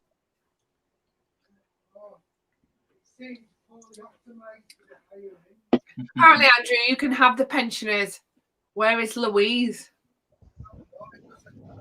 What, Oh, KLC? don't start. Oh, don't start that. It's Text Dungeon, Louise is. Hey, Right, DBG, the room- back. Are we okay? I'd like to conclusively put this out now. The rumours that I have kidnapped KFC reselling and I've got it tied up in my spare bedroom For are ages. not true. Huh? Hey, geez. She was active in the cult the other day. Really? I've not seen Yeah, her for she- ages. She was She giving hasn't me- seen it for about a year. she was Yeah, at giving least me- same with me. Yeah, about a she was year. giving- she was giving me advice on a clothing issue I had. Was that your Facebook group, or was it the other one that she does? No, she's in my cult. She ignored everyone else. You're blimey. Yeah, she ignored everyone else, but she saw that I needed the assistance and she was there. Yeah. Oh, right. I didn't see that. I'm not. I Okay. was in Finish my Julie, list. but I'm shy, so don't chat much.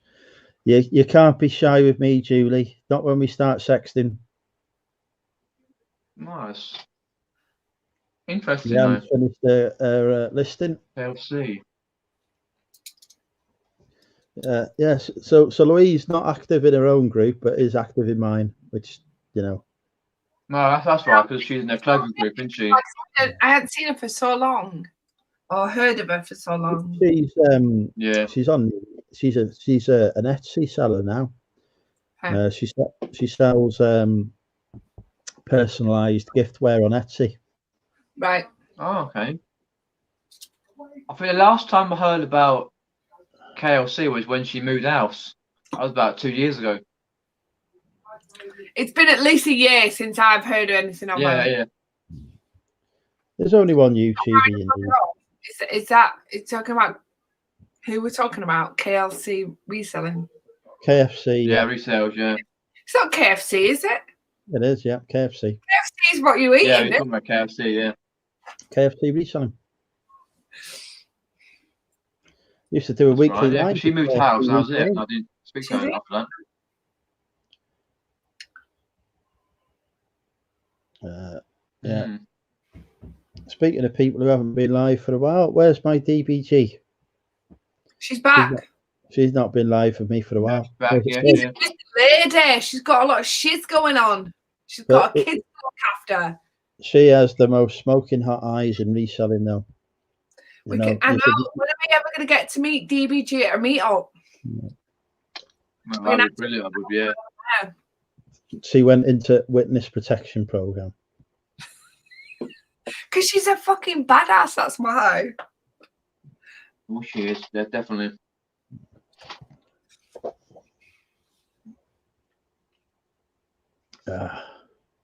He's depot drunk. We've discussed this before, Leanne. When I give a compliment, we accept it, we acknowledge it, and we take it in the spirit intended. It's what we do, isn't it?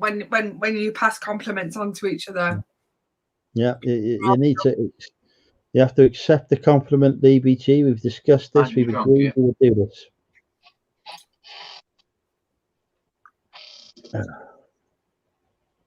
She doesn't like being complimented. We could get the boat together to a meetup. There you go. You see, Julie wants to come. Yeah. We're going to sail away together. Wow, Julie's going to come to the Wrexham meetup. She doesn't know that no one else is coming. It's just going to be me and her. It's the meetup you arrange yourselves. Yeah. Yeah.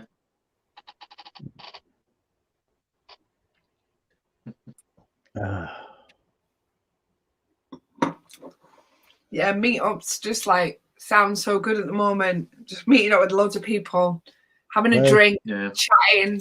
You know, it sounds just. And basically get to know what they personally really like. Not just like on the YouTube and stuff like that, yeah, and the videos. Yeah. But in the chat, yeah. Am I any different in person to how I am on YouTube? I don't reckon you are. No, you're not. You have an opportunity to say more than 40 words at a time, because some people only have in the chat. You only get so much time or so much say certain things, yeah. Certain things, yeah. So you abbreviate a lot of stuff you say. So a lot of people don't get a chance to really feel who you are unless you've got a YouTube channel. Then you get to know someone a little bit better, I think. Andrew's 6'5" and he drinks a lot. There you do. There you go. And every lady who I found attractive, I told them within 5 seconds of meeting them as well. Poor Sarah Reselling was there with her daughter. I was like, oh, I'll just take both of you home now, shall I? Let's go. Oh, that's right, yeah. First words I ever said to her. Yeah, we're lucky you didn't tell fucking Lex though, mate. Lucky about Lex.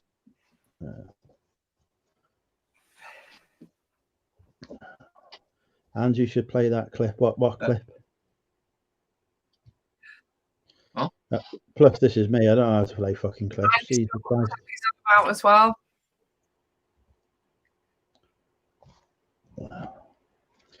For a while, for a while, DVG was co-host on this channel.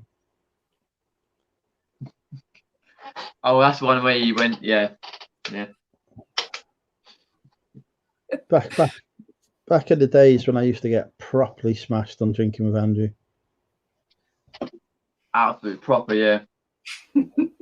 As in properly smashed, as in like you couldn't speak your words and you'd fall off the chair.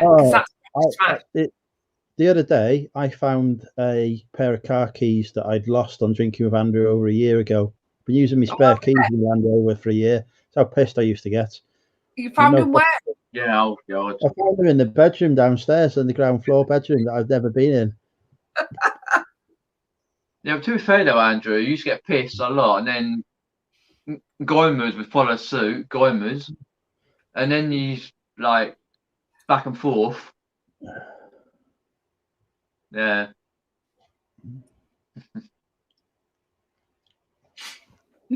Oh dear. I never fell over Mickey Mouse. That's fake news. It was Minnie Mouse. Of course I'm gonna say that. Yeah. You hear crunch straight in the wall, yeah. Oh, fucking seriously injured myself in that. In that. Well, I know. And then a week or two later, at some point, I nearly died on Carby Chris's channel. How? I was doing this bloody Secret Santa crap when I got sent some fucking shit. Oh, the scissors. Yeah. I want to get some scissors. That's the one he yeah, that's right. Because Carby Chris allowed me to use that footage in one of my videos. I texted him about it and he allowed me to use it. And you had that pair of scissors and you fell straight over it. Yeah, that's right. Oh my God. Nearly died. Do you nearly stabbed yourself in the eye? I felt this back before I had any storage, so I was just tats everywhere. So I just fucking tripped over it. Yeah, that's just fair enough. You can see it. Oh. There was no clear path. That footage. Who's got that footage? That sounds funny. It doesn't exist anymore. Yeah.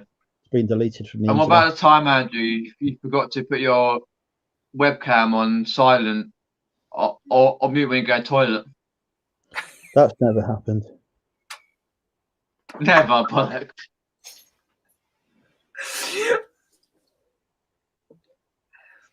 We had a New Year Eve special that killed the YouTube channel. What was that? It was when Goimers come and fell asleep live on YouTube. Who did? Was that the one you got pulled by his ear by his partner? Get out of the place. Who was that? Yeah. It's a former YouTuber called Goimers. Former YouTuber. Oh. Where was he from, though? Birmingham. Birmingham, yeah. And he passed out on the live stream. Yeah. He passed out on the New Year special, so I removed him from the stream, to prevent him from getting embarrassed. But then when I saw his wife walk in the room, I had to put it back on. Oh, funny, yeah. Oh, it was. He was drinking all sorts, though, to be honest. But that was back before I joined the task force. I've had to tone it down since. Yeah, before you had to join, yeah.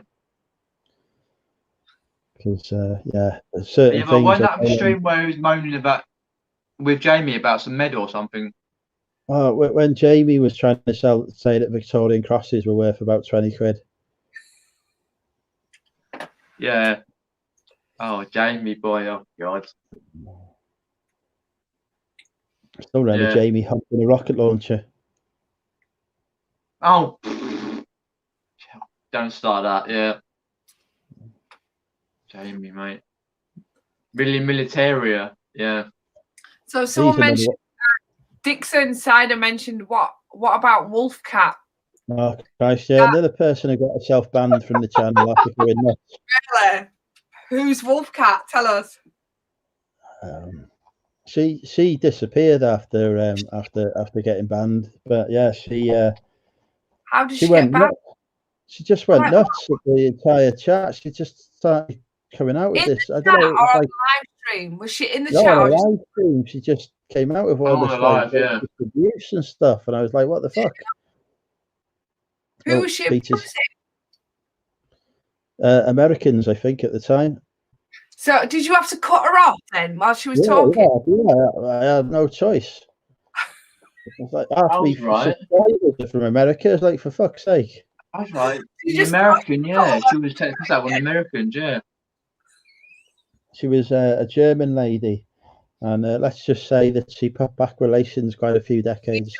Awesome. I need to know who Wolfcat is. She sounds cool. I Oh. want to see what happens. Oh, that's right. She was lady about the cigarette or fag or whatever it was, and Ronnie asked if Lamborn she was, from America, if yeah. she was smoking cannabis or not, and she just went absolutely nuts. And then I wouldn't let her back on after that.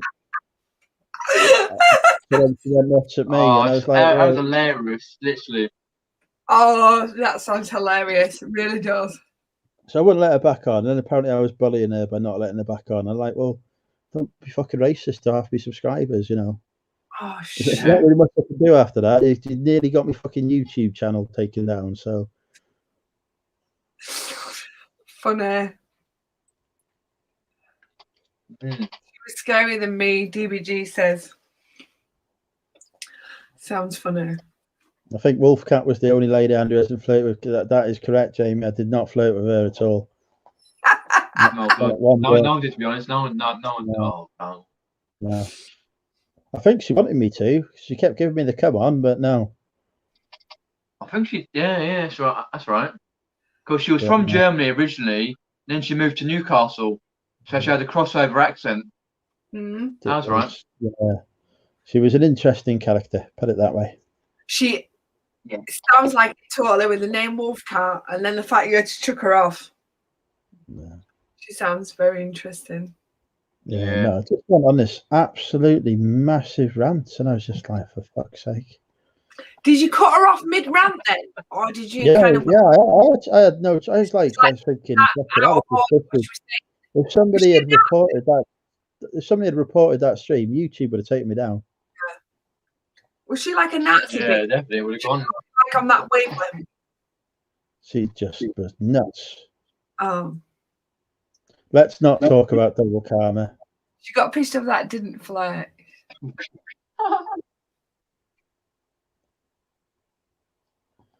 That's not what she said, Leanne.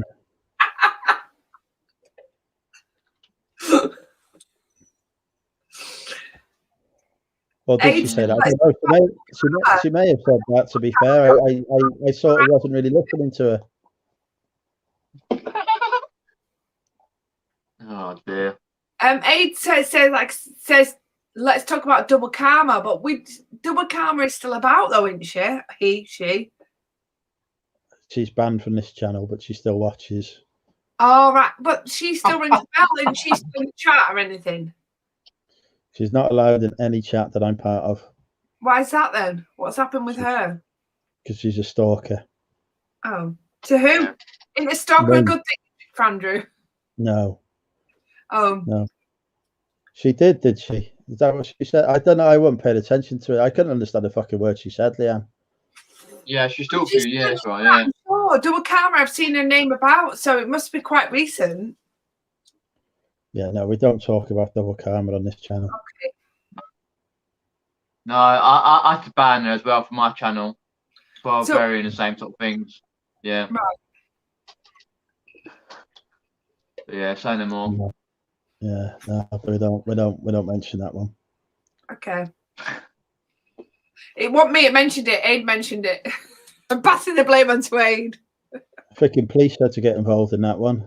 Wasn't No, pleasant. but it's a name I recognise. Though when you're talking about a name now, I recognise that name. Yeah, she pops on Mel's quite a lot. Yeah, back in Burnout. Yeah.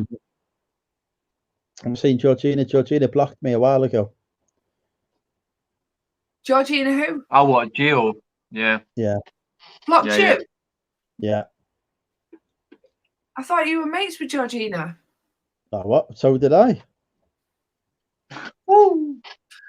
Right. No. So yeah, I believe there was some marital difficulties, and I got blamed, and I for no reason I wasn't involved in anything, but I think I was made a fool guy for something that I wasn't involved in. Correct. Yeah. Who knew? Come here, Bertie. Come here, boy. Come here. We had Bethan for a while. She was nice. That's all what DWA is all about. Come here, Bertie. Up you come. We've had a few co-hosts on this channel. None of them have survived. Peter Ray is probably the longest survivor of Drinking with Andrew. Yeah, I'm here. I've been here for part one. Go get it, yeah. I've been here through Jamie, the other ones, and all the others. Yeah. Because Peter knows when the shit gets like, it's not to get involved, don't you, Peter? It's like, I can't be asked for that shit. What to do? Yeah. And I still get involved because obviously with a, yeah. But yeah, I say no. Good boy. It's because I'm Peter's #1 YouTuber. No. Come here, doggy. Come on. So Aid says, who's left female-wise? You've got still a lot of females. Well, yeah, after bloody comments in the chat are from ladies. Yeah. It's better than coming to live streams. Actually, it'd be good to catch up with Leanne live. Leanne just likes to. Leanne's another survivor. She just comes on and abuses me. Yeah. She's really. Leanne's our ally, isn't she? She knows what's going on. Yeah. Boy. We need to send her over. I always try and pop on Andrew's Friday night streams when I can, as long as certain YouTubers don't pop on. You should. See, I know nothing about these YouTubers we need to avoid. I know nothing about these names. Like, these are all new. You should make a compilation. I've got no fucking idea how to do a compilation video. For fuck's sake. Andrew. What about the time Mel, back from Burnout, gave you those sweets? So you sneezed and sneezed and sneezed and sneezed. Freaking hell, they were poisoned. On my, I got it on one of my videos, and he sneezed. It was hilarious. Mel was on the stream, and Derek, Tap Peddler. It was hilarious. I remember drinking with the Australians when Rod fell asleep. Was that the one where he fell asleep, or was that the one where he fell asleep and it was some sort of frog? No, that was a different one. No, Rod. Oh, but this one. Sorry, yeah, I'm getting confused now. Rod passed out. That's right. Yeah, he fell asleep, didn't I? Yeah, that's right. Out drunk. Rod was there going, look, I can out drink you live on YouTube. Yeah, was it? 6 hours into the stream, I'm still going, and he's passed out in the corner. Can't drink us under the ground. Yeah, point. That's right. Yeah. Ashley's in, Ashley. Kelly's still here. I was right. Rodford, yeah. Mad tattoo, he just vanished. I don't think he liked people, basically. I don't know who Andy is either. The Mad Tatter, he comes in. I recognise that name as well. Don't he come in here? He don't come in here. He don't like me at all. The Mad Tatter. I thought he did. He's not a fan of my. He thinks I do YouTube. Oh no, God, yeah. He thinks what did he say? I do YouTube. I know nothing of all this shit that's going on. I thought these people just all talk to each other. Yeah, no, he thinks I did the YouTube for fame and glory, and I'm like, for fuck's sake, have you watched my channel? For fame let me and tell you. glory. That was literally just my Yeah, response. I said, have you watched my channel? There's no fucking, we're talking about before another fucking Mickey Mouse, for Christ's sake. DBG, tell me more. She knows the shit. Tell me. Let me in on these secrets. I don't know stuff. But no, I don't know what happened to Andy. He disappeared. But that name rings a bell to me. The Mad Tatter. It rings a bell to me. Like, I've recognised him in a Yeah, chat. Mad Tatter, yeah. I don't know all this stuff. I'm just Got oblivious. quite friendly with Carbo Chris a while back. Right, let's be on charge, yeah.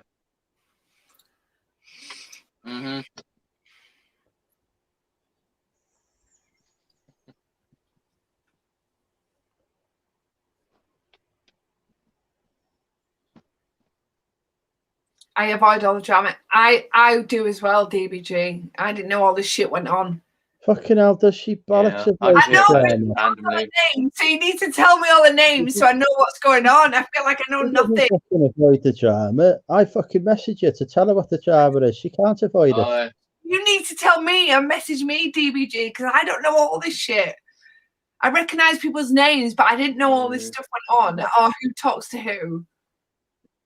As long as you don't get a Waldron going blah blah blah blah for his internet connection, and then he's perfectly fine. Tell me more. Waldron. I don't avoid the drama. His partner. Blah blah blah blah blah blah. We like AIDS. I cause the drama. I don't avoid it. No, I know. Well, yeah, something has to. What drama did I have this week? Oh, sexism. That was it. Oh, come on. What's happened here? Not me being sexist by hating. That's interesting. Tell me more. I had to chuck somebody out of the cult for being sexist. See, that's really strange. That's right, yeah. I actually don't see any of this divide going on at all. But I've started to see a few cracks. But I only put that down to the fact that we've been in lockdown for so long, and we've kind of like watched so much of everybody that I think there might be some divides going on. But the point is, with these divides, I think we're all adult enough to make our own decision of whether we want to go. It's not a case of choosing sides. So we don't say, oh, I'm going to go here or I'm going to go there. It's like, well, you know what? If you've got your differences, that's fine with me. It don't bother me. I'm not going to stop watching who I like. That's my opinion anyway. Yeah. So although I kind of like, I've got a glimpse of the fact that there might be some divides in different people. It's a case of like, well, that's fine. That's your beef. It's not mine. So I'll watch who I want to watch and I'll be involved in who I want to. It's nothing new. There's been divides for years. Well, possibly, yeah, but I wasn't aware of that. It's only that like recently I've noticed that. But that's not a problem because the fact is that's understandable. You get that with a group of friends anyway. I can tell you in my group of friends, a massive divide between my group of friends. You know what I mean? And it doesn't mean that I'm not friends with that person or the other person. And it's a horrible divide that you just think that you wish that never existed because it's such a burden on us being a big group of good friends. But it's there, it's what happens with a group of people. And it's understandable that this would happen between a group of friends that were online. It just happens, doesn't it? And that's up to you to say, I'm not going to, it's not a situation of where you take side with one person. It's a case of like, you two have got this beef between yourselves, but it doesn't mean I'm not like you and I don't like you. I just take simple approach. I don't watch stuff I don't like. Job done. Yeah, exactly. Yeah, exactly. So you've got no opinion on that because it's not where you want to go. Yeah. But then point is, it's not just because you're on an online environment and an online community. This kind of divide goes on between with a normal group of friends, with your group of friends you have outside of all this. Ashley wants to know if I'm listening to you in bed next to the wife while sleep. We're not having sex with each other, Ashley. No matter how many times you ask, it's not happening. Well, this isn't true because clearly I'm better than everyone else. We well know this. Who else can walk through the house successfully? Not me. Yeah.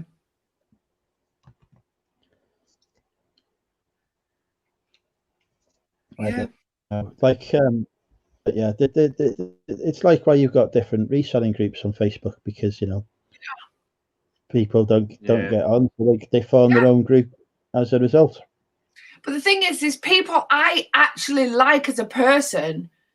A number of people I like that I've watched in YouTube that I think, oh God, you know what I mean? I'd love to have a pint with them. I'd love to sit in the pub with them. But I don't like the YouTube channel. It don't mean I don't like them. I think that, I think they're all right. And any second of the day, I'd sit there in a pub and have a chat with them. And I think they could tell me and we'd have a really good chat. But it don't mean that what they then do is something I quite enjoy spending my time with. And we should respect that with each other, shouldn't we? You know what I mean? Like, a lot of people might think, fucking hell, that Queenie, she's right annoying. Fine, I get that. That's fine with me. I'm not going to change myself to please you. Yeah, there's like every time actually I'm not going to get into it, but yeah, it is what it is. People talking about Lindsay in the chat. Hi, Keely. Hope you're well. If you've tuned in to see Bill, he's not live tonight. Like the prime example of Bill, it's like I didn't know this was going on. I quite like Bill. And I like Bill. And the weird thing I like about Bill is that I like Bill in a really annoying way. He gets right on my nerves, and he's somebody I totally won't get on with in the pub. It'd be like, I am not sitting down and talking to you in a pub. It wouldn't. But then sitting down and watching on YouTube, I can get with, totally. But if you said, oh, you'll go and sit with him in a pub for an hour, I'd be like, fuck me, I don't think I could do that. Because it's different. To be fair, though, I'm probably opposite, though. Yeah. I could probably sit an hour or two in a pub with Bill. Yeah. But then again, watching on YouTube, I'll get a bit frustrated. Yeah, but that's different. So you can watch him on YouTube, as you say, you might sit and put up with him for 2 hours. Yeah, would be great. I totally wouldn't. I'd be 20 minutes and I'm off there. I need to go and mix with someone that's doing something else. I can understand that. Yeah, I understand that. Yeah. Just that's the traits we like in each other, and it's totally the way Hey, they could stand 20 minutes of me going on about shit, and then be like, "Oh, I can't be doing with listening to her anymore." Yeah. And I'm not bothered about that. I'm not bothered enough, yeah. My problem is I want to speak to everyone, so I can only have like 2 minutes with people because then like I see someone else. I get that as well, Andrew. I like people a lot, but I need to get to know. I need to have a chat with them first, and then I totally make up my decision on whether it's someone I'd like to talk to longer or not. And that doesn't mean I don't like them. It doesn't mean I'm saying, "Oh, that person's knobhead, I'm not going to talk to that person." Just means, there is more people interesting people I want to talk to. Yeah.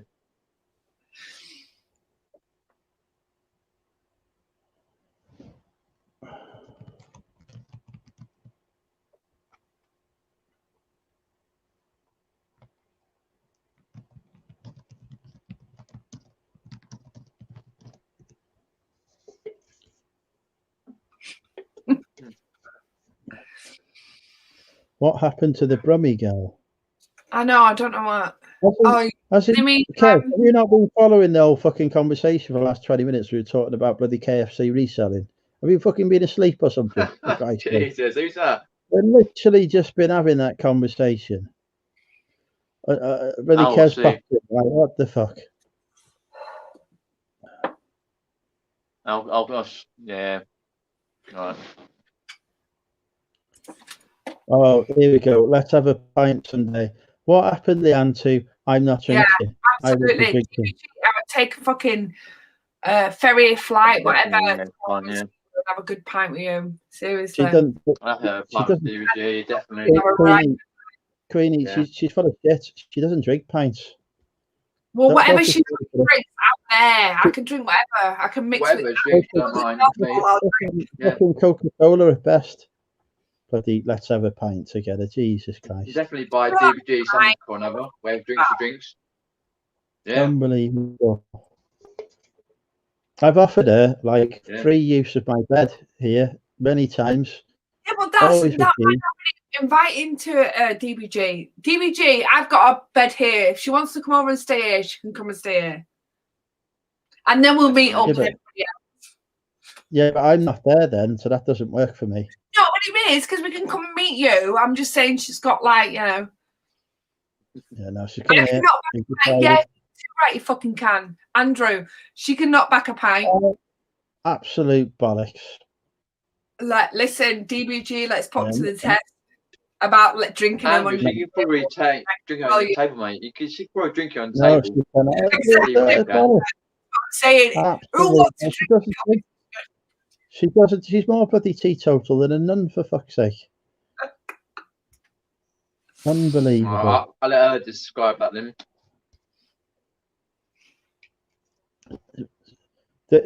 Last year, she got drunk once.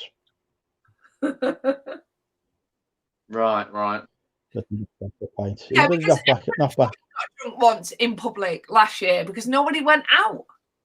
We got drunk and nobody went out. Nothing, No, but the year before, twice. You know, that's it. She don't drink. You might have only met her a time, but this girl's gonna drink, guarantee. No. Who's gonna drink? Yeah. No. Andrew, you are awakening a beast, mate. I know. Fucking listen, this is like laying it out on the table here. Come on. I'm taking him up on this. DBG wants to have a drink in UK. Bring it. Bring it. 2 drinks in out of 1. And she knows that full bloody well. Fighting talk. Yep. Keely's come to see Barty, apparently. And who is Kes 18? Do you know him? Yeah. Him, she. Do I know who? Sorry. Kes 18. That's somebody I used that's somebody I used to flirt with quite a lot. Turns out that Kes is a man from Liverpool, right? And not as I thought, a lady. So is that a bit of a disappointment for you then, Andrew? Well, just a little bit, yes. Yeah, I can get that. What's even worse is the Kes that he realised was fucking flirting. Unbelievable. Cadell Fistro has pointed in. I think I spelled Fidel Castro wrong. Where's the vodka? Don't do bloody vodka, for Christ's sake. I'm gonna go get some more gin. In a minute. That's fine. Yeah, that's fine. Just as reminds me of you, Andrew, though. Talking of all this stuff. Standing pissed in Bristol. Sue and Dermot, me, you, Richard, Derek, Nick, Lex, and Nicola, and others, in the middle of a road, just basically this debate whether to go into a nightclub or not. You with this big fat ass bear, not bear thing, pink thing, with Steve Green at the helm, and Steve Green ended up going to his hotel room with Lex with his bear or his fucking pink thing, and you spent an hour going down the road with Dave Rowland on it. Dave, whatever his name is. Was it Dave? Can't remember now. I got a little lost looking for my hotel. It happens, you know. Sometimes. Yeah, of course, yeah. I'm just saying. I'm not saying it's a bad thing. I'm just saying. I'm just kind of reminds me of that sort of situation. Might have taken me a few. What do you mean, poor Kes? But the privilege to be bloody flirted with. Just trying to lighten the mood a bit. Really? But it's not like I flirt with, you know, anyone who pops into me. It's only because the pubs in Bristol shut at 11:30. You know what I mean? Oh, that was fucking ridiculous. Absolutely ridiculous. That was wicked. Oh yeah, sorry. Look, we can't be open. What the fuck? You're not allowed to be open in this area past, you know, you got to be out by midnight. Well, Oh, fucking chuffed out unbelievable. at 10:30 or where it was. If the Wow. pub was staying there next to a Premier Inn, So we you got went pay to another pub. It's like, the hell? be here for hours, yeah. Make a fortune from us, hundreds of pounds you're chucking out the door. Fucking unbelievable. Yeah. Right. That was weird though, but toilet. yeah. I'll be back in a second. I don't know. It was weird though, folks. We weren't allowed anywhere but up 11:30. Soon as Dermot stayed out till 4:30 in the morning, fair enough, because that's what they like to do. And me, Andrew, and Derek, and Richard, and Steve, and Lex, man, we went to bed. Bristol back in April 2019. Bristol meetup, where Steve and Kyle had an arm wrestle. But no, it's just the way it is, though. You know what I mean, folks? Way it is. But yeah, I don't know. It's just nice to meet up with people. Really, I enjoy it. I look forward to it weeks, months beforehand. I enjoy the batonage of basically saying to people, like, are we going here? Are you going there? Are you going doing this, doing that? Then we meet up. It's like, wow. You meet George Ross, you meet Steve Green, Zian Bex, you meet anyone really. Even these days, you probably meet Global Thrifters, Rishi Lay, or you meet myself, Andrew, anyone really. YouTubers, non-YouTubers, come to meetups, meet up wherever. Start saving now, folks, for the meetups. Yeah. Anyway. Cool, I'm tired now, mate. Oh. Let's have a look. So I see who I've alienated in the chat. race card are you? What's that? Hey, Race car? that's my job. Oh, right.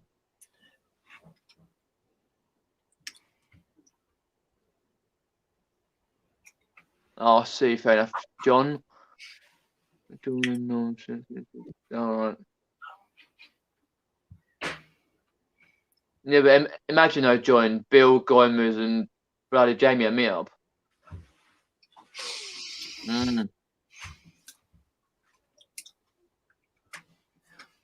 No, gone were the days where shots were taken, mate. Federal, or his name is, Castro, Bing. Oh, John said Manchester meetup would be awesome. I have a few contacts in for exclusive bars. Yes, John. Tell Andrew we could meet up in Manchester easy, couldn't we? Yeah, right. I'm not paying for a bar. I told him before this. I'm not going to pay for a meetup if he knows people. No. This was the last time we had this conversation. It involved me paying to have an area. No. I could get bar for free. Pay. The whole idea is that there's going to be a number of people that are going to pay to cover the bar cost, so we don't need to pay to meet up. Yeah, I know. Obviously, I will be selling autographs. What beer mats? Yeah.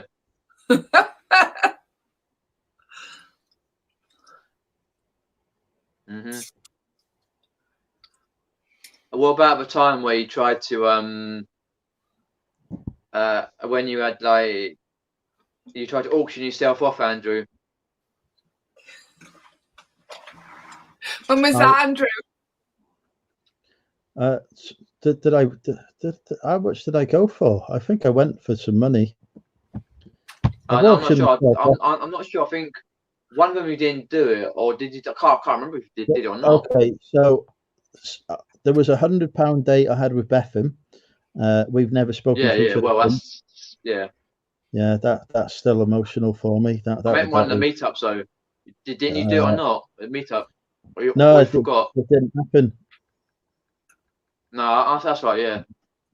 I only you do bought all the YouTube clothes, for didn't you? fame That's and why you glory. bought all the clothes instead. Wow, bloody hell. I spent 50 quid on some clothes from Chris B. Everyone was like, oh, those are fucking worthless. They're not worth it. I sold one of the t-shirts inside it for 100 quid. Nobody had spotted what I'd see, which was a bloody rare Paris Saint-Germain top in there. Awesome. Correct.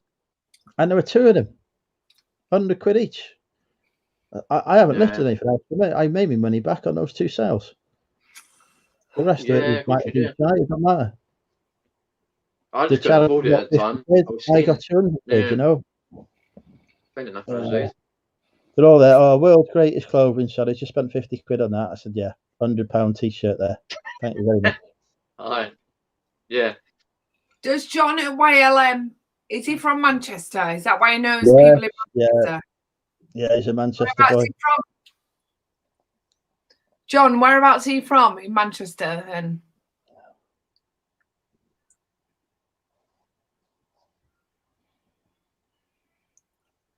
You still have a date with Carla? Not going into that. Oh, it's coming out right now. Date with Carla, Jesus. Oh, God. When do you have a date with Carla?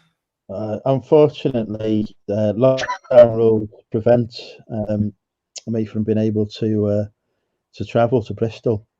So I've not been able to do it. Yeah.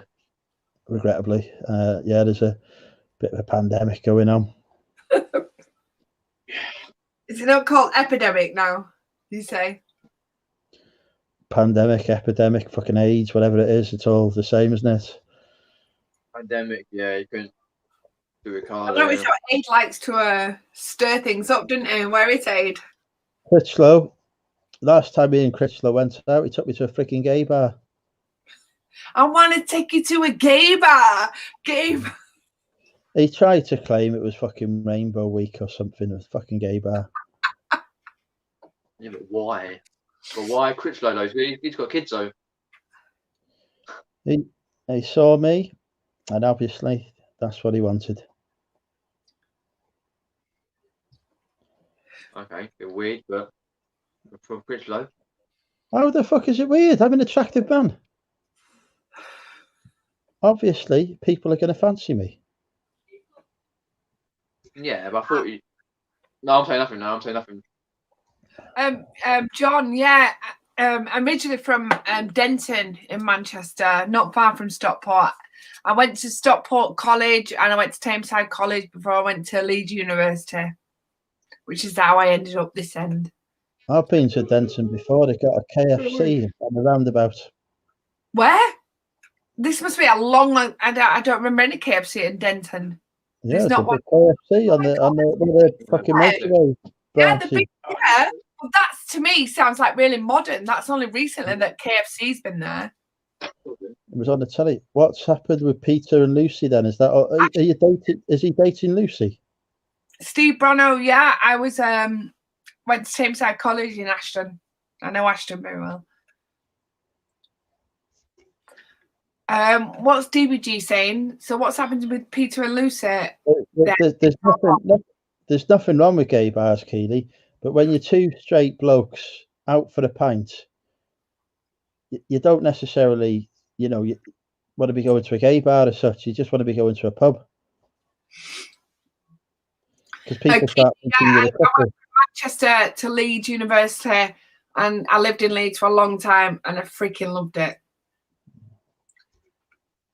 Decent charity shops in Denton. Not so much Denton. Hyde is decent charity shop. Denton, not so much. Leeds, greatest place in the world, home of the champions of Europe. Well, a long time ago, but not recently. But I still like Leeds. I watched Leeds a couple of times when I lived in Leeds, and some of my friends now are still Leeds fans. So yeah. I had a work meeting at Allen Road once. Leeds is an interesting place, that. I think I was up on the microphone giving a presentation, actually. I do, Keely. Yeah, I live in Bradford now. Yeah, on just off the M62. It's Oakenshaw, so it's near like Lowmore Golf Club. So you go to a big roundabout, which is called the not the gyratory.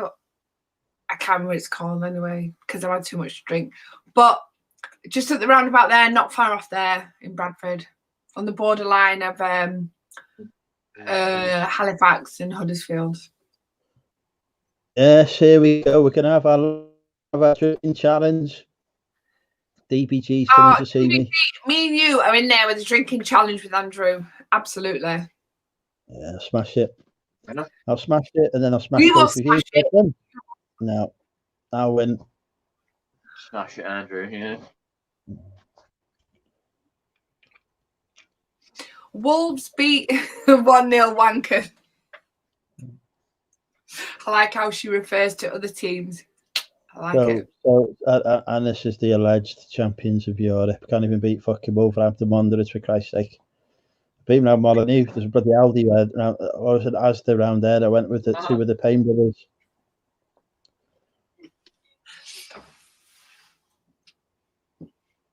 Used to do Wolverhampton for a. Used to go there for a few drinks with some of the reseller lads. Yeah, but didn't you do that a while ago, like a year or two? Yeah. No, 2 years ago or something. Before, With Steve and Richard and wherever else. We did in that bar. We did 3 trips around Wolverhampton. I thought you did, yeah. I didn't even remember that because it came up on my YouTube channel the other day. Yeah. Yeah, you try and chat that barmaid. There's no trying. I successfully gave her my number. Yeah, but she didn't call you back, though, did she? She was a bit of dishy, though, wasn't she? Yeah, but to be fair, the bloody amount I drunk, fuck knows what number I put in. It probably wasn't mine. Well, I know there. Yes, You're all drunk anyway. Because Steve wasn't drinking, but you're drunk anyway, and all the rest of it. Keely ain't drinking me under the table. Ain't no one drinking me under the table. Yeah. True. Absolutely, we will drink him under the table. Not a chance. Not a chance. What, Peter, you reckon there's not a chance that we won't drink Andrew under the table? No, the other way around. Yes, Peter's with me. Right, thank you. Agrees. Thank you, Peter. What do you mean the other way? What do you mean the other way, bloody? I'm not saying myself because I'm not that big drinker, really. But most people drink. You know that I can I have pack 10 on it. Don't get me wrong, I have 10 on it. You know I can pack the drink away. There's no fucking challenge here. Yeah, not fucking cider. I'm talking about beer. We're going to drink under the table. I'm not drinking beer. Beer, spirit. What beer, though? I do the spirit, so I won't do the beer. I don't like beer. No point What drinking spirit do some. you like to drink? Yeah. I'll knock back a few Sambucas. Job done. Sambuca. Okay. Samba. Oh, God. No, I like When Sambuca. we Easy. So if it's beer and Sambuca, that's good. Beer and tequila, beer and vodka, fine. Beer and gin, fine. Beer and like Sambuca. when Andrew used to put his table number in the bloody Facebook group. Yeah, and I send him shots all the time. I used to shot him. Cut long story short, if you didn't realise, a long time ago, he put his Weatherspoon's table number in the Facebook group. I used to give him shots all the time. Not bananas, but shots. He got bananas, don't get me wrong, from people, but I give him shots. And Steve at times not drinking, so Andrew had the shots. One of them, anyway.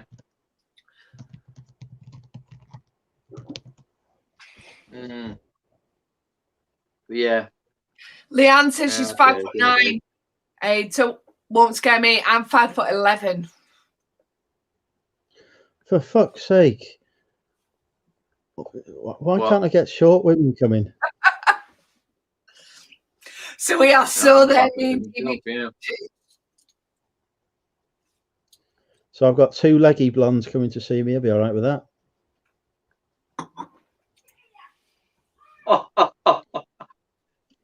I drink absinthe. Don't you worry about that, Leanne. I spent absinthe is fucking a piece of piss. I've snorted absinthe in the worst case scenario where nothing else happened. I did a bit of snorting of the absinthe. Fucking shite. Yeah, don't you worry about the absinthe DPG. I used to drink that as a fucking kid.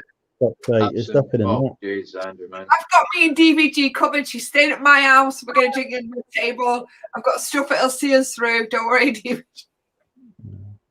I'm a redhead now. When did this happen? Huh? You've not said. You're gonna have to send me a picture of this then, and have to have a look at this. What? Trying to look at Andrew's phone now. He's a bit. No. Leanna's knocking off Andrew, not knocking out. Off. Without. And oh, jeez, Christ, man. Andrew's dreaming again. Nightmares. Nightmares. Fucking the DBG would be honoured to have sex with me. Honoured. DBG. I'm saying nothing to that one, mate. It'd be the freaking highlight of her life. To come out of that. The freaking highlight of her life. Andrew, she's gonna kick your ass. No. It's like this on purpose. No. It's just fucking achievements of her life. Right. At the minute, she's distracted because she's finding a picture of her being a redhead to send to me. So she's not watching at the minute because she's on Instagram sending pictures. Oh, she's got the hair. DBG, honestly, I bleached mine and went grey. I bleached it blonde and then went grey again. But my undercut and everything's grown out. All grown out. She can't hear you. She's off the YouTube. She's on Instagram sending me a picture. Hell yeah. Worst case now when nothing else is left at the end of the night, just fucking snort anything. And it happened to be absinthe. And it did fuck all. That was did anything interesting. To be fair though, you would have to hurry up though, Queenie, because Andrew goes to the toilet every 5 seconds. I know, fuck me. My husband. He's got to get in. Peter, my husband, does the same. Everywhere we go, I do it. It's like, I need a piss. I need a piss. It's like, fuck you now. Stop down the motorway. You drive. It's like, I need a piss. I need a piss. It's like, oh God. Yeah, he's gone again. Look. I don't know. No. Weak bladder. I bet he has badly. Yeah. No, again. But weak when bladder, he's a weak bladder, he's sort of got a lot of things. Yeah. It is not a weak bladder. I was getting more cans. Fucking hell, what's he drinking now? I know. Fucking hell, he's open his again. He's 25 to 2 in the morning. I've drunk a freaking crate of cider, haven't I? For fuck's sake. Nice. Yeah, but what's he doing though? He's trying to prove manhood or something. Going more cider. I'll think more cider than you folks. I'm just getting the bloody crate out. Yeah, I know you have. Well, you got to drink it all now. Whatever happened to that other girl we met? But she unfollowed me on Instagram as well. She sells seashells on YouTube. Isn't she? I don't know about a YouTube channel, but she's got a Instagram, and I follow her on Instagram. Yeah, she don't follow me on that anymore. Andrew, can I say something? You pressed a button on YouTube or something. You've gone a bit too big on YouTube. Who? What? Andrew. He's gone a little bit too big. Yeah, he's gone a bit. What's the word? Widescreen, 3D. Yeah, that's better. That's better. Andrew, that's better. Better, mate. I did that the other day. I was going to do an Instagram post, and I went, it's really big. I was like, oh, I'm going to delete that. Boys, what are you getting? Don't be too big. What are you getting? I can hear you in the cupboard. This is what happens when I don't go to bed. The kids are up and like raving. That's fair enough, yeah. Bob, come here. Bobby. So Andrew, how many ciders did you get in that sort of crate? 10 ciders in there, I think. Oh, fair enough. But Tim, what are you doing tonight then? Uh, Same thing as he always does. Everybody else does. Fuck all. Just drinking and then going, But I've got to admit, tonight is the night where I feel like quite optimistic. I feel like I'm excited about what's to come. Do you know what I mean? Yeah, same, I feel like I'm kind of on that level where it's like I'm excited about seeing friends. I'm excited about sitting in the pub.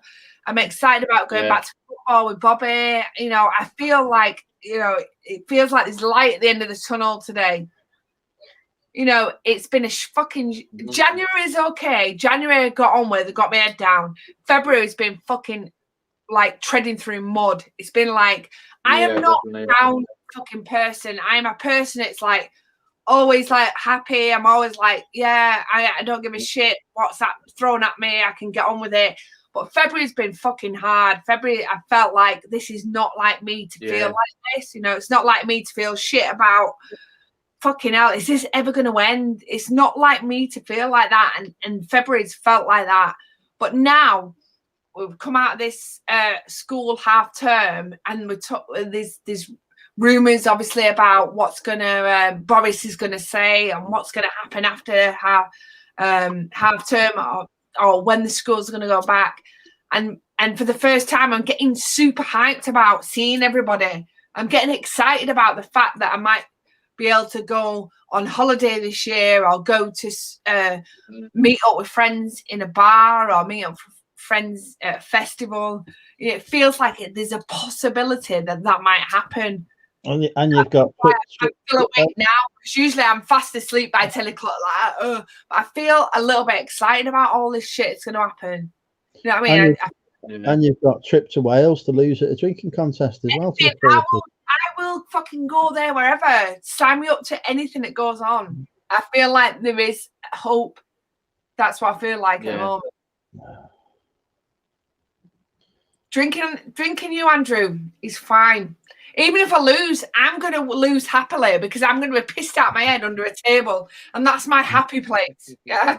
So even if I didn't, but I am going to. Yeah. I am. You'll be fucking happy. I'm going to have to fucking carry you out. Always the last person to go to bed at a party. Yeah. Well, I'll be behind bar with barmaid anyway. Oh, yeah. I'll be able to fix you up, Andrew.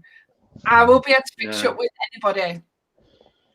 We got Julie coming over from Northern Ireland. We got Leanne coming over from Ireland. Leanne is going to stay with me in my house. Leanne, come and stay with me and my family. We have a room here. You and whoever come over, let the boys and the kids stay here. We'll just go off and get pissed and take a trip up to North Wales, which is a piece of piss.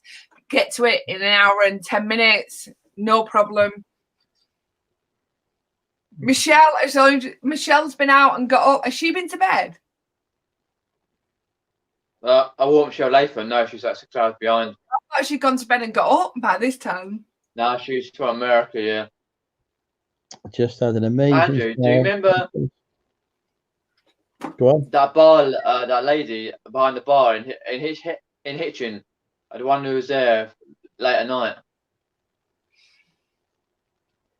The bar. The start again. Sorry. The lady who was behind the bar in Hitchin locked me up at late at night. No. Did you? And what she was there because no one else could. Did you get hooked up with her or not? No, I didn't know, but I was wondering Andy knows her. Oh. Because it was after all the when we did all the fucking hell, I can't remember. We did a lot of stuff anyway, and then we. Did I try and crack onto her? I can't remember actually. No, it was the time when you were doing your you did your cider and you were wearing a mask and you had your not Jack Daniels. Oh, what's the drink you had? Baileys. Go on, what drink you had now? I remember having Baileys at some point. Go on now. Your Bailey. You had a Baileys in your hand with your draft mask on Baileys, and she came over. You piss that time. Oh, gosh, I couldn't- gosh. And I just wondered if you wondered about that lady, because she was a like substitute lady on the old bar at the time, because no one else could bother to go and do it. And she let us have a half an hour extra on the bar. Did I help myself? I don't remember. I can't remember, to be honest. I had about 15 pints by then. I'd had about at least 15 pints and shots. I don't know. All I remember is following you lot down the bar, down the next pub and wherever. I was pissed at my trot to my house, smashed. What I time was is this? listening to Derek and he was smashed. What time was this at night? Is this when the pubs are closed? Oh, it was about 11:30 or 20 to 12. By the time we got to his nightclub, it was like near enough 20 to 1. By the time we got out of the nightclub, it was near enough 2 o'clock or 20 to 3. By the time we got to a kebab house, it was about half past 3. 5 Time a.m. Andrew did his live, about half past 3, 20 to 4 o'clock. Fucking I kebab can't remember house actually. was a fucking 5-mile walk. Of course it was 5 miles. Yeah, oh yeah. Fucking ridiculous that was. But anyway, yeah. But no. But when you're talking like Sounds this, do you not feel excited about what the prospects of what's to come? You know, when you recap about stuff. Oh yeah, we feel excited about what's but don't worry, we feel excited. It is only touching distance away now that you can relive these moments. It feels like that. No, yeah, of course, yeah. Oh yeah. We always feel excited about meeting each other. It feels like it's now a possibility rather than just like of course, yeah. It's there and then it's not there. Like last year it was there, you could do it, and then actually no, you can't do it. Yeah, it snaps away from us, yeah. Now it's like we're actually on that stage. It's away, yeah, we can do it. I remember that what was it, dine out for £10 or 2 for £10 or whatever it was thing that was going on. Yeah. And then like about a minute later, you can't talk to anyone. Well, what the fuck was the point? Absolutely, yeah. This is what I mean. One minute it's like, you can do this. The next week it's like, oh, actually, no, you shouldn't be doing this. And then it's like, oh, by Christmas you can do this. And then it's just like, Christmas, no, you've got no chance of doing this. So now it feels like when we come out of this lockdown, it's like there's actually a possibility where this, you are that close to now meeting up with your mate definitely, in the pub and doing all the stuff you fucking love to do. I was booked into the barbers. Booked into the barbers the fucking day before. First Minister, sorry, we're going to lock down Wales sooner than we thought. Wanker. The point is, it was like there. We knew that was going to happen. There was no excitement after Christmas because there was no aspirations. We all wanted them aspirations. We all made them goal plans where it's like, I'm going to do this, I'm going to do that, And then there was always nothing. Where it's like, it's not going to fucking happen yet. I was going to tour after day you made your plans to do all this shit. We went into lockdown, didn't we? I was going to tour the country having sex with as many of my subscribers as possible. Never fucking happened. Well, the point is, we all made them plans. Mine want to have sex with every person that I met or every subscriber. But the point is, we still had all them goals and aspirations that we made, but we just knew it wasn't going to happen yet. But we still got now it feels like actually I'm touching distance away from doing all the shit that I really like to do. And that is just get fucking pissed with a group of mates and just that's like a fucking group of friends, and that is like a group of friends group of friends we get pissed off is slightly grown a bit bigger, but that's perfectly fine. Yeah, absolutely. Get a nice venue. Absolutely, really good point. Really, really good point is the fact that I have my own group of friends that I want to get pissed with, and it's like they're touching distance. But now I have this group of people I've met via the internet and only know by chat name that fuck me. There's a number of people in there that I can't wait to meet.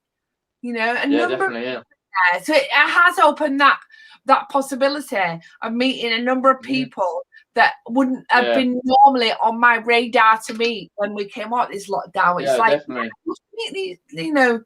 Love to meet Yeah. all you lot. I always Absolutely. remember though. Yeah. The funny thing was, I always remember the first meetup I went to was the first meetup, pretty much there, and it was about 3-4 years ago now, 3 years ago, and it was in Hitchin in the Weatherspoons, and I'd gone there and I'd done a tour around Weatherspoons, done the video from YouTube channel, and gone right next to the Weatherspoons and gone, these are my friends that I'm gonna. It basically saying that these are my friends I'm gonna have a few drinks with. These are my friends, and I was there. Yeah. And then Carla goes on a live about a week and a half later, and points that right out and says, like Peter said, these are my friends, and that's the best thing ever. Yeah. Which it is, because I don't know who they are Yeah. going to be. Absolutely. I just Yeah. walk in there and say hello, and everyone Yeah. says hello back to you, and it's like best thing ever. Listen, the thing is, the way I feel about when the people I've met online or the people I've met in the chat is like, Yeah. you know, if I don't want to have a drink with you, I don't want to meet you. It don't mean shit to me. Yeah, I just won't meet you. The way I feel in my heart is like, I can't wait to meet you lot. You know what I mean? That's how I actually feel in my heart. You know, is that, you know, I'm excited to meet, and I can't wait to meet these people. It's not that I'm just saying it for the sake of it. It feels like these are people I really want to meet. These are people I know. Yeah, of course, yeah. Laugh with.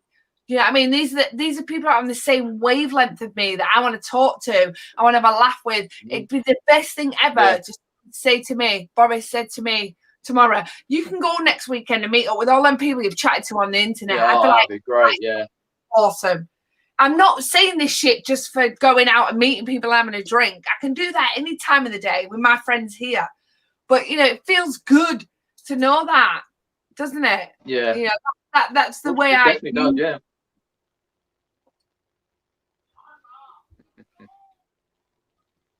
Yeah, definitely. Andrew's sexting. Is that how you say it? I'm not. I'm texting one of my friends. He's a bit like, had about 5, 6, 7 siders. He's like, what am I doing? Texting someone. The best thing about lockdown, Peter, is that you fucking built up this really good hardcore immunity to alcohol, because I fucking drink every weekend. As soon as Friday comes, it's like, what time is it? What time is it? Can I drink yet? Can I drink yet? Drink yeah, getting it. I built up this weekend hardcoreness. Mm-hmm.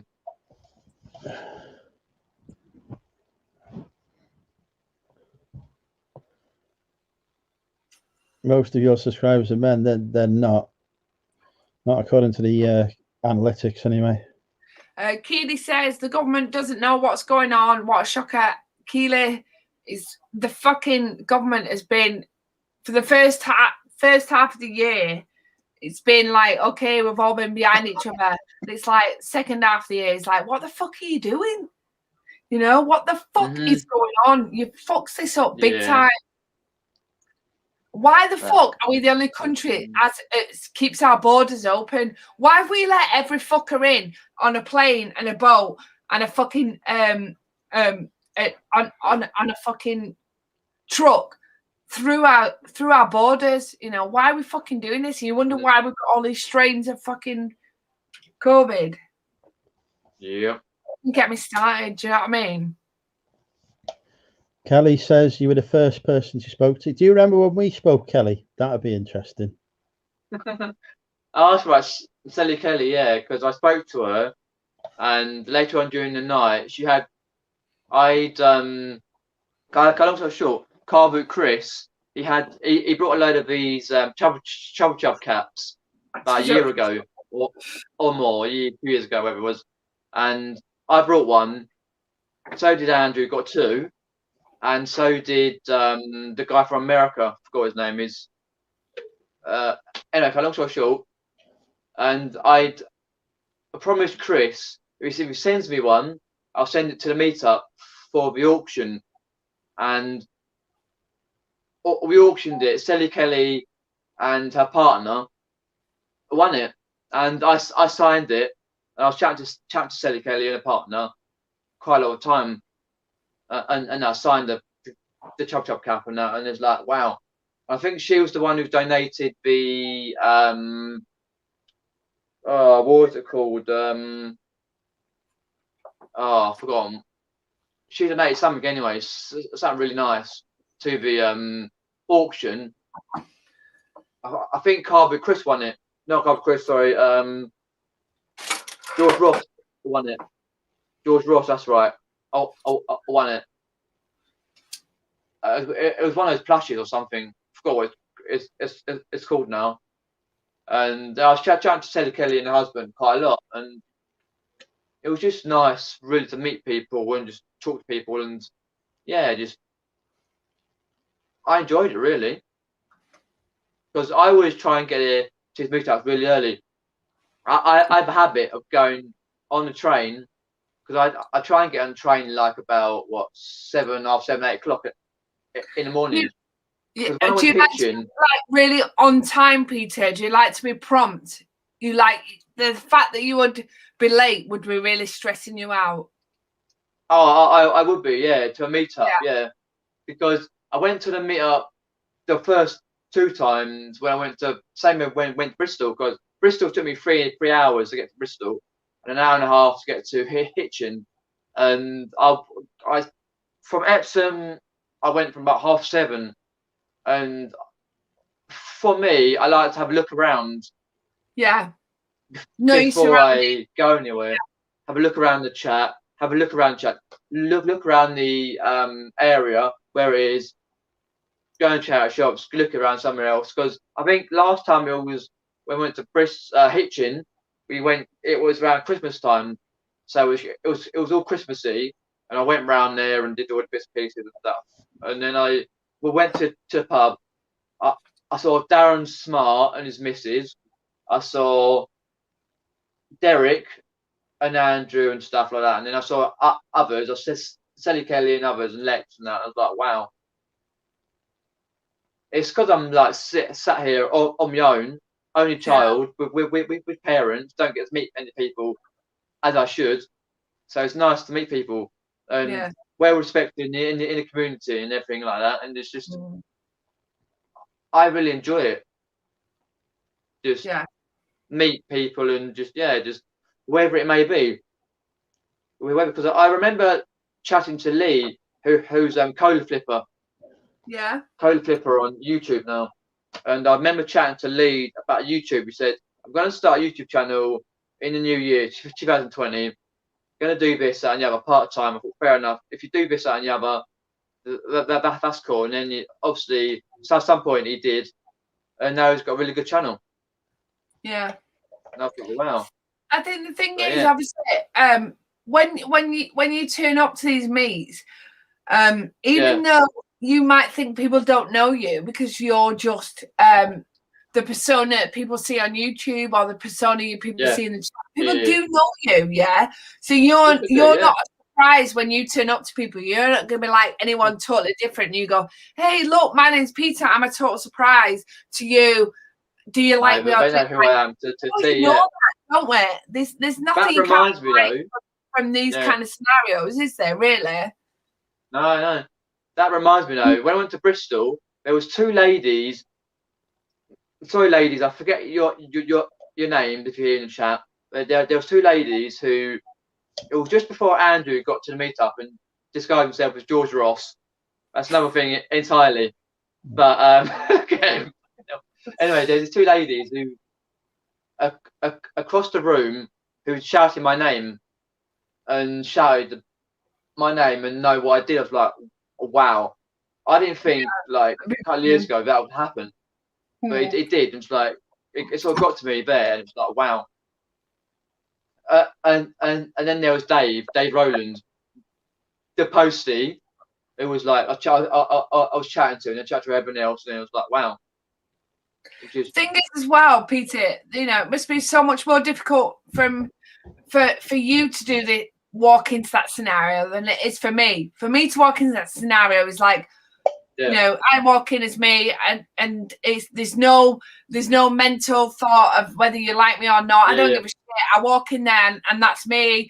and I'll talk to whoever, whatever, you know, giving you Asperger's and giving your, you know, it must take a lot for you to walk in there. And the point is, it does, a lot, I know you've got them fears in the back of your head, but when we would see you walk into that room, to us, you're just Peter and it doesn't matter, and we all want to talk to you.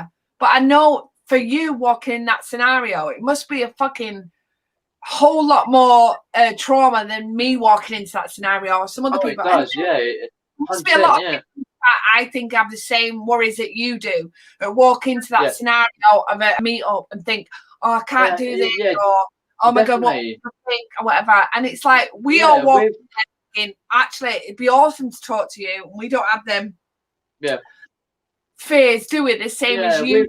It's an awesome thing that you do, that you walk in there and you have the courage to get on that train in that morning. In a city that's 100, 200 miles away from where you're going, and you get on that train and you go in that train, not on your own, not knowing the people you're going to meet. You know them because you met them online, and you know their names, you know their faces maybe, but you don't actually, still walk into a situation where you're not 100% know what the situation is going to be or how it's going to play out. And you fucking do that, Peter. And that's a fucking massive thing. To me, it's nothing. You know, I can walk in there and everyone can say, you're a bitch. I'll walk out of there going, F you, I don't give a shit what you think of me. You know, that's the way I am. But for you, it's a massive thing. You know, and I give massive credit to people that have those kind of like obstructions that I don't have, you know, and I think about that all the time with people like must walk into that scenario thinking, oh my God, are people going to think like me, or have these anxieties that I don't have?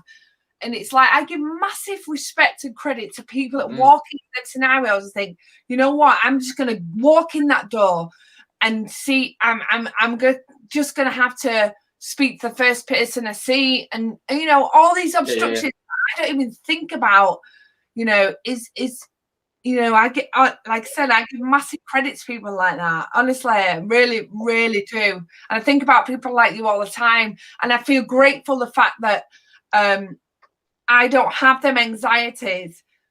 And I'm grateful the fact, I don't have them anxieties, but I do think about people all the time. It must come across that type of stuff. Absolutely. I meet people at the gym every day when I go to the gym.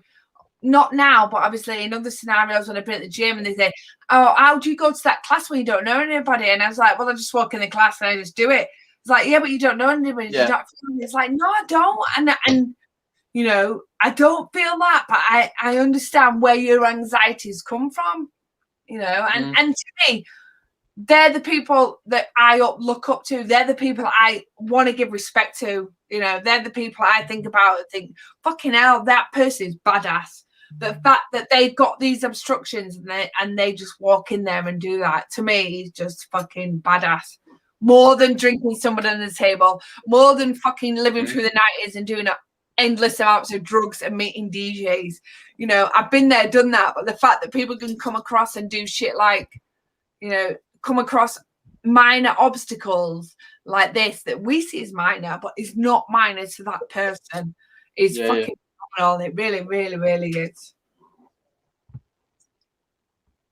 Yeah, definitely. Yeah, it's always a nice feeling, like, always feel a bit like, well, a lot of anxiety, like going to places and meeting people and like, just I say, the meetups and stuff. And I always like totally how walk in somewhere and it's like, I never know what people are going to say to me and what they're going to do, who's going to be there and whatever else. And what is through your head is going through a number of things about. It must be like you walk through that door, you must think a number of different things that I don't even take for granted. No, I don't even think about that. I walk through that door and go straight to the bar and think, get me a pint, and then I'm sorted. Yeah. You know, and I understand that a number and more than 50% of the people who walk through that door have different thoughts than I do and different anxieties than I do.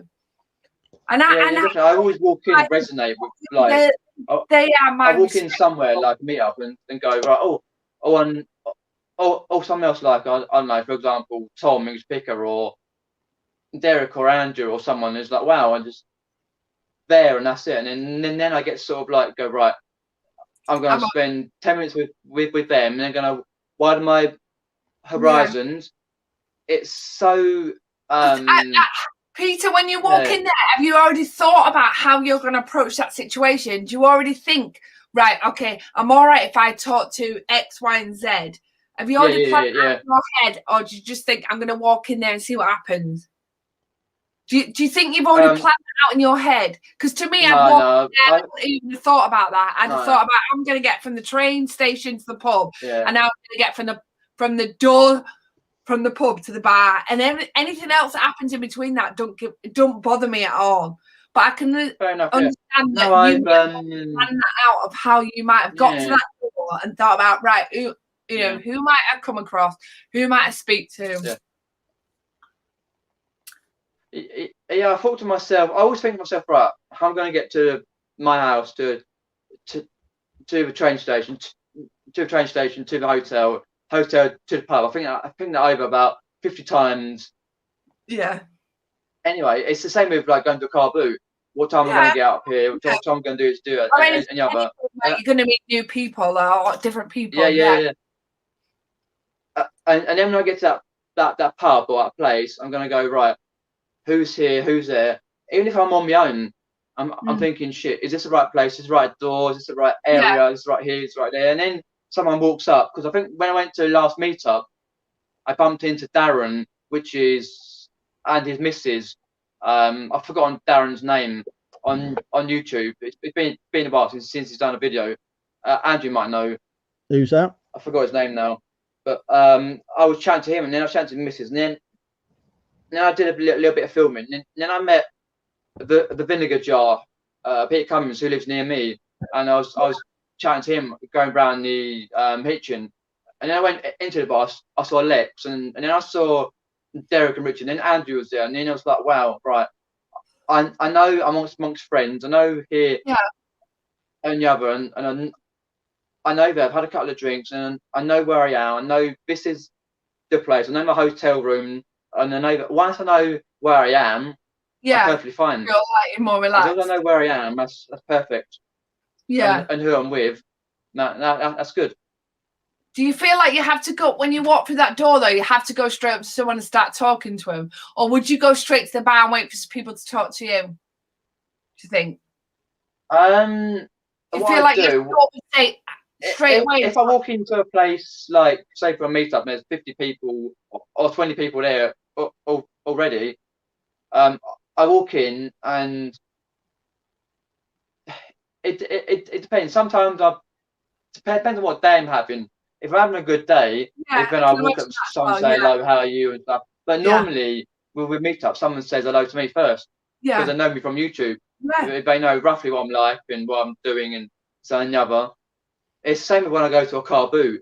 People go up to me and say, "Are you the sound person? I've done sound?" Yeah, hello, and whatever else, and And then there's Andrew who walks up, fucking with a video camera, gives all that, drinking his ciders, and I'm fine all day long. Yeah, all fine, yeah.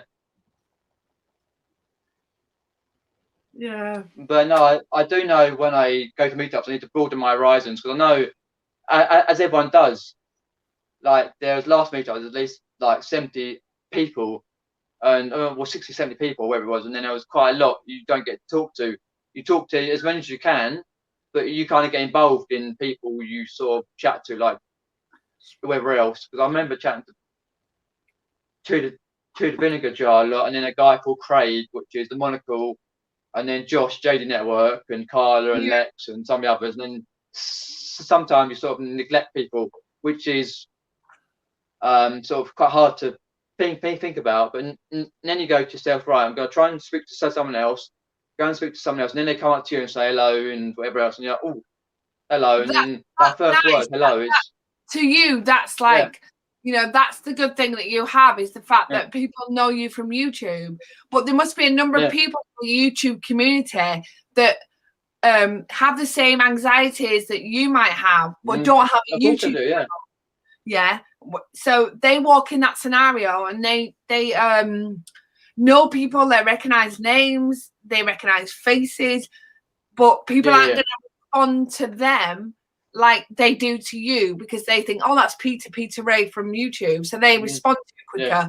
Whereas someone might walk into that bar with the same anxieties that you might have, and they've not got a YouTube channel. And so the reaction time that people get to come and respond to you is slower than they would do to you. So you get that view where you think, oh my God, what am I doing? Whatever. This is not me, sorry, because I don't. This is not the way I feel when I walk into a bar. But it could be the way other people feel and the other anxieties that other people have.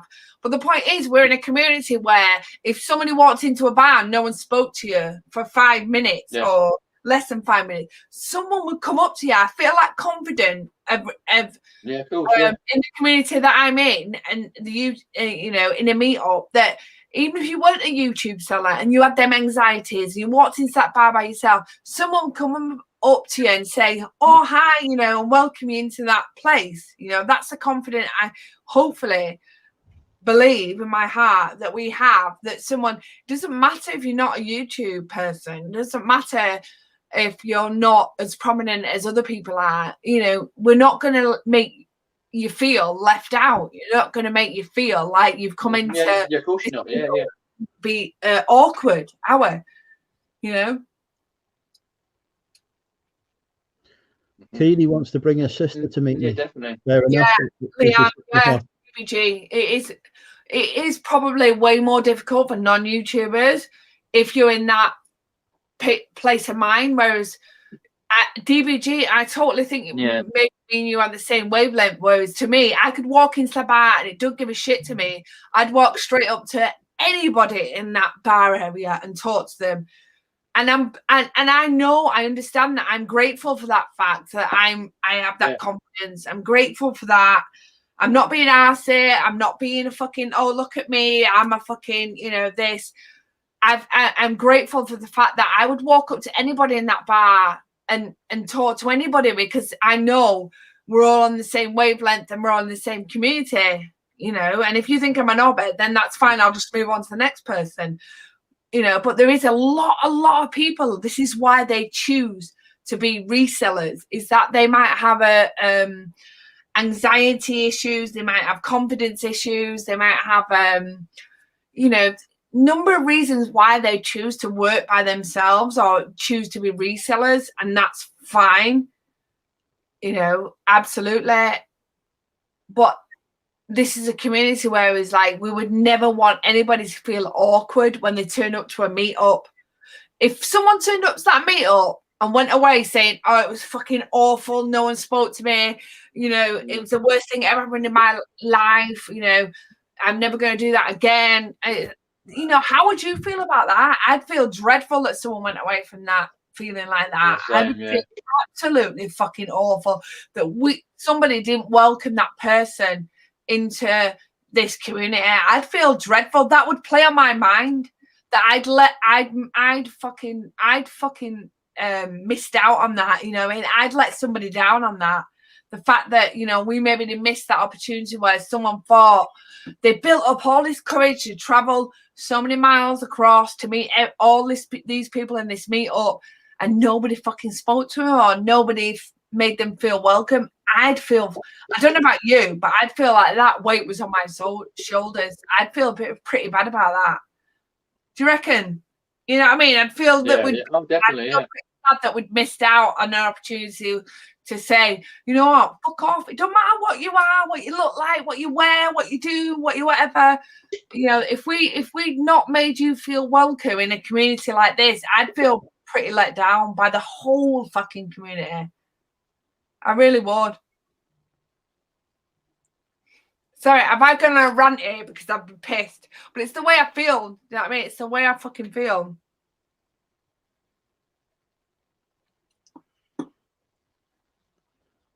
I have no fucking interest in starting a YouTube channel. I've no interest in being an influencer. I've no interest in any of that shit, yeah. But I have interest in making people feel comfortable. And I have an interest in talking to people no matter what you're interested in, I have interest in talking to people and getting to know people. I'm not here to make you like me. I'm not here to make you dislike me, but I would at least have a nice opportunity to have a chat with you. You know, that's how I feel about meetups. You know, at least let me talk to you. If you don't like me, I don't give a shit. If you don't like me, you don't like me. If you do like me, that's great.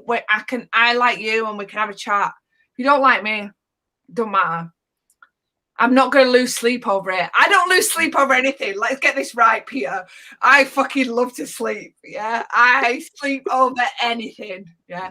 I do not lose sleep at night. I go to bed at night and think, I fucking love my bed. I go to sleep happy as Larry. I just pass out on my laptop. Yeah, usually not laptop, but usually in bed. I lie in bed, Andrew, and think, fucking hell, I love my bed. I love my bed. Let's go for the chat. Leah, DBG. But I'm lucky in the sense I'm fairly well known, yeah, to everyone that people would know who I am. But some would be quieter chatters, yeah, who don't be around me as often, but would find it difficult. I don't think they would, you know what I mean? Thing is, DBG, you're fucking, you know, anyone can chat to you. You're on the same wavelength, yeah? It doesn't matter. You would make people feel comfortable to talk to you. And if they feel difficult to talk to you, you'd find a way to talk to them and open up a conversation with them, which is a fucking brilliant trait to have. Isn't it? You know, if people start to talk to you awkwardly, if people struggle for things to say, you can be the type of person it would help that person out to talk to you. And that's the kind of person I think you are. And I think the main problem as resellers, we are used to our own company. Yeah, I agree with that as well. And it's a bit of our own comfort zone. I can talk to anyone, I don't care, but see it both sides. Yeah.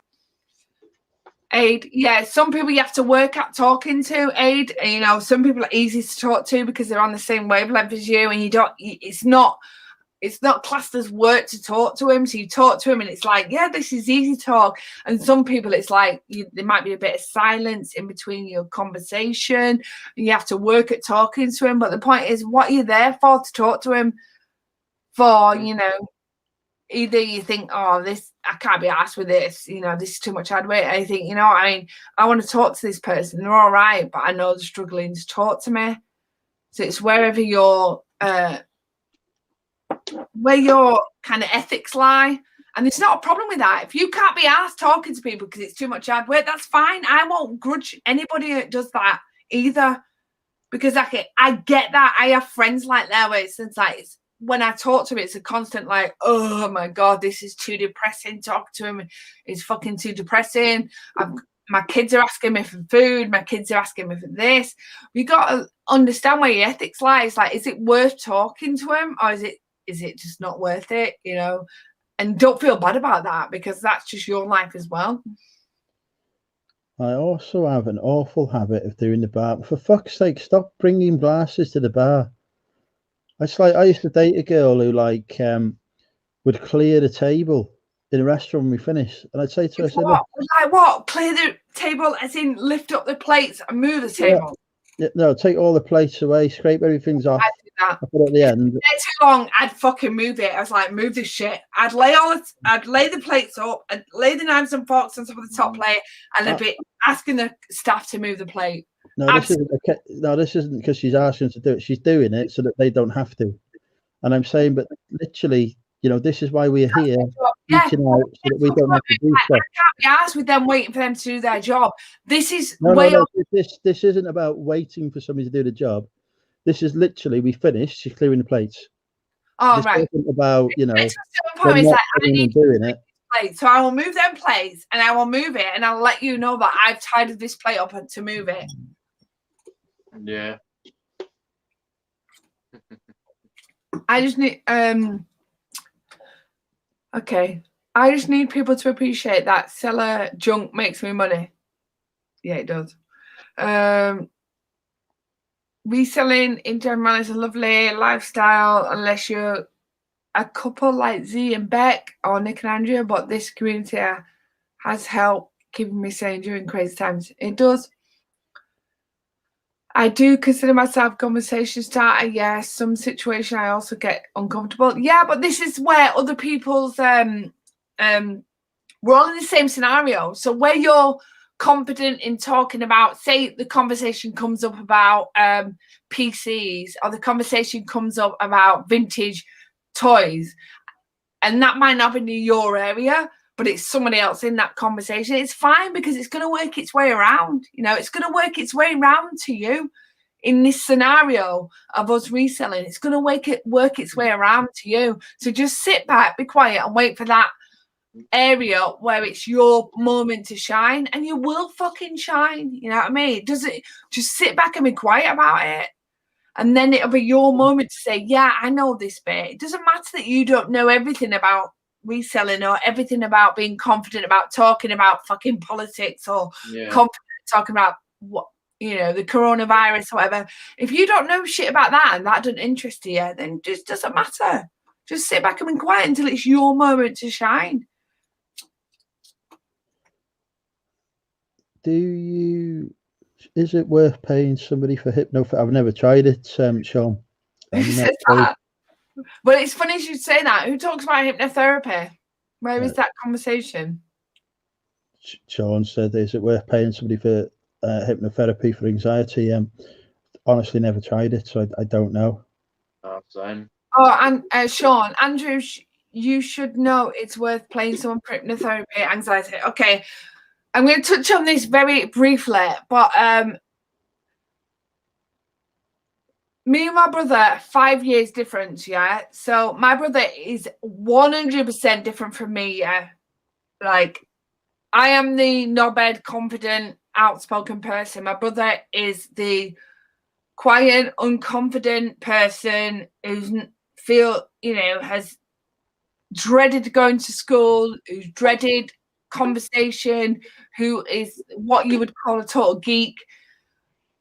And I remember growing up, and my mother, to get my brother to go to school, pay for hypnotherapy. And then bearing in mind, we're talking about late 80s, early 90s, yeah. So my mum paid for my brothers to have hypnotherapy. I remember the person used to come to our house, and anyway, he'd have this hypnotherapy to go to school and make him want to go to school. And it saw him through school, but only very lightly, like fluffy. He didn't want to be there. He hated school. He was everything that was opposite to me. And my mum paid for him to have hypnotherapy. The day I started high school was the day my brother was in the last year of high school. So I started in year 7. He was in year 11. And he hated high school. He was picked on. He did not. High school, everything to do with school was a shithole. To me, everything to do with school was fucking awesome. School was about chatting with boys. School was about chatting about music. School was fucking awesome to me. And I walked in that first day of high school and caught my brother being bullied by the cock of the school or whatever. And I fucking went apeshit. I lost my fucking mind at this guy. Yeah, it was picking on my brother and his mate. I went fucking mental, lost all control of what I was, caught him in the playground, trying to bully my brother. Fucking went ape shit at him, pushed him, did whatever I could. The guy didn't even touch me, was just like not talking to me, was like shocked or whatever. Anyway, from that day on, the guy never touched my brother again. And the fact that when he used to live near us, and when he walked down the street of our street, he crossed over the street because he didn't want to be near me. Because he was like, I don't want to get in confrontation with him, because I just went fucking mental that day. And I wasn't close to my brother. You know what I mean? Me and my brother fought like holy hell. But the fact I knew the impact he'd had on my brother, like the way he made him feel about school, and I had the complete opposite. I loved school. I thought it was brilliant. I thought it was like a toss-up. We talked about whatever. school was about socializing, but the fact that I knew what the impact he'd had on my brother with school, I fucking went for it. You know what I mean? This guy, I would literally fucking have killed this guy for the trauma he'd put on my brother. And that first day of high school, I had the opportunity to prove that, and I fucking went for it. Pushed him all around the playground, give him all this shit. This is like a little year fucking 7 girl to a year 11 boy. And it was just like, the guy just stood there like that, like a fucking idiot, like he was, like that.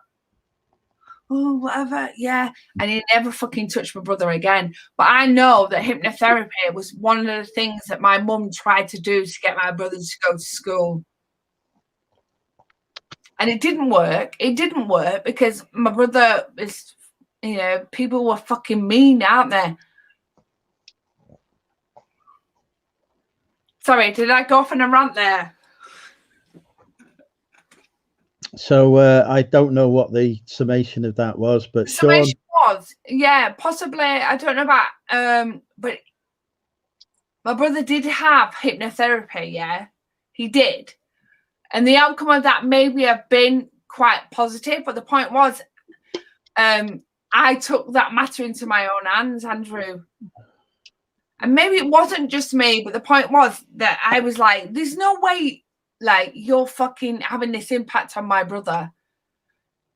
You know, and nothing ever came of it, Andrew. It was fucking awesome. That day never repeated itself ever again. The guy didn't talk to me. I didn't talk to that guy. My brother never mentioned it. My brother finished high school, never bothered in his life. The guy never crossed the street, never would even come near me or whatever. And I didn't have to, nothing ever had to be like, there was no bloodshed, there was no fist pumps, there was no nothing. It was the fact that I said, don't you fucking do this. And like confronted this person about how he made me feel, how he made my family feel, how I think he was a fucking knobhead. Try this on and I'll fucking knock you out. And I gave him all the words that he would do, you know, and that was it. From that day, it finished. From the first day of high school, September, whatever, the 6th, 1990, whatever, nothing ever happened again. And my brother went through all of end of high school. And I went through all the first year of high school not being hassled by nobody. But yeah, my mother tried hypnotherapy. I remember that clearly. All like when I was in primary school and brother in high school, tried this hypnotherapy to get my brothers to go to school. It was like, you know, it just finished with the point that I told this guy to fucking shove it up his ass, basically. And if he didn't, I was going to sort it out. I never had to prove that I had to sort it out, which was the best thing.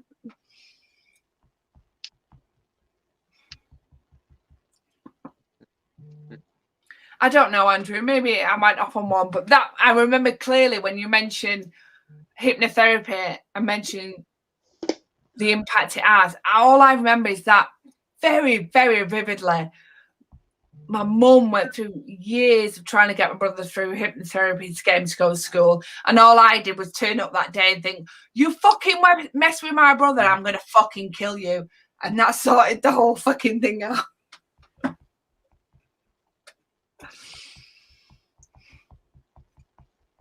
Yeah, Sean, I worry about that all the time. What about the kids who didn't have a big sister like you? Yeah, I want a big sister. I was a younger sister.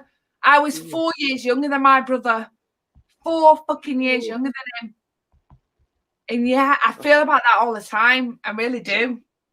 Bullying is fucking awful. It makes me want to vomit totally when people bully kids. I hate bullying. Bully adults, bully people at work. The whole scenario of bullying is fucking disgusting.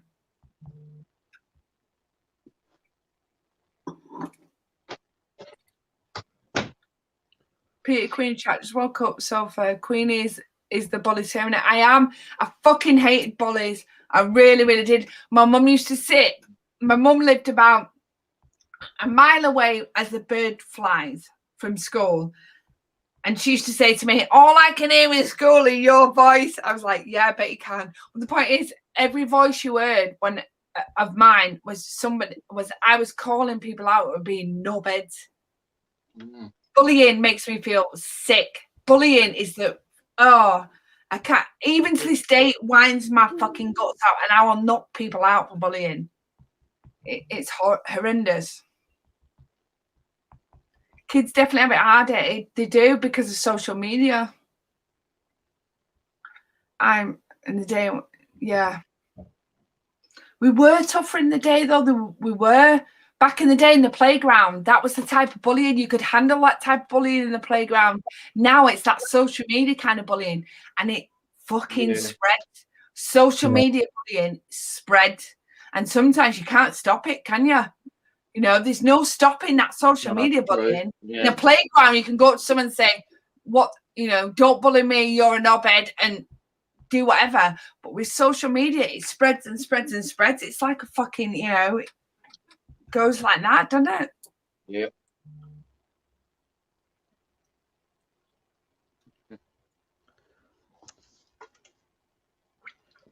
It's crazy. Yeah, I don't like bullying. I Indeed, often get accused of it, but yeah, I don't like it. There's one thing I've stood with all my life, and everybody might know me if you talk to people from school, even from primary school, is that bullying has always been my hate. I've always stuck up for bullies, and that's probably because of my brother, because my brother is the total opposite to me. Andrew, my brother is a total geek, is the complete opposite to me. You might see me as like, you know, I've always been the confident, or like, you know, she's been popular at school or whatever. My brother's been completely opposite. But the point is, to me, all through school, anybody dissed my brother, dissed me. You know what I mean? I was like, totally, like, my family is everything to me. If you fuck my brother, I'm going to be pissed off. So that was the point when I turned into high school that morning, and that guy was picking on my brother who was in 5th year high school, year 11 or whatever you might say. It all went down that day. It all went down. And I never had to fight over it. People say, "Oh yeah, you know, you might have had to fight, or you're the cock of the school." I never was the cock of the school, yeah? I never was. I never had a fight to prove this. The point was, I fucking said my piece, and I was willing to stand by that. But I never had to prove it in a fight. The point was, you know, I just said what I had to say, and that was it. And if I had to have a fight, and if I got the shitting out, you know, the shit kicking out of me that day, then so be it. But I didn't, because the people were just like, "Oh, okay."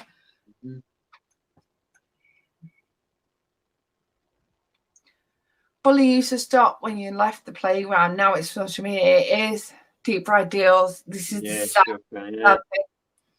And this is the thing now you get to realize with kids. Because in high school, you know, it was a case of like, you could go up to that person, you could confront them. Now with social media, with my kids, you know, it's like you never know where it's going to end. Charlie has gone to high school, and the first few weeks of high school, he made friends with a guy, and they say to him, "Gay." They call him gay, which is funny to me because gay means nothing to us anymore, does it? Gay is like, oh, you could say worse things than say you're being gay to me. Yes, that's true. Yeah, you know, Gay means nothing. Absolutely, it wouldn't even batter my eyelids when someone said, "Oh, you're gay, you're a lesbian." If someone said to me, "You're a lesbian," it means nothing to me anymore. Nothing, because we've been through all that in the 90s. It's like, oh, you know what I mean, grow up. But it did annoy my son, and I said to him, and he was shocked by this. I said to him, I'd have that kid's neck against the wall. I'd have held that kid's neck against the wall, and I've said to him, "What are you going to say? Sorry, what have you got to say? What have you got to say?" Charlie went, "I can't do that. I can't do that." I was like, "Yeah, you can. You nip it in the bud now, son. You nip it in the bud now. You get him against that wall and you say, 'Who the fuck do you think you're talking to?'" He's like, "Mum, you can't do that in school. Teacher would do this, teacher would do that." I was like, "Well, maybe, yeah. I'm maybe not the right person to talk about this, but that's the way I deal with it." And he did. Anyway, he did. And she fucking did talk to me again. Yeah, true. Yeah, you did that,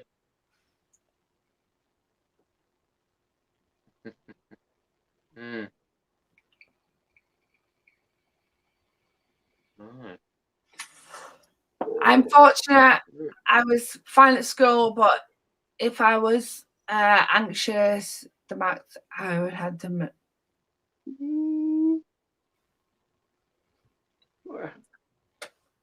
Kids now have it constant in media. They are called. Yeah, they are. Yeah, look, yeah. Media.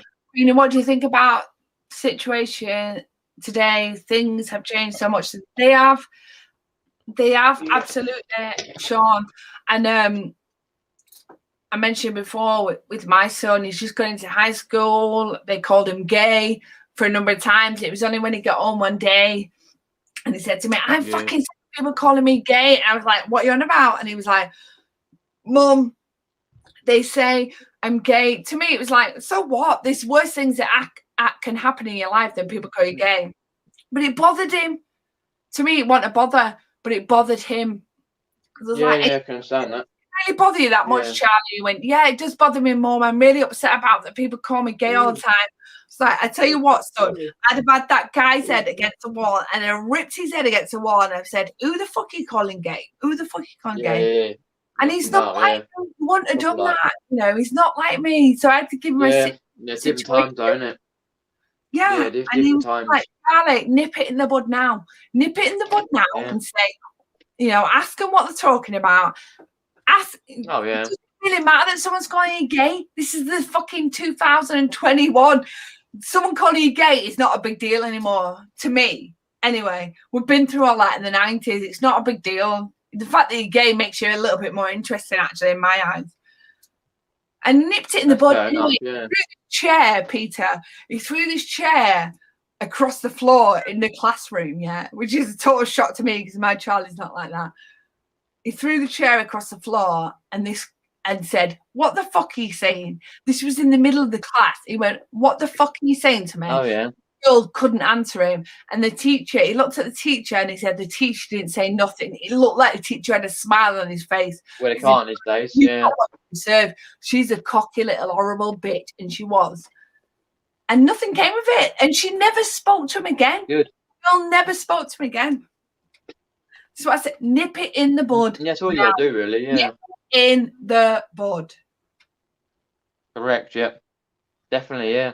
I don't know. I'm sorry. Don't let it linger for whatever. Right. Nip it in the fucking bud. Get him there now. That's my opinion, anyway. Right. I need to go to bed. Yeah, same. Thank you, everyone, for joining us. Thank you, Queenie. Thank you, Peter. Thank you, Bobby, for us. And we'll see everyone soon. We will. Yeah, catch you later, folks. All right. Thanks. Bye. Good night. Good night.